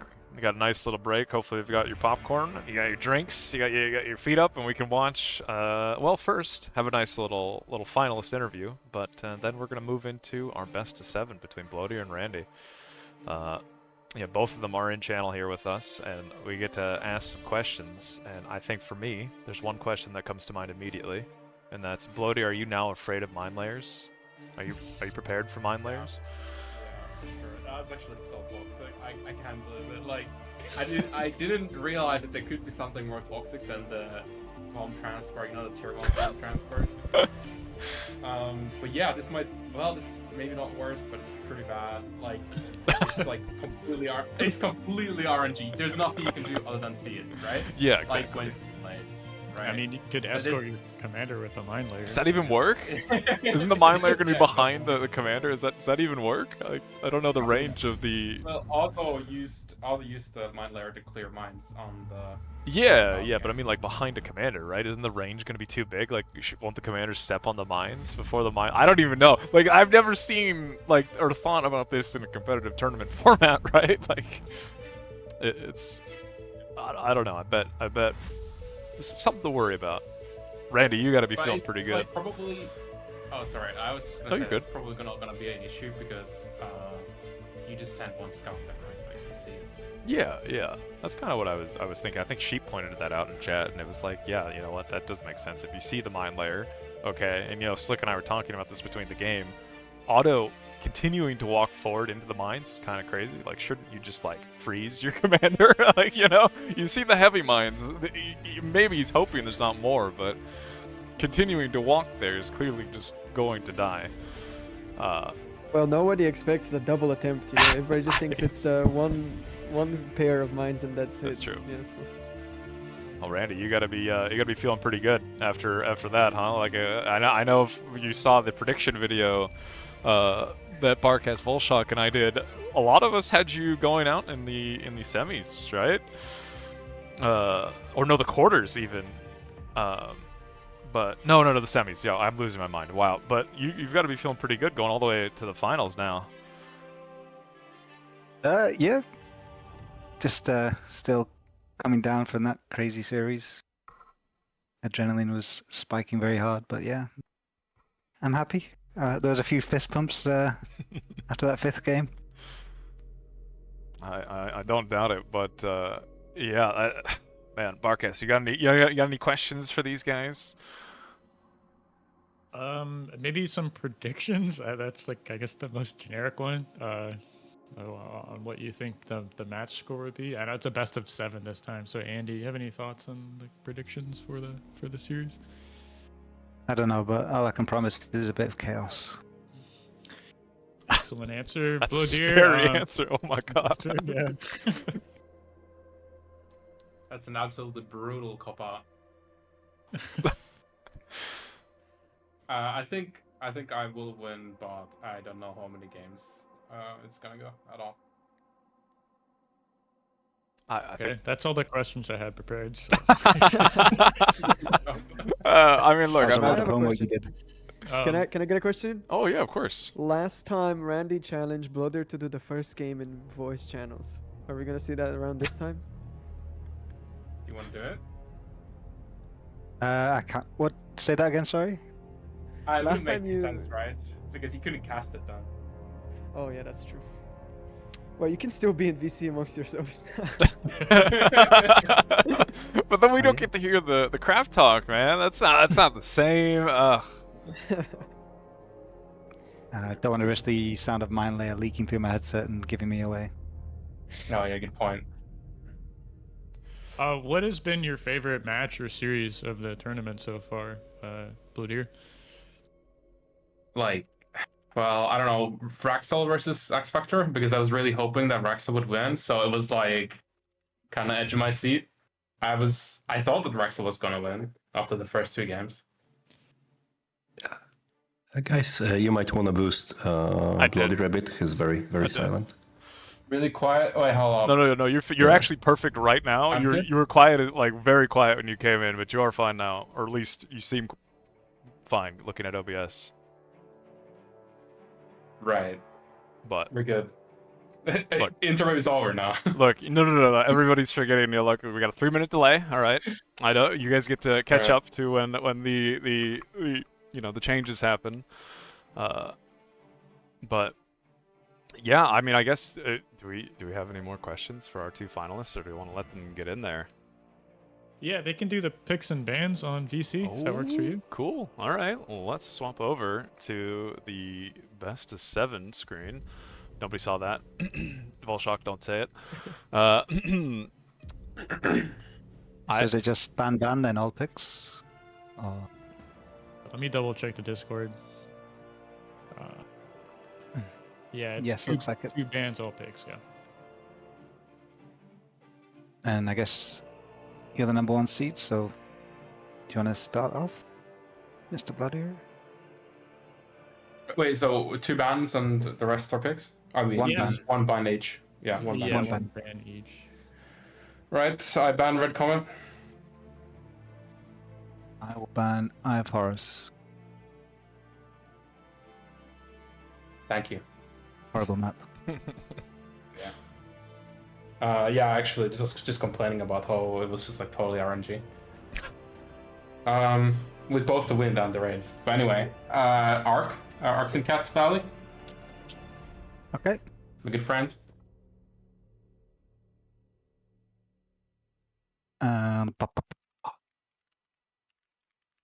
Then we'll do into battle.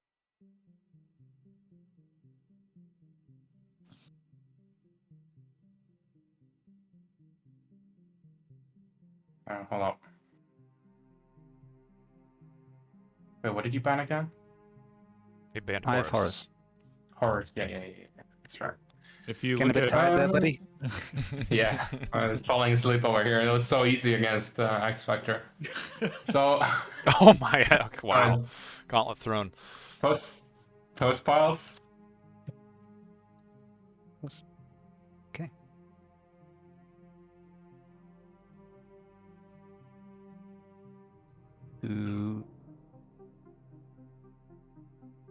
Who's 4th? Ooh. It's been interesting to see that map like end up as the 5th map. It's like players don't want to pick it, but they don't ban it either. So. Let's go CCR.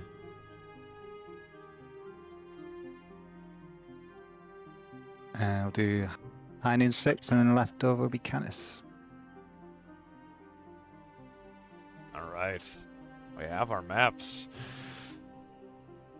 Wait, was it Archsimkats, Into Battle, Postpiles, Pool, CCR, High Noon, Canis? Yep, exactly. Alright, very good. Man, I'm ready. I'm ready for this. Are we good to get going, Barcast? What are you thinking? Yeah, that's good. All right, so most of you, players, but both Blodir and Randy, good luck with your games. I imagine you're both ready to play this, and you're a bit excited to get into it, but Yeah, good luck, Blodir. Thank you, Watch your step. it's so unsettling. Oh my god. Alright, good luck, Randy. Please, no more mind layers, okay? Oh man. All right. So we again, we rotated our casters around for this next set between our finalists. You actually have Barcast and Slick being our 2 wonderful casters. So I'm gonna hand it off to them and let them go ahead and discuss a little bit of this and the warm up to this game. Yeah, so we're back. The same players as 2 months ago. I think it's 2 months ago. Blodir versus Randy. And I already see so many things. Like Pools of Ilys is in here again. Are we going to see Randy of the Lake again? I'm going to relive so many moments. It would be... I predict a 7-game series. I just want to say that. I think these guys are going to take it long. Yeah, one can hope, right? Mm-hmm. Blodir yawning there, I guess in the interview, something like that. Maybe showing a little bit of sleepiness, tiredness. I'm wondering if that'll end up affecting his play the farther we go into the series. We'll have to see. Yeah, I mean, It is getting a little bit late in Europe. It should be 9 p.m. for Blodir, 8 p.m. for Randy. Slick, do you have predictions yourself for how this series will go? I know you just said it will go to Game 7, but like, who do you think will end up taking it down? Oh my god, last time we decided to not predict the winner because of the caster curse, but let's do it this time. I mean, honestly, I'm gonna say Randy. Yeah, I'm gonna stand behind Randy. Blodir is a very solid player, but Randy is so creative.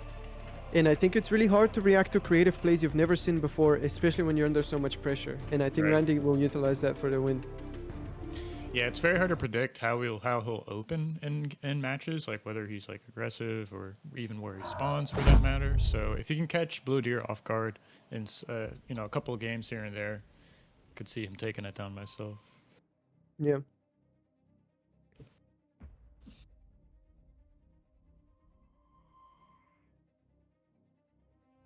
All right, and there we go. For game 1, we find ourselves on Archsimkats.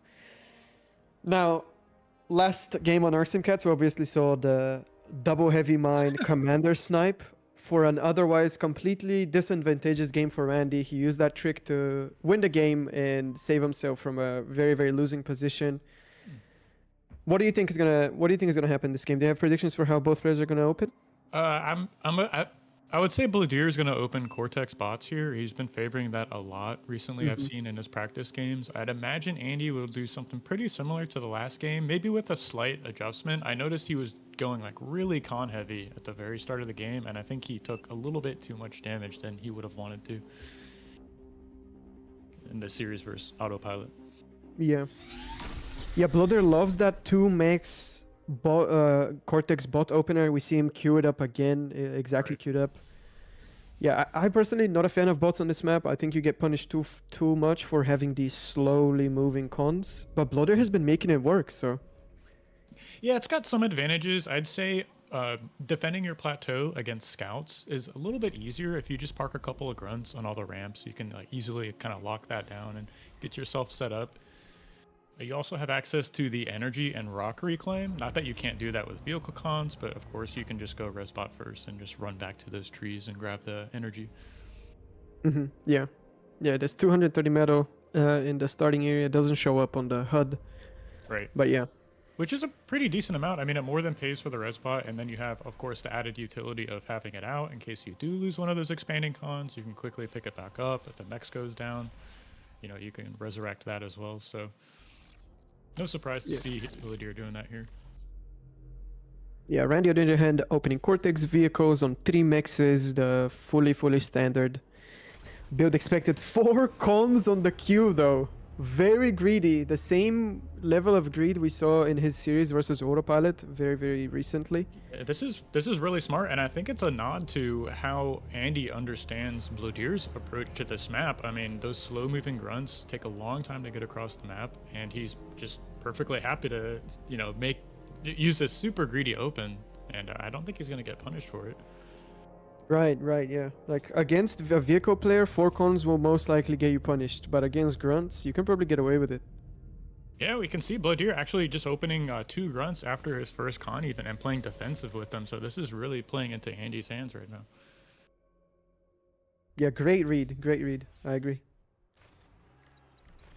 Gonna be curious to see if Blodir actually decides to expand with his commander after that series versus Autopilot. It's been so popular on this map. I know you're not a big fan of it, but I want to, if I remember correctly, Blodir was using that with this open. Well, yeah, we'll see. Maybe he brings a grunt, or like a grunt scouts the path forward. But that's very APM intensive. I don't know. It will be interesting to see how players solve this, because it's a very unique problem, the double heavy mine snipe. Yeah, and perhaps Blodir is even trying to, stop this before it even gets started. You see these couple of grunts heading right up to the north side of the map that could cut off the path of a potential early mine layer heading to that top right corner. So maybe he's just going to sweep through here, clear out the area, make sure that we don't get a repeat of what happened in the last series. Yeah, I can still hear the menacing "watch your step" warning. That's yeah. Chills. Yeah, pretty spooky for Halloween season here. So Yeah, Randy keeping it on theme, that's for sure. But yeah, the first scouts, the first rovers are rascals are finally out on the map, and Blodir must be very curious. Why are these rascals so late? 3 minutes into the game, the first one showing up. Do you think he's gonna correctly assume that Randy went for a very greedy con opening? It's hard to know, honestly. Like, Randy is such a hard player to pin down. I'd imagine he might have some inclination of that, but of course, playing vehicles, it's very important to defend yourself on that plateau and make sure you're not taking any kind of like counter damage. So perhaps it's just, you know, Andy playing a little snug and defensive first few moments before he gets those LLTs set up on those cliffs. So Yeah, we see the 4 grunts that Blodir sent out. They're gonna arrive just in time. That LLT goes up for Randy. Like, great timing. And no damage will be done so far. yeah, it looks like Andy got away with this open. We see he's got a pretty healthy metal produced lead, actually up 22% already into this game. And imagine that he'd be able to maintain that lead for now. I see his commander is a little bit farther forward, but he has yet to move expanding cons down off that plateau. Yeah, he doesn't actually have... He made 4 cons. 2 of them are staying on the lab. 1 of them is making wins, and actually 2 of them... Yeah, all 4 are doing some other eco task other than expanding. Yeah, you know, this is pretty smart. It can be a bit difficult on this wide open map to defend yourself like exactly correctly versus these grunts, because your vehicles versus bots, you kind of have fewer units in this early game. So defending those expanding cons can actually be a bit tricky. Andy has... Randy's degunning on repeat. Did he disconnect? He's burning through... Oh my god, he dig on the ground like 10 times. He's burned through his entire energy stash. I'm not sure what happened there. His commander wasn't even on repeat. Yeah, maybe a bit of nerves here coming out from Andy in this first game of the finals. But these incisors are moving down off the hill. Gonna clear out this expansion path first con. And I do hear a mine layer queued up, actually. Oh. Shot at that? I thought I heard one, excuse me. It doesn't seem like there's one, but yeah. No pressure on Blodir's side. We have to keep that in mind. He's expanding very, very aggressively down from the high ground. He has 3 constructors going forward. His commander obviously now caught up with Randy. Mm-hmm. That is one advantage, I'd say, over opening bots, because there's so many different expansion paths. You can get these cheaper yet slower moving cons expanding on all these separate directions. So I wouldn't be surprised to see him switch into vehicles here, though, very soon. Yeah, for sure. I don't think... Yeah, great engagement here for Randy. A lot of grunts gonna go down. But yeah, I don't think you can stay on grunts very long, right? You want to switch into incisor at some point. Yeah, this is what I'm talking about. You know, a single grunt can... I don't think it'll exactly kill these 2 cons, but you have to protect these expanding vehicle cons because they're just so slow to get out onto the field, where, you know, past that plateau you spawn on. And if you take one down, it can sit you so far behind economically. A nice little bit of micro here by Blodir. Manages to actually circumvent both incisors and snipes the mix. Good value from 1 grunt. Really nice catch there. We see Blodir trying to pressure here on the top mid side of the map. Andy's got enough incisors in position to to protect those expanding cons. Oh, a nice catch here from Blodir. Gets the jump on 5 incisors, kills 4 of them. It seems like he only lost 1 grunt for his troubles. Very, very advantageous engagement. Yeah, that's what you definitely do not want to have happen. Grunts are atrociously bad versus incisors stacked up like that, unless you can get that flanking damage and the jump on them. So really nice catch there from Blodir. Yeah, and they can all be rezzed. That's the thing. You never want to drop Rex on the other side when you're playing against a bot player. And there we go. He goes in to res them right now. I'm a bit worried for Andy's position here. He's got these 4 cons in mid, and there's just like no incisors here right now. So at least 2 of them I can imagine going down. Maybe even 3. He's got to start an LLT right away with those 2 on the south side.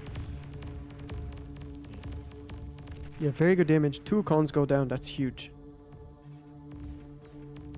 With the loss, see a bit of an engagement here on bottom. Andy catching out this expanding con, takes out the LLT. This con is going to try and do a citizen's arrest on this incisor, but ends up getting taken down. And here are the incisors from Blodir. So he did switch into vehicles himself.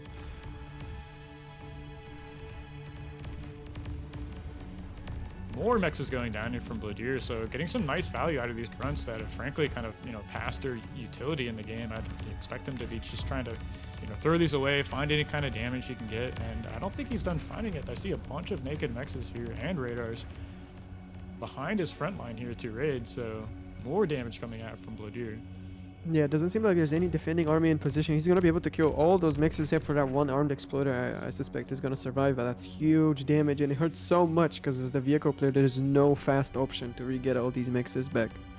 Yeah, short of going for like an aircon, something like that, trying to, you know, pick back up these early mexes. I wouldn't be surprised if either player transitions into air here pretty soon. Mm-hmm.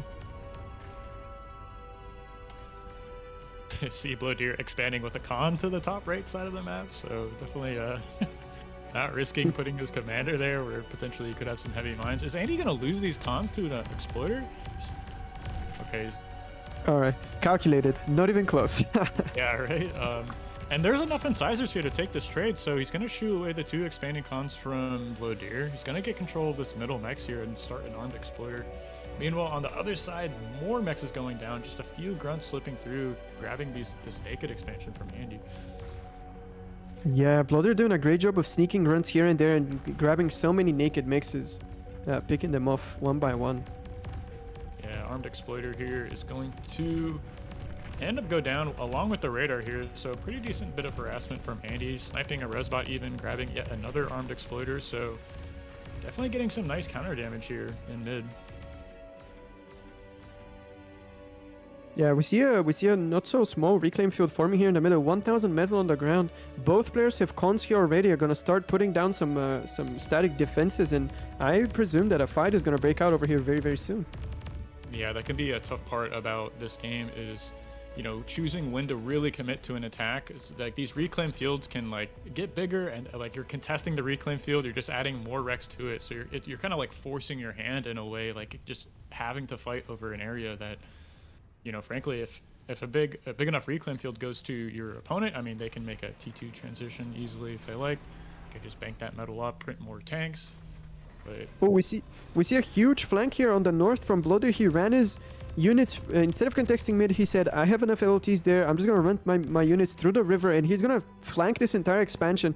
One exploder goes down. The second one is about to go down, and I'm curious if he goes any deeper. Obviously, I think this happened because Randy switched to brutes. They're slow to reinforce the flanks, and he's kind of focusing the middle. It looks like he's gearing up for a big mid scuffle. that's right. I can see, like, you know, a good 10-12 brutes there in mid already. As soon as they group up together, he's going to be able to make a big dedicated attack there. He already has build power in position to contest the reclaim, and it looks like this little raid from Blodir is going to get cleaned up. Twin guard already here for Blodir, same for Andy, but we can see he's getting some build power set up. He's going to be making this forward bot lap, presumably to make some res bots. Looks like he's just going to camp these medium tanks right in front of these units, clear out these LLTs, and just you know, add more metal to this reclaim field. The pounder does show up for Blodir, so these incisors are going to have a tough time taking some decent trades against that. So many brutes already here from Randy, and he keeps just streaming them forward. He switched to brutes early. He has the better unit for this type of fight, right? Like Blodir still has a lot of incisor and a lot of grunt left over, but brutes is like kind of what you want. This is looking really good for Randy. Yeah, I like Andy's position. He actually has some defending incisors here already, so I can't imagine this counter push getting too much damage. Looks like he rebuilt one of the LLTs, so that might be enough to anchor this defense. I'm a bit worried for this position here in mid. I mean, Blodir does have a couple of res spots already on the front line, but I mean, these brutes just have to go a little bit farther forward, kind of shoo them away so Andy can contest this reclaim field. I see he's made his own res bot now, starting some thug production. Yeah, this is a very, very situation to be in. If you're Blodir, your opponent is sitting on top of the reclaim field. He already has build power and a lap down, but we see Shuri's coming in. Blodir with the air transition is going to go into stun. No anti-air available for Randy. No air transition from him as well. No missile trucks, no nettles, nothing. And Blodir's just going in after stunning so much army. Yeah, Rezzing in the back of this as well. A couple nettles did manage to come out. We see one anti-air turret was produced here. The tanks on the top side are being stunned right now, but there's really no army on top of them to clear them out. It seems like this wasn't enough actually for Blodir. He just went in, added more bodies to the pile that was already in Randy's control. And now that the AA is out, Randy is just comfortably like sitting with more army value on top of this huge wreck. So you're just a conga line of tanks moving across the map here. Andy's not committing any tanks to the top or bottom flanks. He's just focusing all of his units right now, trying to, you know, contest this reclaim, punch a hole through Blodir's defenses. And if he's able to get past this little army, he can start raiding those expansions, you know, along the top mid, bottom mid.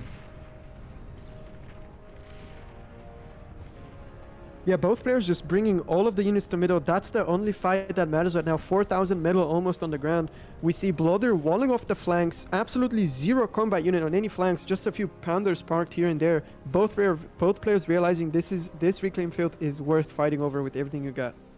Yeah, it looks like Blodir decided to reclaim that air lab for now. He's just going to focus all of his resources into, you know, committing to this huge fight in middle that's going on right now. Andy seems to have the upper hand. He's pushing forward with his tanks, buying some space for these res bots behind that, and he's not going for reclaim. He's just resing.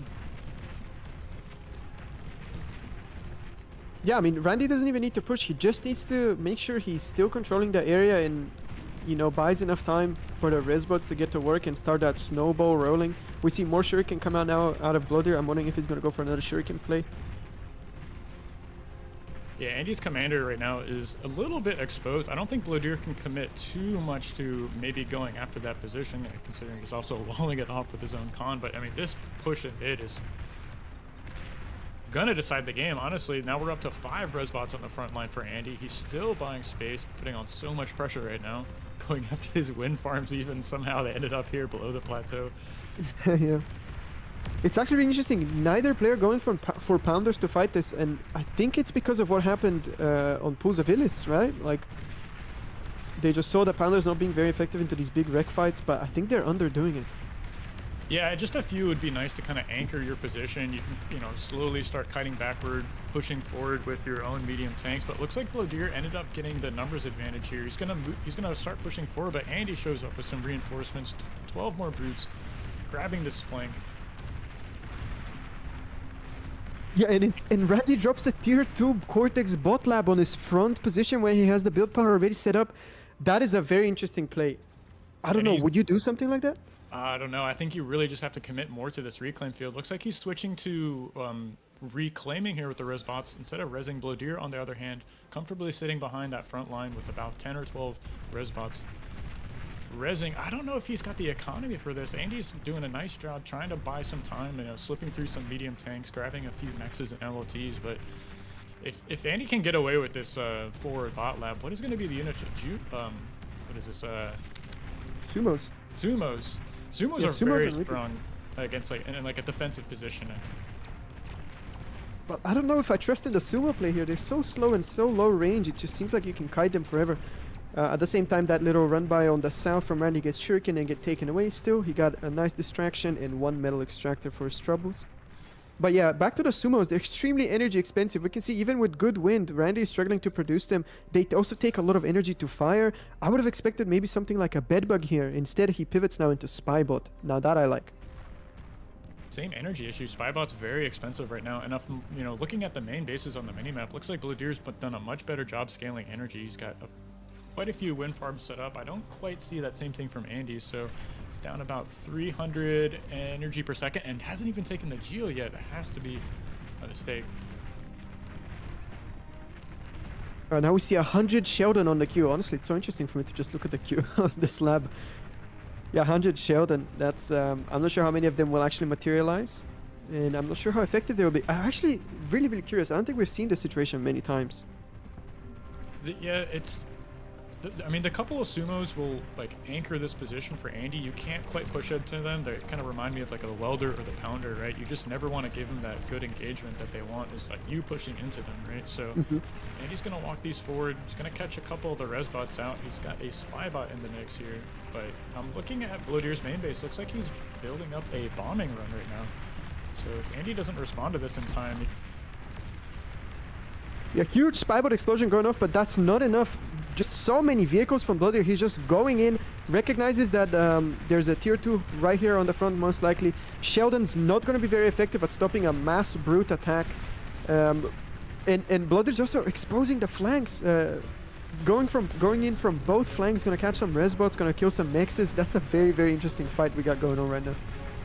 Yeah, and he was busy dealing with a flank earlier from Blodir on the left side, and there's another one from Blodir going up top. He's trying to rotate in here against this T2 lab. Fiends coming in, self-dealing on these brutes. I don't think they're going to be able to push in. And suddenly this reclaim field has gotten even larger, but it's very close to Andy's production here.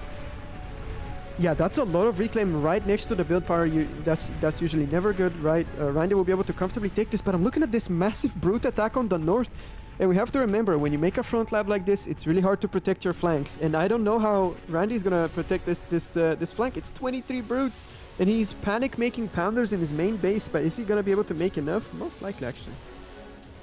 It's gonna be really close here. If you can get them in position to, you know, kind of cut these brutes off from rotating on the top side of the map. We still got this fight going on in mid. Just so many tanks going on, and you know, Blodir's made his own T2 transition himself. See Azar being made in. It's being flown out actually to this front line, so this should shut down this push. I don't know, Sheldons do decent against ours, right? But you kind of have to protect them, of course, right? Yeah, you have to micro them well also. In one misstep and you lose all of your Sheldons. But bombing run now goes in for Blodir. No anti-air available in Randy's base. Panic making Whistler right now, panic making Thistles. All of his wins are very, I would say, convenient to bomb. Blodir's going and got a full scout. This is going to be a very, very good bombing run. So many wins go down, and he looks like he's going to be able to get that wraparound. Yeah, even desperately trying to make some twin guards here to defend himself against these medium tanks, and he's not putting his pounders in position, so more of these wins are going to go down. And looks like this position is going to get surrounded here. This T2 lab is going to go down. Randy's main base is ravaged. The tier 2 lab is going down. Army value 85% in favor of Blodir. I don't know. This is looking very scary for Randy. Almost like a GG moment, I would say. Yeah, T2 lab goes down. There's so many medium tanks here. This commander is caught out, and he's going to tap out. So game 1 going to Blodir. Has died. What an action-packed game. Yeah. Man, that T2 lab feels like a mistake. I mean, if he just committed a little more, maybe moved his vehicle lab to the front as well, just continue to contest that reclaim field, and then once you've pushed a little bit past those hills, you can start rotating tanks around and like clearing out those side expansions from Blodir. So I think a bit of a mistake there from Andy. Yeah, myself, personally, I love making front tier 2 labs in 1v1. But it's always really tricky protecting your flanks, and we saw Blodir exploit that weakness very well. Even though Randy did manage to originally secure that huge reclaim field in the middle, after that I feel like Blodir played it very well. So yeah, well played, and game 1 goes to Blodir. Yeah, going up game 1 in the series has to feel great for Blodir here, kind of seizing the momentum in the series. Andy's gonna have to pull it back here. We're going into the map he picked, into Battle Redux, which is one of the smaller maps in the pool. What would you have to say about this map? Slick? I think it's very different from. I think this map and Red Comet are kind of in a category of their own, where they're a lot more about the decisions you make, the units you choose, the positions you take, right, and not so much about the pure reflex 1v1 gameplay that we're usually used to with all the raiding and stuff. We had a fantastic game on Into Battle between Sash and Autopilot that went into late tier 2. We saw a lot of usage of static tier 2 defenses, something you barely ever see in 1v1. So this map definitely has the potential to deliver a great game.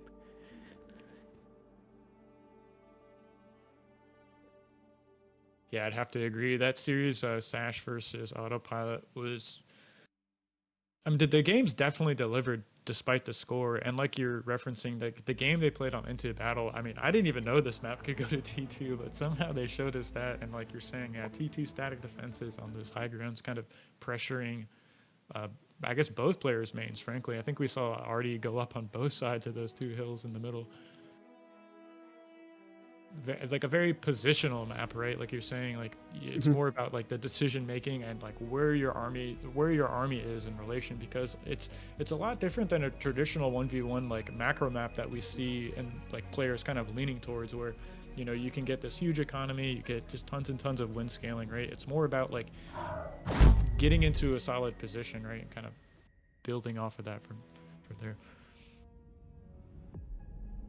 Yeah, it's almost reminds me of like an 8v8 style game, like this very tiny map. You get to see so many more of these units that usually they never show up in 1v1, like rocket bots, even like vehicle artillery, stuff like that. So yeah, very, very interesting. And would love to see if these guys can take it late as well.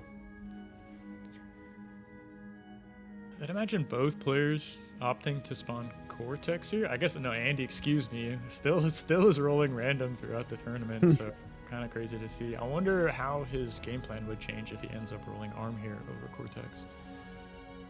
Yeah, I'm honestly surprised he feels comfortable rolling random. Like, I would have guessed that when you're in the finals, it's going to be so much about preparation and precise builds you've cooked up for maps, but Randy just feels comfortable rolling random and playing whatever faction he gets.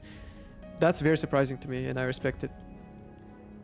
I mean, considering the meta's been like so grunt heavy, Centurions do perform well, especially on a map that's got just like, you know, I guess 3 choke points technically in the middle. I mean, if grunts do kind of spill out and you kind of have to run and catch them, Centurions are going to be pretty terrible at that, I'd imagine. But if he does roll Arm, I'd imagine we'd see those units come out. Yeah, I mean, you kind of have to, right? Otherwise, the grunts are going to slowly cook you alive. All right. Both players winding down the clock here, pulling themselves together. I can't imagine just like losing game 1, you know, affected Andy too much. We saw him actually just do that reverse sweep in the previous series, which was pretty insane. Honestly, I can't. You couldn't ask me to name a player who could do that to Autopilot, but somehow Andy managed it, and looks like we have something. Oh my god. Very different here. I think this is going to be 0 mech ticks. I've seen this before. Wind, solar, lab. We're going to see some really fast ticks. Pawn first, then 3 ticks is the cue from Randy. Can he even afford a pawn? Oh, absolutely, yeah. I think you can make just a few before you start running out of metal, but I'd like to see the pawn first. You kind of front load that movement time across the map, and the ticks can catch up to the pawn. Blodir playing even greedy here, so going for this 3 mechs open, so Andy definitely has the counter to this. The pawn is already out on the map moving across, and Blodir hasn't even started his first, or his factory. That's going to be that's probably the best case scenario if you're Randy right now. You're hoping your opponent is doing no LLT, 3 mechs, late lab, right? Yeah, I mean, those are probably ideal conditions for where you're going for. With that being said, I don't know, like, how much damage does Randy need to get done to be even with this start?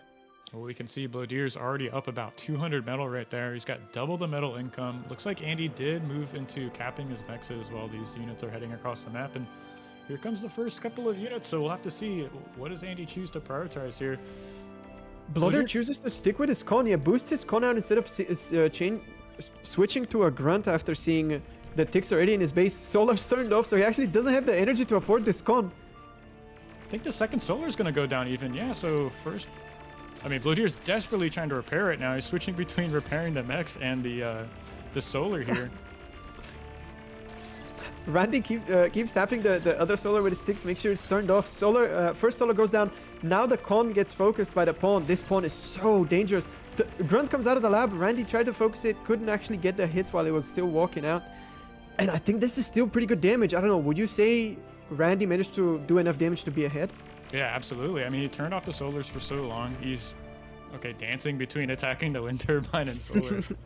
Andy did make a small mistake, though. He had that tick kind of AFKing on that first mech he took down on the left side of Blodir's base. But all in all, I'd say very good attack. Great position to be in for Andy. You see he's making a LLT to defend his main base right now, getting out some more cons. He's going to prepare for this counterattack from Blodir. So, I mean, okay, looks like he's doubling back with his commander to make an additional LLT. Yeah, but like the follow-up was 4 cons. Actually canceled the 4th one, decided to only go for 3. Yeah, I've seen players like Kuchi experiment with builds like this. You go extremely fast Armada units before even mixes, and then you go for a lot of cons on the back. And I think Randy just showed that it can work really well. Yeah, that's a something I've been, you know, told by a lot of, you know, great players is you kind of have to swing that pendulum between aggression and greed, right? So if you open up with those, like, you know, super fast pawns and ticks, put your opponent on the back foot, get them in a weak position, and then you just play greedy behind it. So really great transition from Randy, you know, kind of macroing out of this no-mech start. I'd say that's been like my biggest challenge trying to use this build myself, is just what do you do when you ran out of metal and you have like nothing, right? But Andy's, you know, clearly showing it's more than capable of choosing these opens and macroing out of it. Yeah, he's got 2 cons expanding. The commander's pretty far ahead in the expansion path as well. It seems like he's gonna, you know, be up in eco soon, and he's still doing a very good job distracting with these ticks. Ooh. Almost gets a couple of more taps on those solars. It's really devastating to actually have your economy turned off. It's just like a single hit turns off that 20 energy per second for a moment, and we can see Blodir stalling on energy right now, so he's trying to fix that for now. He's making some wind turbines with his cons in his main base. I'm sure he'd love to be just assisting that lab right now, churning out those grunts. Yeah, we see Centurion already on the queue from Randy. He's working on those. He is stalling a little bit though. I don't know, this early Centurion, do you think it's a good idea?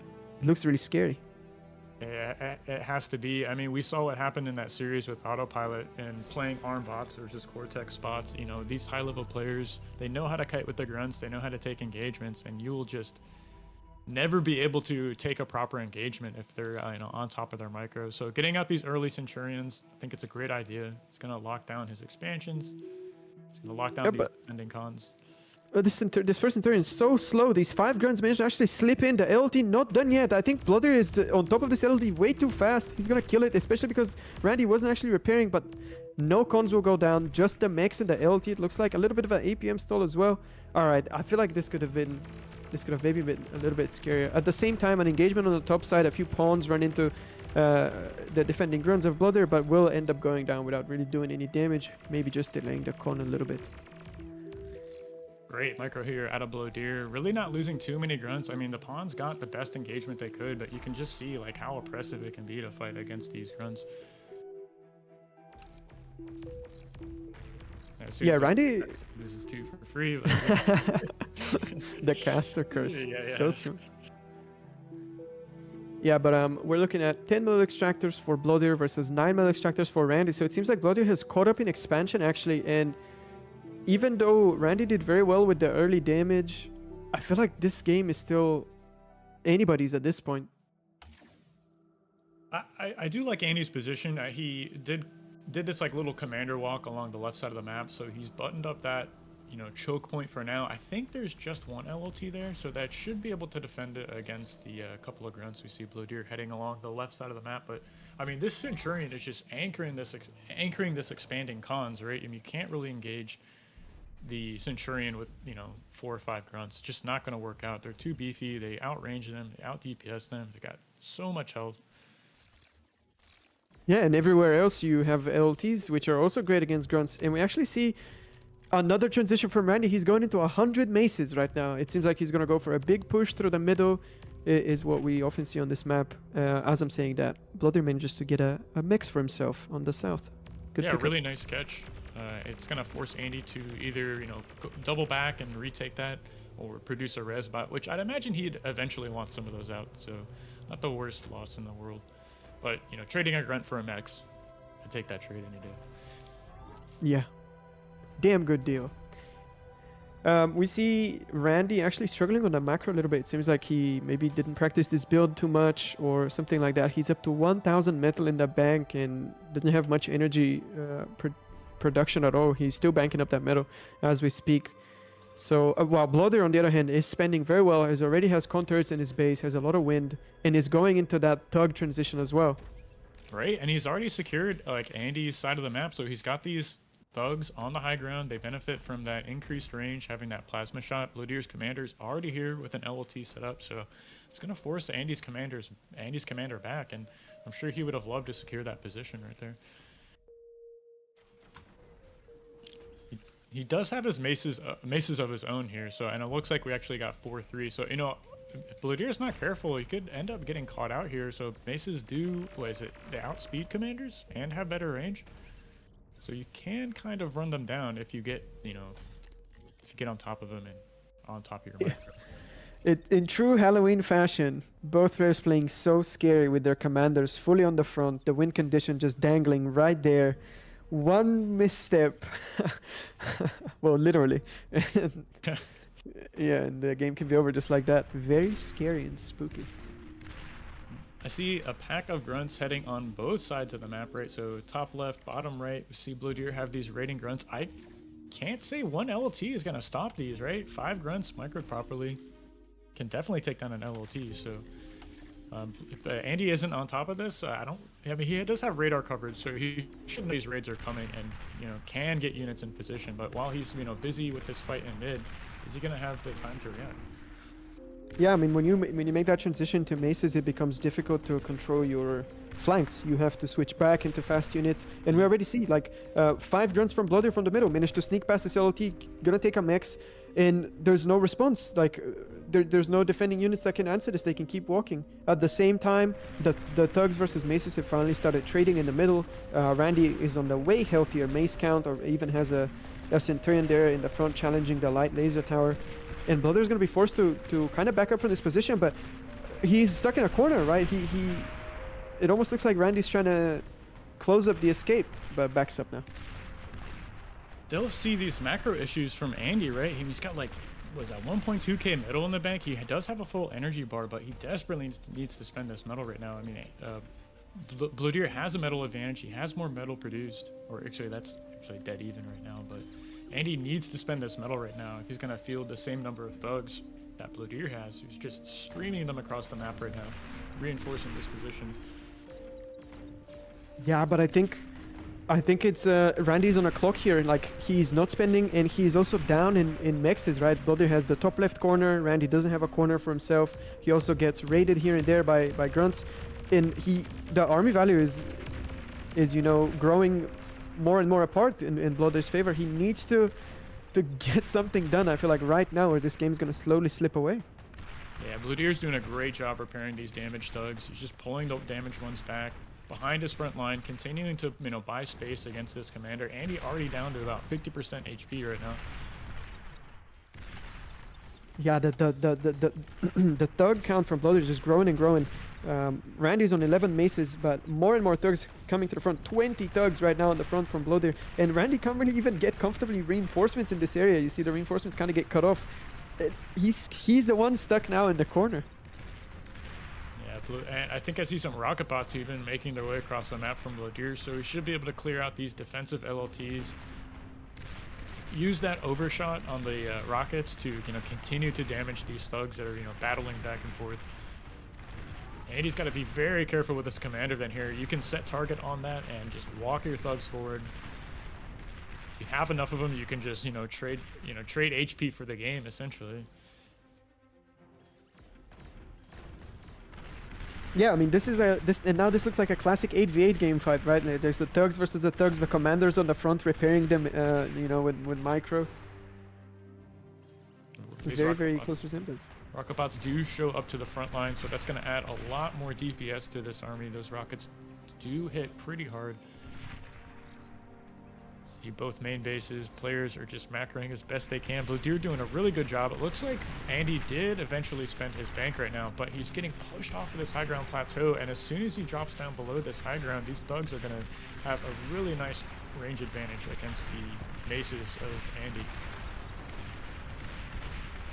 Yeah, army value 30% now in favor of Blodir. He's 50% also up in metal per second, got a comfortable lead on the map control.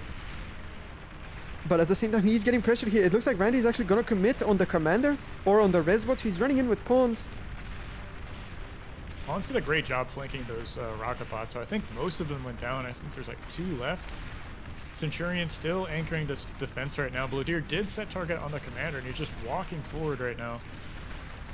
Both players just trying to close out the game. I think Andy might have given up here. Yeah, he's going to lose the rest of his maces here. Blodir's got this high ground secured. He's got the reclaim field secured. Blodir. Randy codes GG's. Taking down game 2. Commander destroyed. So 2-0 Blodir, wow. And manages to snag a win on Randy's map pick. There's like this rumor going around that Blodir as a FAF player doesn't like playing on these small maps. He likes a bigger macro map. But yeah, I mean, we see him take a win on the small map. That's, you know, supposedly better for Randy. Yeah, I'm sure he's very happy with that. Yeah, Blodir, I'm sure feels much more comfortable on those large macro maps, and yeah, I guess a nod to that would be him banning out Red Comet, which I'm sure Andy would have loved to play on, honestly. I think he's very strong on that map as well. Yeah, I mean, and who knows how many games he has on this map across multiple Spring Engine versions of TA, right? Right. All right, next map, Devil's Postpiles. Yeah, I think it's my favorite map from the pool. What do you think? I've really enjoyed watching matches on this map and playing them, right? So it's definitely delivered as a player and a spectator. I will say one of the changes Aiden made to this map was those cliffs right below those two mexes used to be traversable to bots, right? Which, after seeing how dominant like pounders were on this map, I'm wondering if it would be a good change to actually flip that back so like bots would be a little bit more viable on this map. Yeah, I mean, yeah, I'm also curious to see if Randy's gonna do the mine layer play again, but he's probably not gonna go for it, right? Blodir now knows the counter to send his own mine layer forward. Right. I mean, he could still end up using it. I think the APM it takes to deal with the mine layer is higher than what it costs to put the mines down, so could be worth in that regard. Even kind of, you know, just slowing down the expansion for, you know, just a few seconds can really pay off. I mean,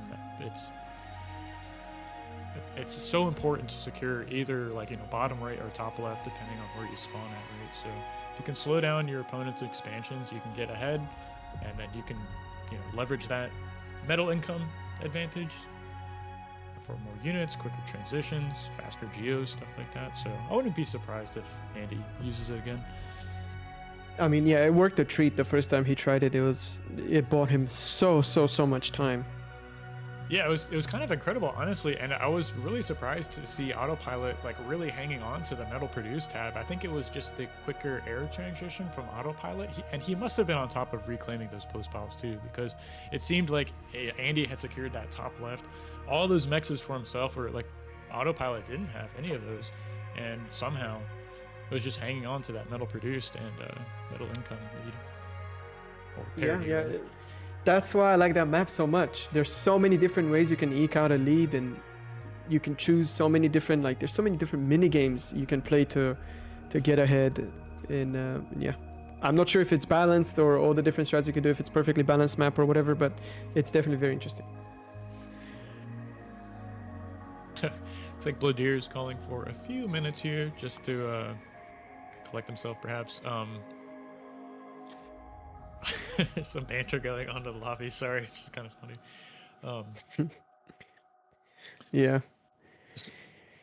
So, do you think Randy's mental is affected after losing the first two games? I feel like any player going down 2 games in the series, and also remembering 2 months ago when they were playing together again, Blodir also won the first 2 games, won the third one, and won the whole tournament. Right. Do you think that's affecting him somehow? I would like to think no. Just Andy's like so used to playing in these tournament settings, right? I mean, you gotta be able to deal with the pressure if you want to perform well in these tournaments. So, you know, we're not quite on match point yet. Maybe that's when it starts affecting you, but there's still a lot of games left to play. I mean, you just have to win 1 or 2 more, and then it just turns into a best of 3, and the series, you know, it's just kind of like, it's obviously even at that point, but. Definitely have to give the momentum to Blodir though. If he is able to pick up a win on this map, that's when I'd start thinking Andy might be maybe doubting himself, perhaps. I'm not sure. Yeah,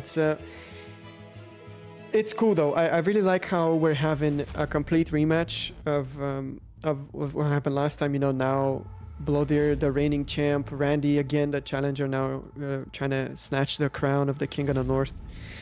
It's very cool to see, and I would love to see Randy win some games this time and actually take the series long, show that he's you know, grown past his performance in BPL 6. Yeah, I'd agree. I mean, it'd be a great way for Andy to get some, you know, revenge perhaps from last season. Yeah.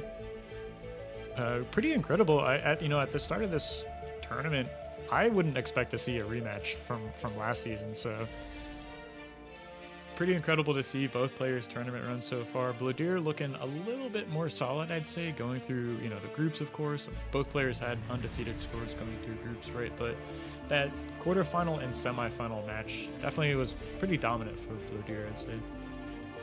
Yeah, we see very little mistakes from Blodir at any point. He's always on top of his micro. We don't see him like commit units and lose them. We don't see him float metal. Yeah, it seems like he's just a very stable player.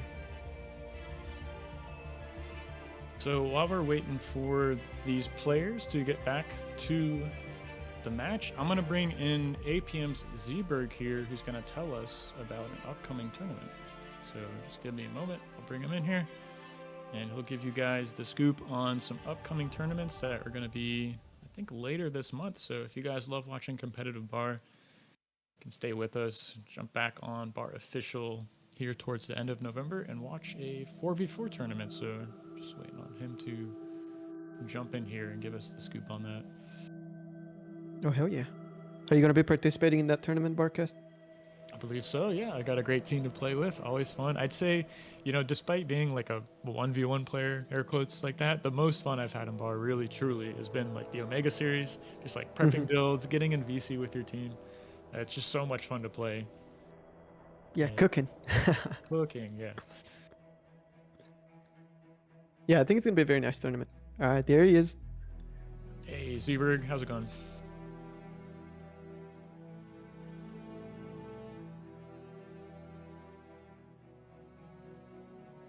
It's possible that you are muted.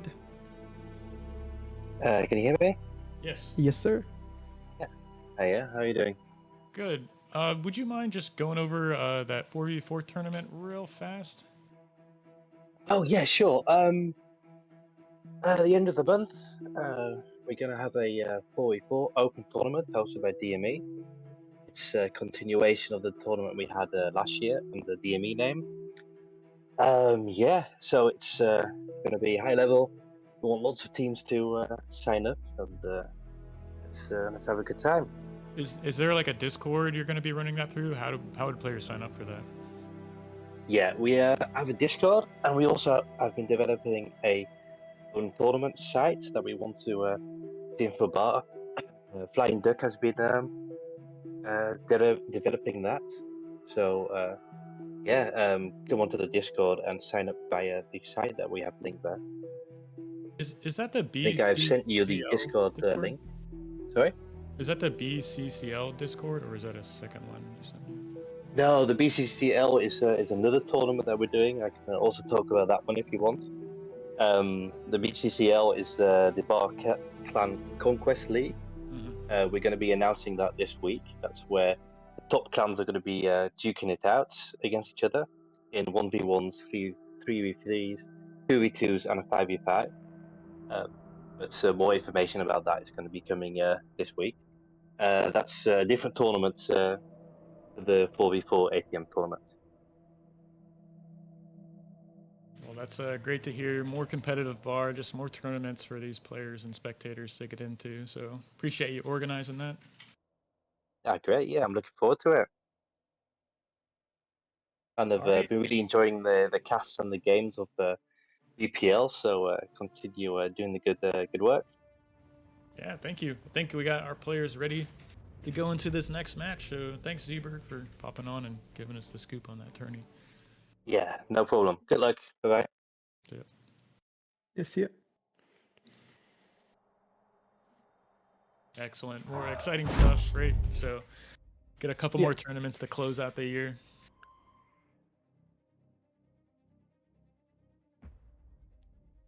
Yeah, I mean, I'll be playing as well. It should be a lot of fun. But yeah, for game 3, we find ourselves on Devil's Postpiles. I wonder if we're going to see diagonal spawns again. I see Blodir hovering bottom right, actually. So already different from what we saw just a few hours ago. They're going to spawn close to each other. I wonder if we're going to see some aggressive plays. Yeah, that's an interesting question. And I don't really know if Blodir needs to go for something like that. I'm sure he feels comfortable just taking the game long. So is this I mean, do you think this is for some kind of, thug pressure going just like right over to Andy's main base, or I just haven't really seen this spawning position too many times. I mean, I honestly couldn't tell. I don't know what they would go for. It's hard to see core bots working on this map, but if anyone can make it work, it's probably Blodir, right? He's been believing in the core bot opener on pools and on Archsimkats, so he's probably has something cooked up for this map. But I would love to see some early pressure. Maybe some com walks would be very, very nice. I know you can get a lot of things done with some commander pressure. Right. Yeah, I'd say Andy spawn is a bit more traditional or meta. I know this map is still very new, so it's still kind of being figured out by the players. But the one advantage is while you're walking towards that, top left quadrant, you can pick up all these extra mexes with your commander along the way. So a little bit more efficient use of build power, I'd say. Yeah, we see both players going core. Blodir puts down the core vehicle lab blueprint. I expect that's what we're going to see from Randy as well in just a second. Did he roll random at the start of this, or did he pick? I did not pay attention, but I imagine he did not. I think it's really difficult to make Armada work here. Alright, there we go. Core vehicles from Randy as well. So mirror matchup.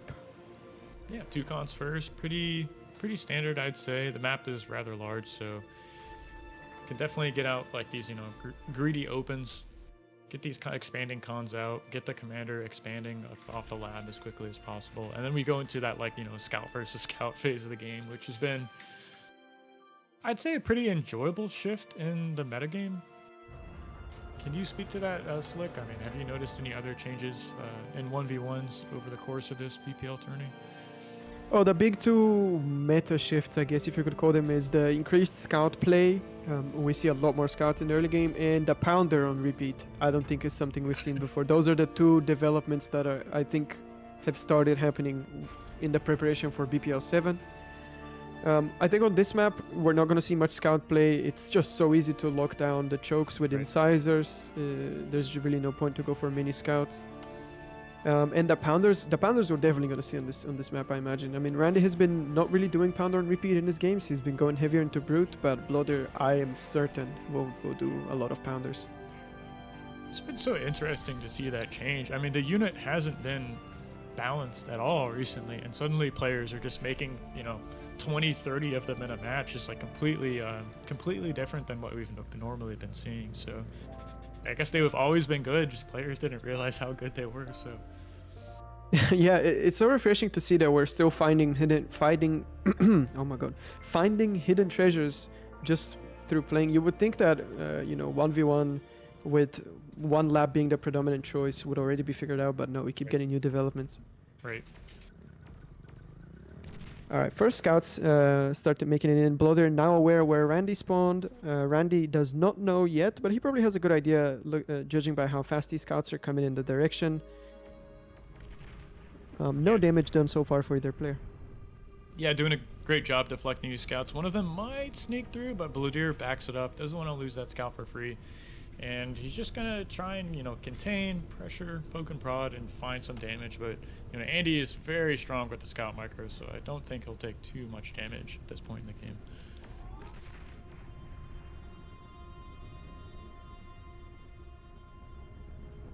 I'm constantly keeping an eye for a mine layer on the queue. I have the Randy lab selected. What do you think about that ambassador play on the Postpiles from earlier from Randy? I loved it. Just a little bit better routing. Skirt around the flag. He could have done it, and that would have been game ending. Because how do you deal with it when it gets there? I love that idea, and I personally have always thought that you can put stuff on the Postpiles. I like putting TSARs up there. Yeah, these players doing it is just so nice to see.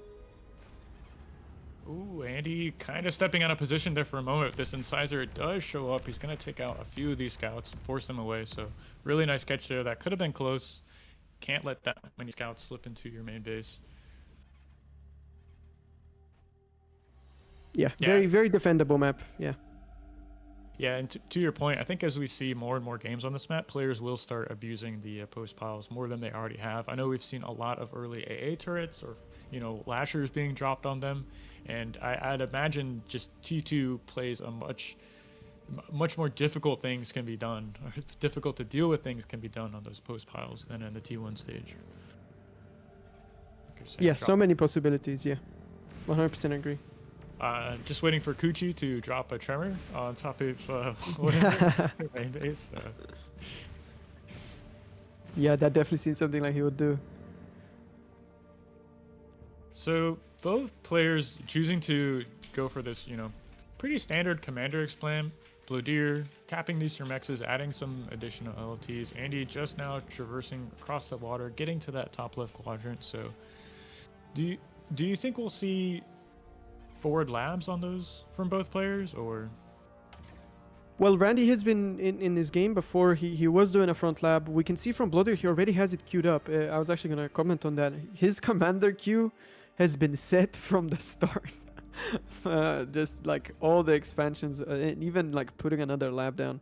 It's pretty funny to see. Yeah, I think both of them were going to do a front lab. This nice pressure here from Andy. He's got like 10 incisors versus 4, so this LLT is desperately trying to get put up. But Andy, you think he might actually catch these two cons? They're gonna pull the self D. Oh, so close. It doesn't go up. Yeah, but I mean, Andy's gonna get these two expanding cons if he doubles back around and actually grabs them. He is leaving a bit of metal here on Blodir's side of the map, but both cons going down. Huge catch here from Andy. Yeah, that certainly is huge. 2 cons, 3 mexes going down. Really good damage. We'll put Blodir back on the metal produce side of things. Randy will probably catch up, but that's a lot of metal going down. The question is, was it worth it? I mean, let's be real. Randy's probably not grabbing that metal, or at least not a huge part of it. So yeah, I think it was a bit of a mistake kind of committing up that hill. He should have been happy just, you know, grabbing the 2 cons, backing up, and not dropping off those like additional 4 or 5 tanks. That see, Blodir's already here. He's got a con reclaiming this metal. 1.2k is, I mean, that's like half of the T2 lab, right? Yeah, and maybe this was a little bit of an over engagement from Randy, right? Maybe he pushed in a little bit too far. Yeah, I mean, he's still committing to this fight even. So Blodir has a reinforcement here. He has this expanding con. He's going to be putting down a radar here, trying to recap these mexes. But, I mean, Andy has to get another con over here if he wants to contest this reclaim.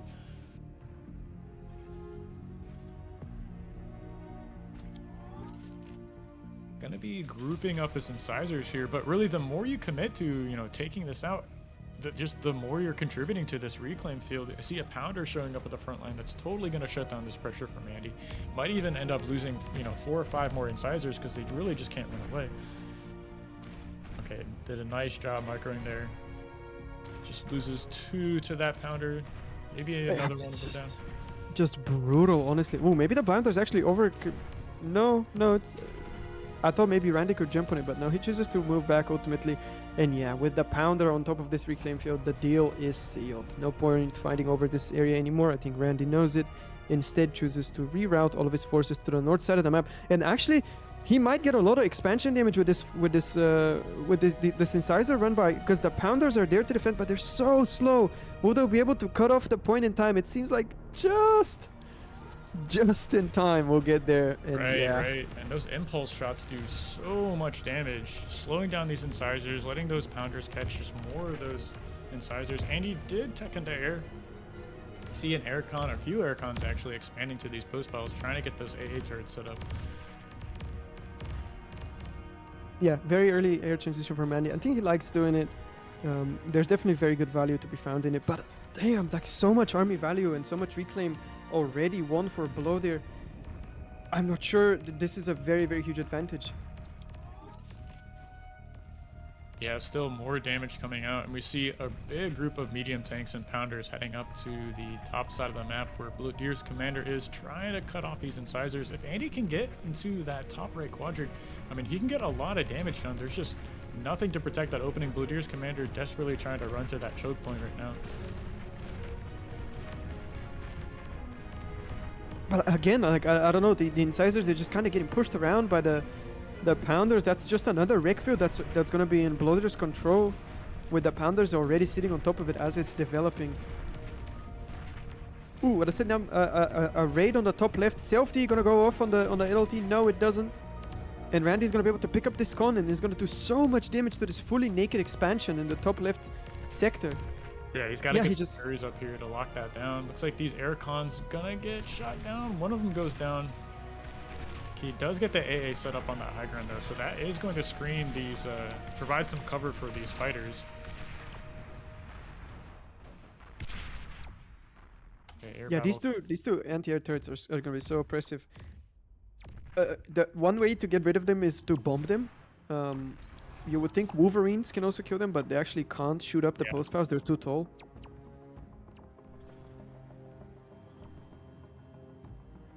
Andy trying to solve his economy issues right now. He's got a full metal bar, trying to desperately put down some solars here to balance out his economy. He drops the tier 2 lab actually. Yeah, that's a good way to spend.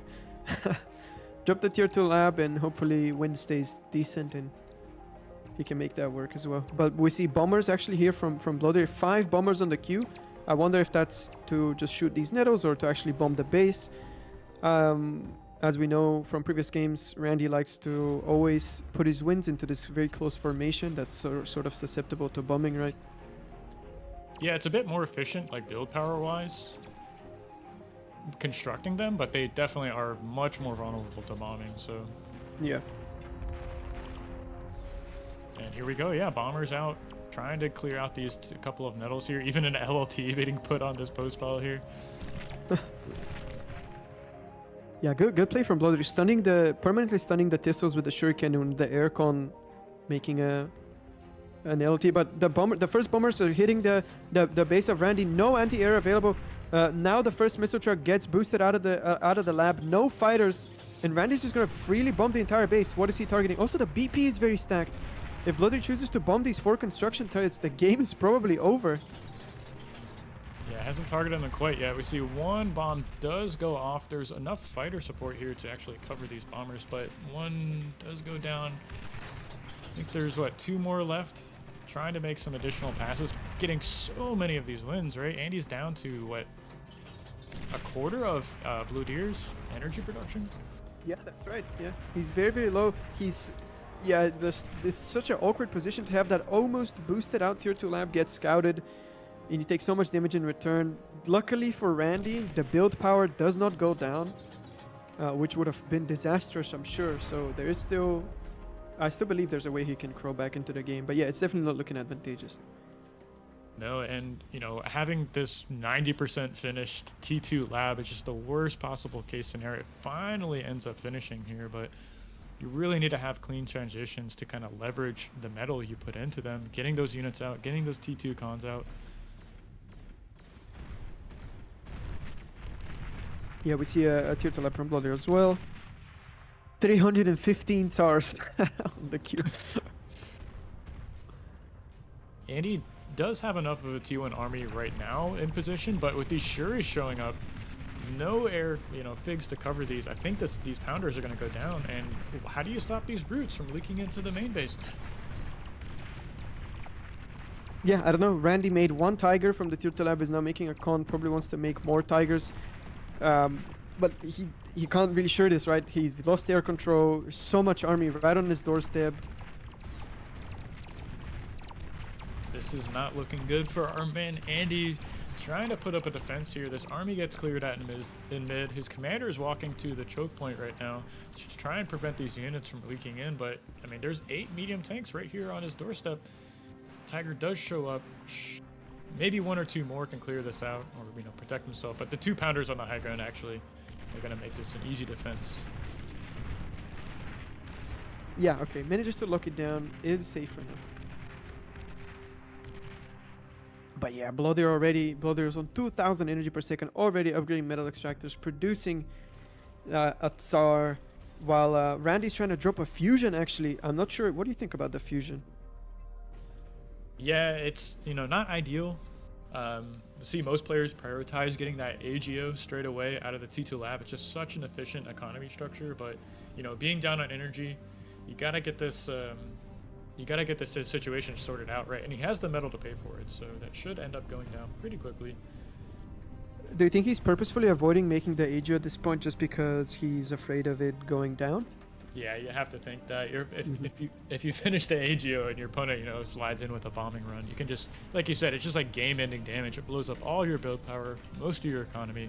So many mexes go down, lots of build power. So, and he's probably not wanting to risk that. We see this Tsar being transported to the front line here. Yeah, but he's actually gonna. All right, there we go. He goes into stun the AA. I was actually afraid because he was planning to drop it under a lot of missile trucks, but he goes in first with the Shuri, stunning all the missile trucks, and then drops it safely, and is now gonna go on forward. Does Randy have a tower of his own? Not yet. He's actually producing tigers at this stage. Yeah, we saw. I think Randy likes to make Tsars on this map. Tigers on this map way before he goes into a Tsar, right? We've seen it before. Yeah, they're much faster. You can kind of abuse the different pathing, right? I mean, you can roll over T1 walls. They handle LLTs fairly well, so maybe he can find some like economy rating damage with the Tigers, but not when he has to use them in a main fight right here, trying to take down this Tsar. I don't think he's going to end up getting it. We'll see. Sherry's do jump on top of this Tiger. This fight's going towards Blodir. Yeah, not many tools Randy has to really take that position back. He only has Tigers. There's not really much anti-air left. And Blodir's just transporting more and more Tsars. The Blodir Express keeps dropping Tsars on the front line. And that's another secured reclaim field. Yeah, and he's trying to bring his commander up to this fight. I'm wondering if he's going to try and risk getting some deacons off. If you don't have the energy economy to, you know, cloak and walk with the commander, you can kind of throw the game away. I think it's like 8 Tsar shots take out a commander, so a bit risky. I'm hyped for this. Does he have the energy production to make this work? I think so, right? He's on 2,000 energy per second. I think he can make this work. Is there a radar available for Blodir? Yes, he sees the radar dot. He's getting shot. Oh my god, he's dead. There's no way. Okay, 2 more shots, right? Randy, Blodir doesn't realize. He just backs up. He doesn't. I don't think he realized that dot was the commander. You see behind all this, Blodir is just macroing like a madman. He's transporting T2 cons up to the top right side. He's going to be starting that AGO soon enough, capping those T2 mexes. He's going to be going into another vehicle lab. He's got all of this build power already set up. These, you know, D1 construction bots already here to assist this con. It's going to get further. But we see Tigers do what Tigers are great at, and Randy's sending them to flank. He's sending them through the one spot that there are no Tigers available, and these 5 Tigers, if they get into the main base, could do some damage, could snipe some BP, but Shuris are already available, and a Tsar gets routed there. Yeah, this is probably not going to do a lot. Yeah, Tigers really can't handle Shuris like Incisors can. They're going to end up getting stunned out here. There is a single Lasher pulling up to defend this, but, you know, those Shuris can just jump on the Lasher and stun it. Yeah, the Tsars are encroaching on Randy. There's the army value 50%, and obviously Blodir's army value is way better because he has those Tsars closing up on the main base. And this is so scary.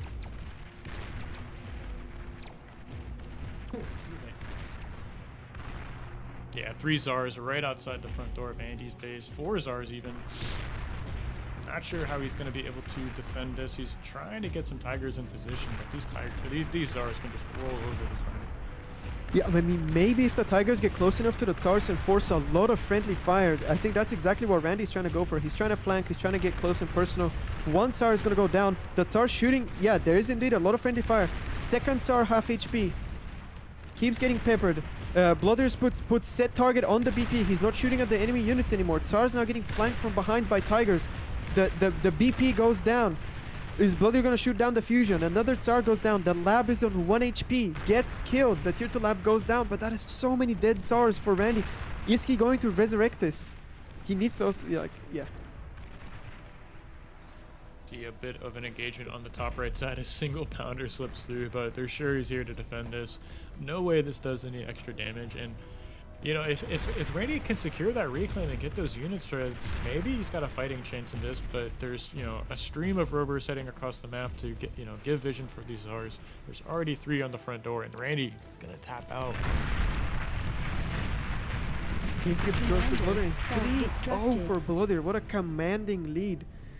If this was last BPO, the tourney would already be over. Yeah, we're on match point for Blodir here. We're gonna be going back to one of Randy's maps. What is that? Pools of Ilys. So the legend of Randy of the Lake may return here. Just abusing that water, you know, jumping out, sniping geos and cons and whatnot. We'll have to see if he has a repeat of that game from last tournament, but it's gonna be tough. Andy's got to pull the reverse sweep here. Never a good position to be down 3-0 in a best of 7. Yeah, but if we remember what happened last time, Randy was behind in all of these games, and then he was playing so well, and he was doing so much pressure to Blodir, and he almost pulled back in every game he was losing from the start, right? Right. I would imagine he can, you know, tap into that energy again, put on a performance like this again. Yeah, let's hope so. We gotta get to that game number 7 somehow, right? So Andy's gonna have to deliver that to us here. He's going into match point for Blodir on a map that he's, you know, been very strong on. I've really liked his open and approach. Plays very safe. Yeah, let's see if he pulls out the grunts again. Obviously, a predominant strategy on this map has just been core vehicles, but Blodir has been putting his foot down, playing his Cortex bots. Yeah, he's got a pretty solid open too. Just that 2max bot lab open. You're right there by the crystals, so you know he gets up that early construction turret, starts expanding with the commander. Maybe Andy drops a watcher step here just to kind of make him think twice about doing that commander expand on the right side of the map. But Andy's ready for it, man. He's got his commander placed down. He's readied up. He's dropping the GLHF. Definitely wants to get into this game. The reverse sweep starts now. That must be his mindset. I can't imagine Randy in a not being positive right now. Yeah, definitely a testament to his experience here in these tournament games, right? Not shying away from the pressure. Yeah, alright, Blodir placing his commander where we're used to seeing him. Yeah, this looks like his grunt build.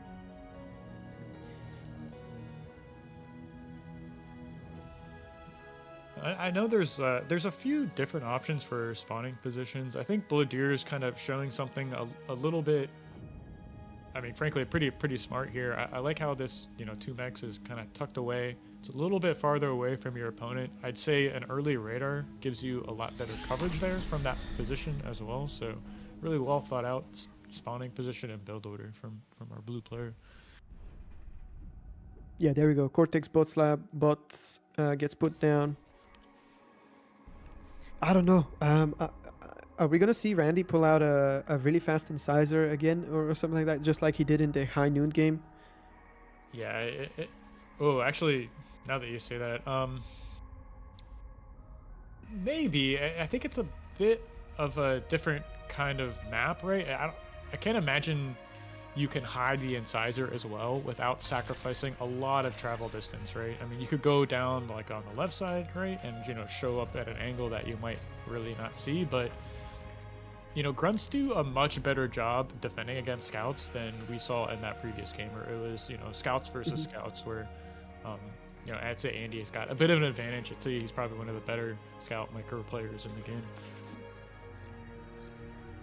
Yeah, well, we see Randy actually queue up 2 cons first, 3 scouts, and then another con. It seems like maybe he's going sort of greedy again.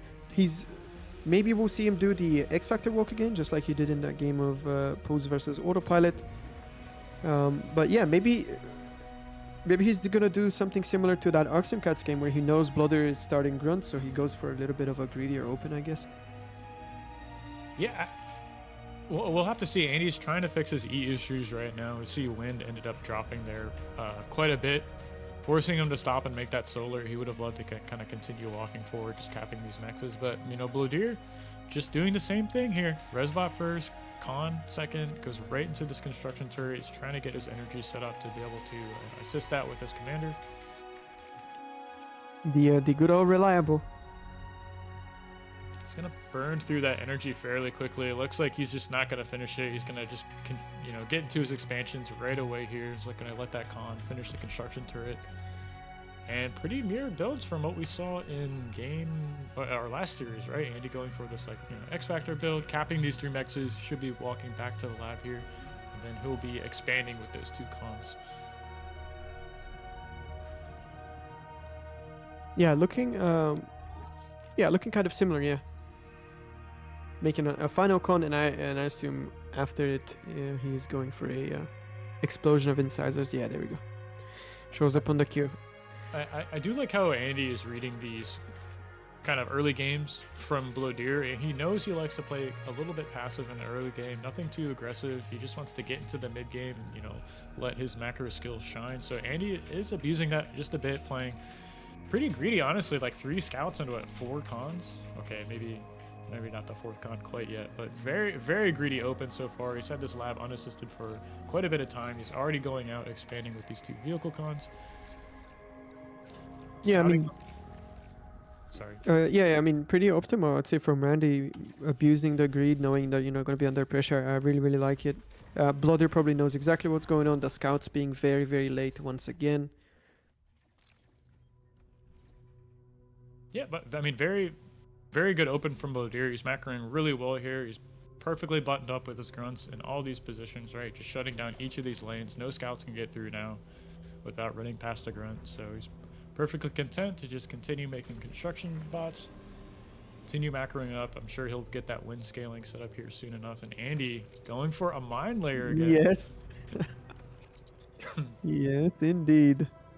Looks like he did spot the commander expanding along the left side of the map, so he should know where Blodir's commander should be pathing. We see some incisors, I guess, making their way to that corner of the map. You really have to make sure, you have to deny the vision to Blodir, right? You can't let him see this mine layer.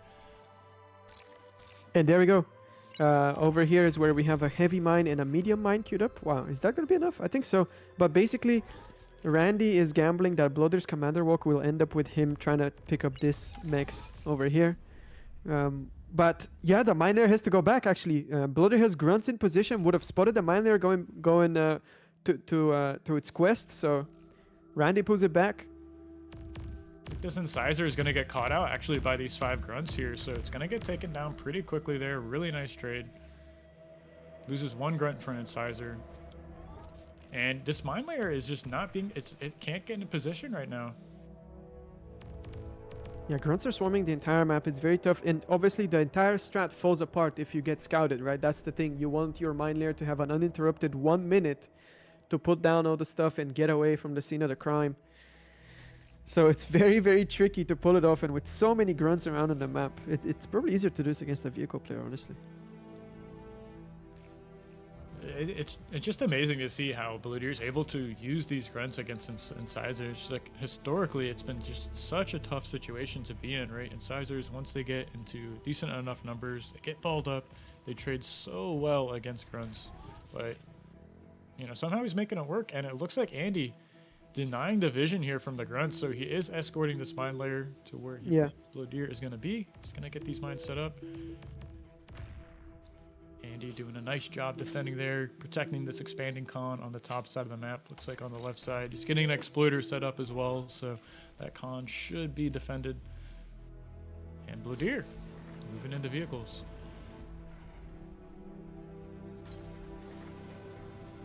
The mine layer got to its final destination, unscouted so far, is putting down mines, but he's actually M-stalling, so it's taking a little bit longer. But first mine is about to be set up. I can't believe we're closely watching a mine layer, but no. Yeah. It's so ridiculous. Peak bar, right? 2025.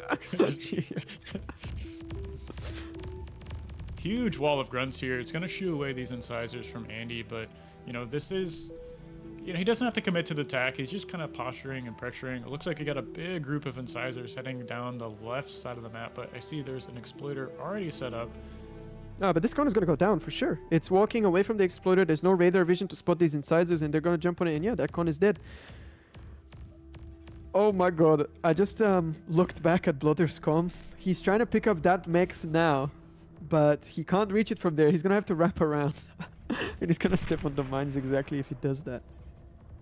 Okay, self-D on the exploiter.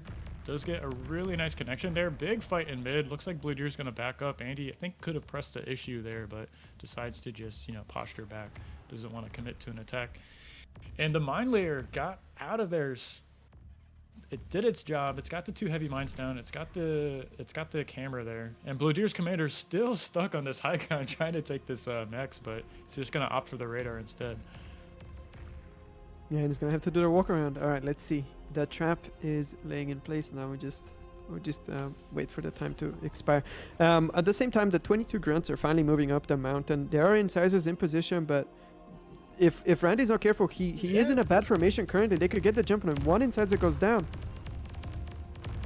Yeah, really nice trade here from Blodir. Andy did have the radar in position, so a bit of a mismaker there. It looks like this con is going to go down and weld. Andy's spamming down these solars here to block the pathing of the grunts. Really, really nice use of that while it's going down.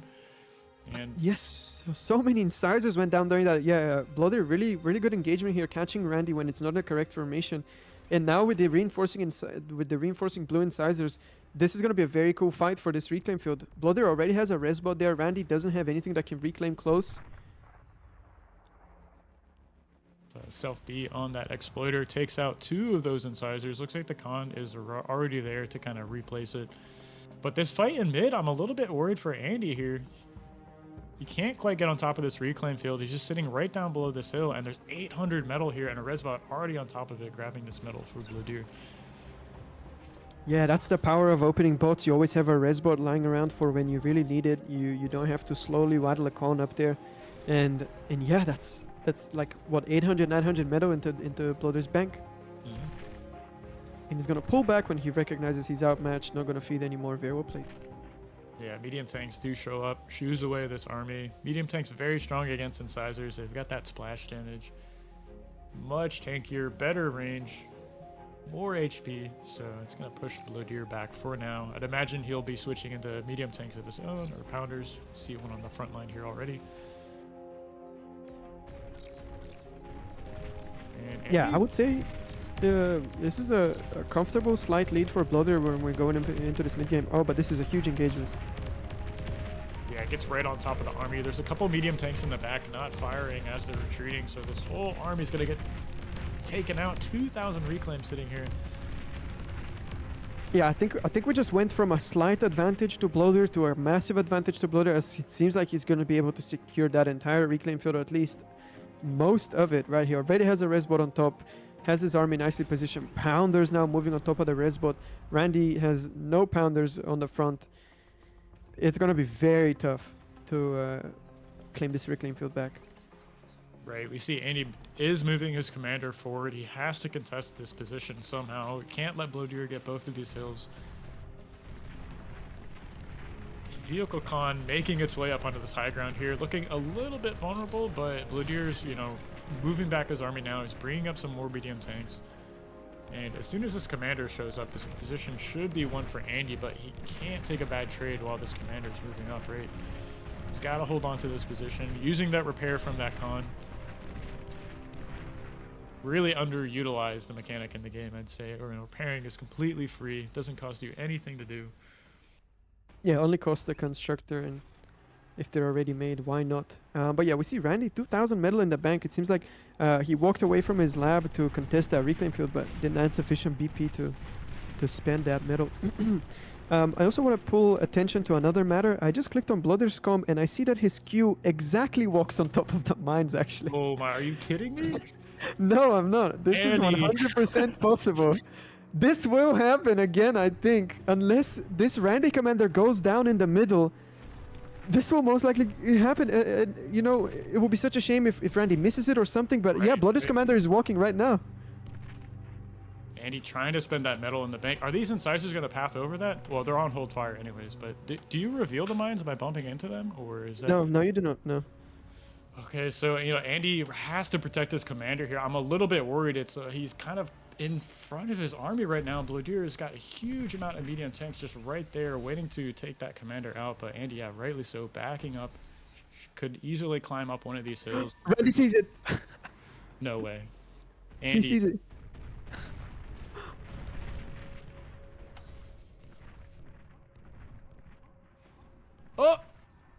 squad on top. Oh my god, what a close call.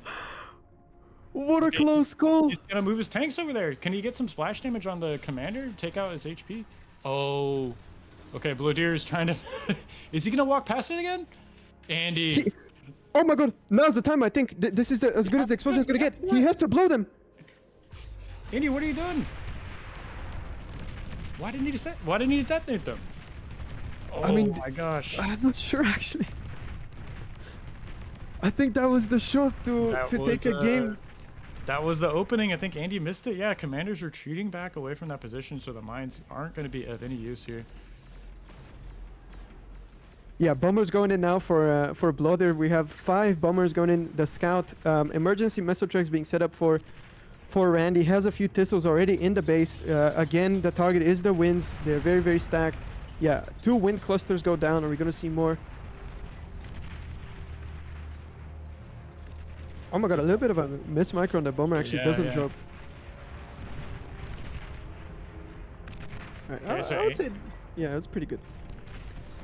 Yeah, Andy's going to have to find a way to get back in this game. Huge ball of medium tanks here on the right side. I don't see quite enough pounders to defend against that. Maybe Blodir decides to take this fight, but right now, I mean, we just look at the metrics. Blodir way ahead of metal produced, way ahead of metal income and energy income. And the commander, no mines around him at all, so the win condition for Andy was kind of botched there, and Blodir moving into T2. Already preparing those heavy transports as well. Going to be seeing some more Zars transported to the front line. Yeah, extremely powerful play. One of the weaknesses that's obviously that is so slow, but you eliminate that by using the heavy transport from the air lab, which you already have because you did the bombing. Very efficient. Way of playing. And, this attack does look rather threatening, but Blodir does have some Shuris available. He's going to fly these over to defend this position. Exploder is going to pin down this defense for a moment. We see a self-D on it. Not quite. Ends up going down. I think this is not enough shuriken. Honestly, brutes are obviously terrible at shooting shuriken, but with this low count, they're eventually going to win that fight. They keep going forward. Not enough army here to meet this from Blodir, and he's actually caught in that awkward moment where he is transitioning to tier 2, so he doesn't really have reinforcing army coming out the lab that he can easily reroute, but Randy ultimately chooses to pull back anyway and decides to not push his luck because he doesn't have any anti-air available.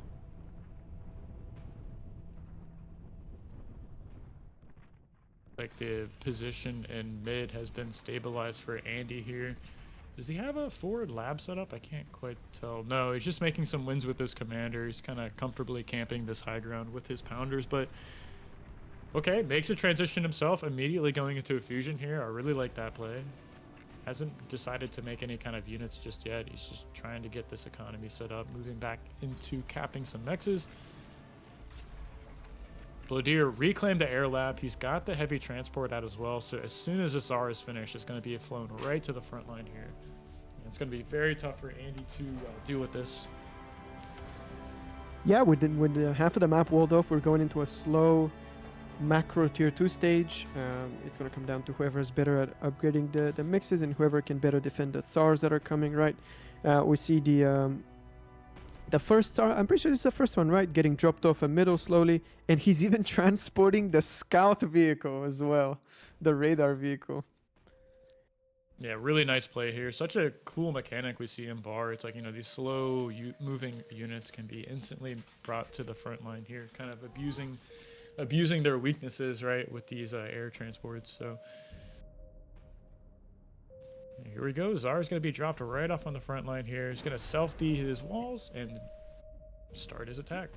And going in, yeah. Yeah, it's really cool to see. Usually plays like this you can't really do, right? Because it's so APM heavy to like click all those things. But when the game quiets down, you have suddenly a lot of APM freed up, and you can be efficient with your army movement.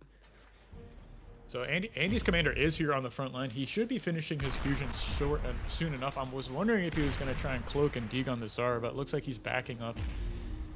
Doesn't want to try and risk it. I mean, I feel like you got to go for a play like that. I mean, you're down 0-3 in a series, and the Tsar is on your front line, so you got to find a way to do it. This fusion just barely not done. Finally, it's about to finish right, and that is going to fix Andy's energy issues. Yeah, and now going into Tsar, into just pure Tsar for both players. Yeah, but this is so much army value on mid. I honestly don't know how Randy can stop it. Randy walks into the lake with his commander, doesn't want to take any gambles, I assume, just wants to be safe. But this is so much pure Cortex power going down this hill super quickly. A little bit of a raid here on the right side for Andy. Is he going to get some good D-guns here, though? He is cloaking his commander, and Blodir... Oh, that's so good. And now he walks back into the lake. That's actually such a nice calculated commander play. Don't quite see the Tsar out for Andy just yet. Looks like he made a jammer and a radar bot. Finally, the Tsar rolling off the line, so should be getting this nice T2 unit on the front line. Andy might be walking back to try and get some D-guns here, but he's just sitting in the water, protected underneath of that surface. I don't really think there's a way to deal with that. I mean, can you set target on top of the water and splash the commander down? Not on this map. The pools are extremely deep, and commander obviously walks on the bottom. I don't even think a Lich can splash the commander when he's down there. Blodir backing up once again to the cliff. Andy should be going for some extra D-guns here. He's trying to walk out of the water here. Blodir does he's have a resurfacing. radar bot though, so he can set target this now. Yeah, we see Randy trying to jump on top of this Tsar and these brutes in the middle, and it's actually gonna work. This Tsar is gonna get so much splash damage. All the units clumped up. What a nice direct hit. But I think Blodir's Tsar is ultimately gonna survive, and yeah, I don't think you can catch that. Oh my god! Randy's commander is actually taking damage. He's not in the deep part of the pool. He's getting set targeted down. He's 5%. One more hit. Oh my god! He goes down. Blodir taking down the series, man. 4-0. A clean sweep. Once again, a repeat of what happened last BPO. Blodir wins the finals against Randy without a single loss. Very clean, clean games. This time he wasn't even behind in any of them, I'm pretty sure. Well played to Blodir. Wow, incredible. I mean, I was really hoping for the next game because those mines were in the right position, right? It was just like, I don't know, you just couldn't self-D them or something. Maybe like just nerves couldn't quite hit the keyboard or something like that. But yeah, Blodir taking down the tournament again. Really well played, hitting that, 2 BPLs in a row. So I guess it's going to be the King of the North part 2 for next season. So can someone take this man down? Yeah, I mean, it's kind of reminding me of that Cesaro run we saw with his 3 consecutive wins. Blodir now up to 2 consecutive wins. Right. And is BPO Season 8 really going to be called King of the North Part 2? No, I don't think so. Okay. Look, maybe it'll be time for King in the Greater North or something, you know? Like, it could be anything. I don't know. That I was like yelling at my screen for Randy to click the button and detonate the mines. Like, I don't. Oh man, actually, so rough that he just didn't do it. I don't know. It. Do you think he was just being greedy, or what actually ended up happening there? I think what he was trying to do, because we saw him move the brutes when he saw the commander wasn't exactly on top of the mines, I think he was trying to scare him into backing up on top of them. But he went the other direction and it never happened. Yeah, kind of makes sense. I mean, wow, that was... Oh, God, and then the way he died, everything about that game was just stress. Like, it's just an all-around stressful set. It's a little sad we're not going to get our best of 7 out of that, but...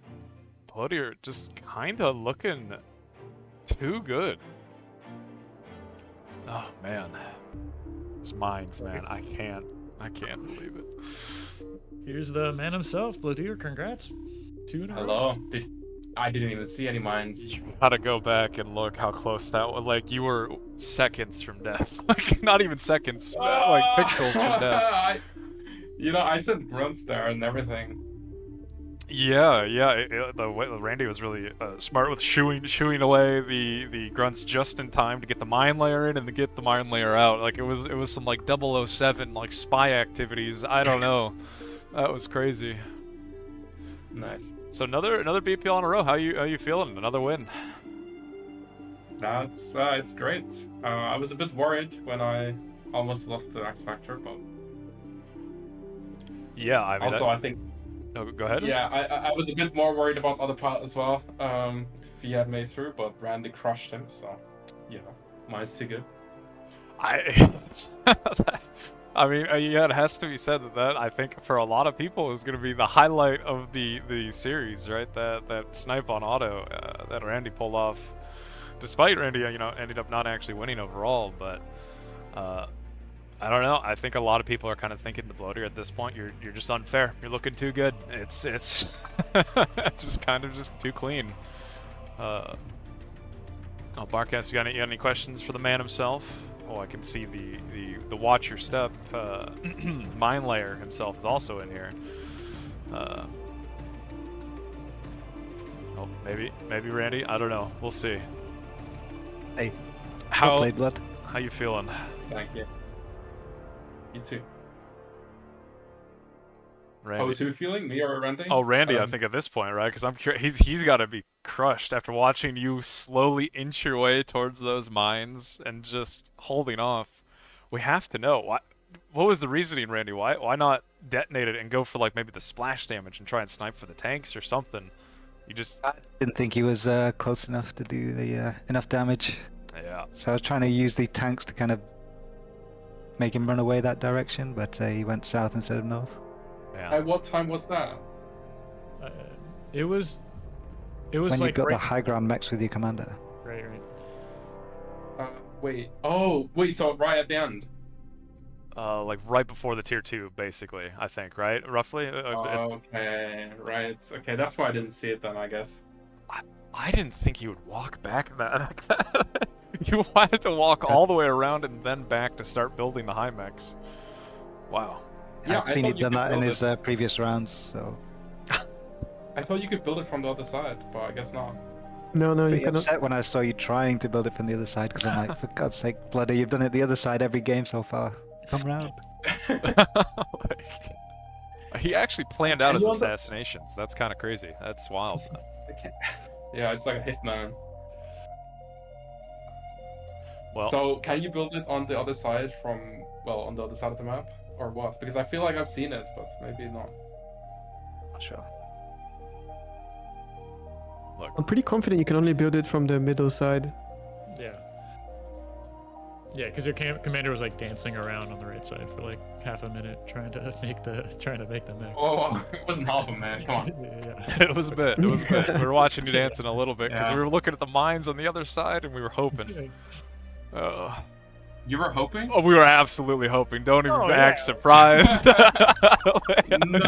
1000%. Imagine what a lame end. Like, okay, come on. Come on, like multiple sides. Okay, once. No. I can see, right? It's hype once. The second time? Are you sure, Elliot? Are you sure? If he gets hit twice, he's actually just built different. I don't know. Like, what that's if next crazy. tournament? What if next tournament there's like 5 mine snipes? What done? What done? Look, that seems like a player problem. As a spectator, that is not my problem. I get to watch the explosions. I get to enjoy it. Oh man. Yeah, I have to say, like that was so far BPL. Kind of pretty exciting, pretty fun games, pretty back and forth games. So you guys, how you feeling about the map pool in this BPL? You enjoying the maps? Any favorites? Any standouts? Yep. It's good fun. Yeah, I like this map pool. Originally, Barcast suggested a different map pool. I wasn't a big fan of that one. It was like Avalanche and something. I don't remember. Yeah, always looking to get some feedback. It's like it can be tough to balance games that are good for players and spectators. So while keeping it kind of fresh and not using the same maps every time. So it's definitely a challenge. Yeah, it's nice to see also Aiden Not always making new maps, and this new one seems to be pretty good. Yeah, Postpiles has been, I think, a pretty common map for pretty exciting games in the tournament. I know I've been enjoying a lot of it. I mean, admittedly, a lot of it is Zar on Zar tanks grinding against each other, which you see that once, you've seen it 1,000 times, but still, like it's a lot of pretty good games on that map. I know High Noon as well, not a popular one. High Noon is also Zar map. Oh, post-Zar map, yeah. Although I do wonder if that map had been played more, if it had been a little more fleshed out. I actually wonder how that map would have evolved, but yeah, maybe we'll see it again. Maybe you could pork the middle. Maybe you could just make some scorpions or something. Yeah, for sure. I know, oh, man, I'm still just kind of looking at the mines. I don't know. Look, my brain's fried watching that. You have no idea. Barcast, we got any more questions for our winner? I mean, I would just ask, what do you think contributes the most to your success in these tournaments, Blodir? Great question. Just say talent. Just say raw skill. Well, I do put these days. I didn't used to. I was always like a vibes player, but now I like put a little bit of effort, like a few days before the tourney, to try to figure out what to do on each map, and I think that's just massive. Yeah, I saw you practicing with Teddy actually in a couple of lobbies. Yeah, shout out to Teddy. Played a lot with him. I also played with Randy and Raxel and Sash, I guess, as well. Yeah, our practice games went better. You still won most of them. You still won most, but I got sniped by the heavy mine against Raxel. Wait, really? I did. Yeah. It's That's quite the first funny time I that saw it. Flying Duck tried that on me yesterday in the semis, because I hadn't seen that Raxel had been doing it or whatever, but I'd like come up with it earlier that week, like trying to fit it in, and then I saw Flying Duck try it against me, and I was like, oh, I just wanted to save this and have it hidden for like semi-finals or finals. Wait, you both came up with it simultaneously?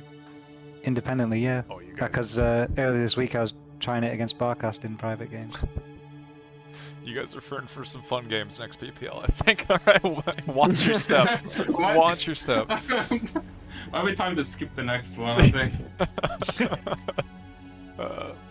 I see Volshock was asking in chat. I know he will yell at me if I don't ask his question. What are you guys thinking on the arm balance here? Like, I know it wasn't played as much in the tournament. Like, there's a few games pulled it out. I know XFactor was saying in BPL Discord, it feels like there's hope for it. What are you guys thinking? Yeah, overall, pretty weak, but I think there's a couple of circumstances where they can be good. I just didn't want to risk it. I wanted to play meta, because then at least I couldn't like lose to the faction, right? But on like CCR, I think there's promise. I think they lost every time, right? But I think, you know, like if you abuse the blitz speed, like theoretically, it's not that bad. It's pretty good, but I don't know. I didn't want to like do anything too crazy. There's a reason you see everyone playing core. Yeah. It doesn't matter what people say about whether arm's good or not. Just look at the games, and that tells you the stuff. Yeah, I know. You know, we saw some good games on CCR, like Blodir saying, with like armed vehicles looking like there was signs of life, but it did kind of just reach that moment of just incisor dominance. I don't know. Yeah, and CCR is like actually the perfect map for Blitz as well. So you'd expect them to be good there. And it still was just kind of like, there was a point where it's just, they're not quite able to do enough. Like, the raids are good, the speed, the repositioning, all of it's good, and there's just not enough damage quite being done to offset, you know, they just can't seem to fight the actual Cortex player at all. Does the arm need buffed, or is it like, does Cortex need nerfed in some regards? Be curious to know. Well, it's kind of hard because ARM has the better team game units, like tier 1 units. Ticks and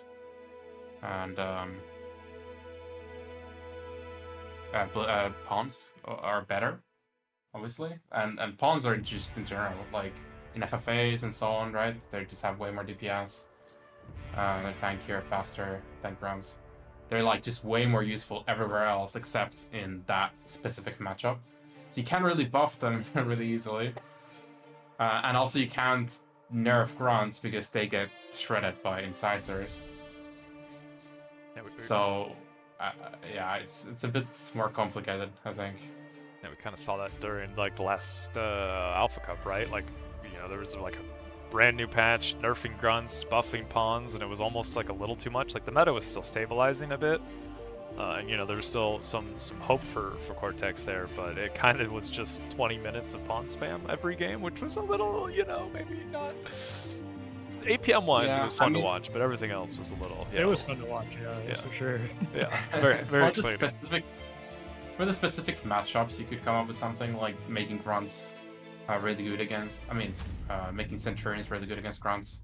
I know they're technically good against them, but they're just too slow, right? So making some changes like that, then you would just make a different unit in a specific matchup. Like, I think that's a good way to go about it. But it's big changes. Well, all right. Anyway, I'm going to shoot off. Well played, Blodir. Yeah, Randy, thank you again. Thanks, for the you too. games.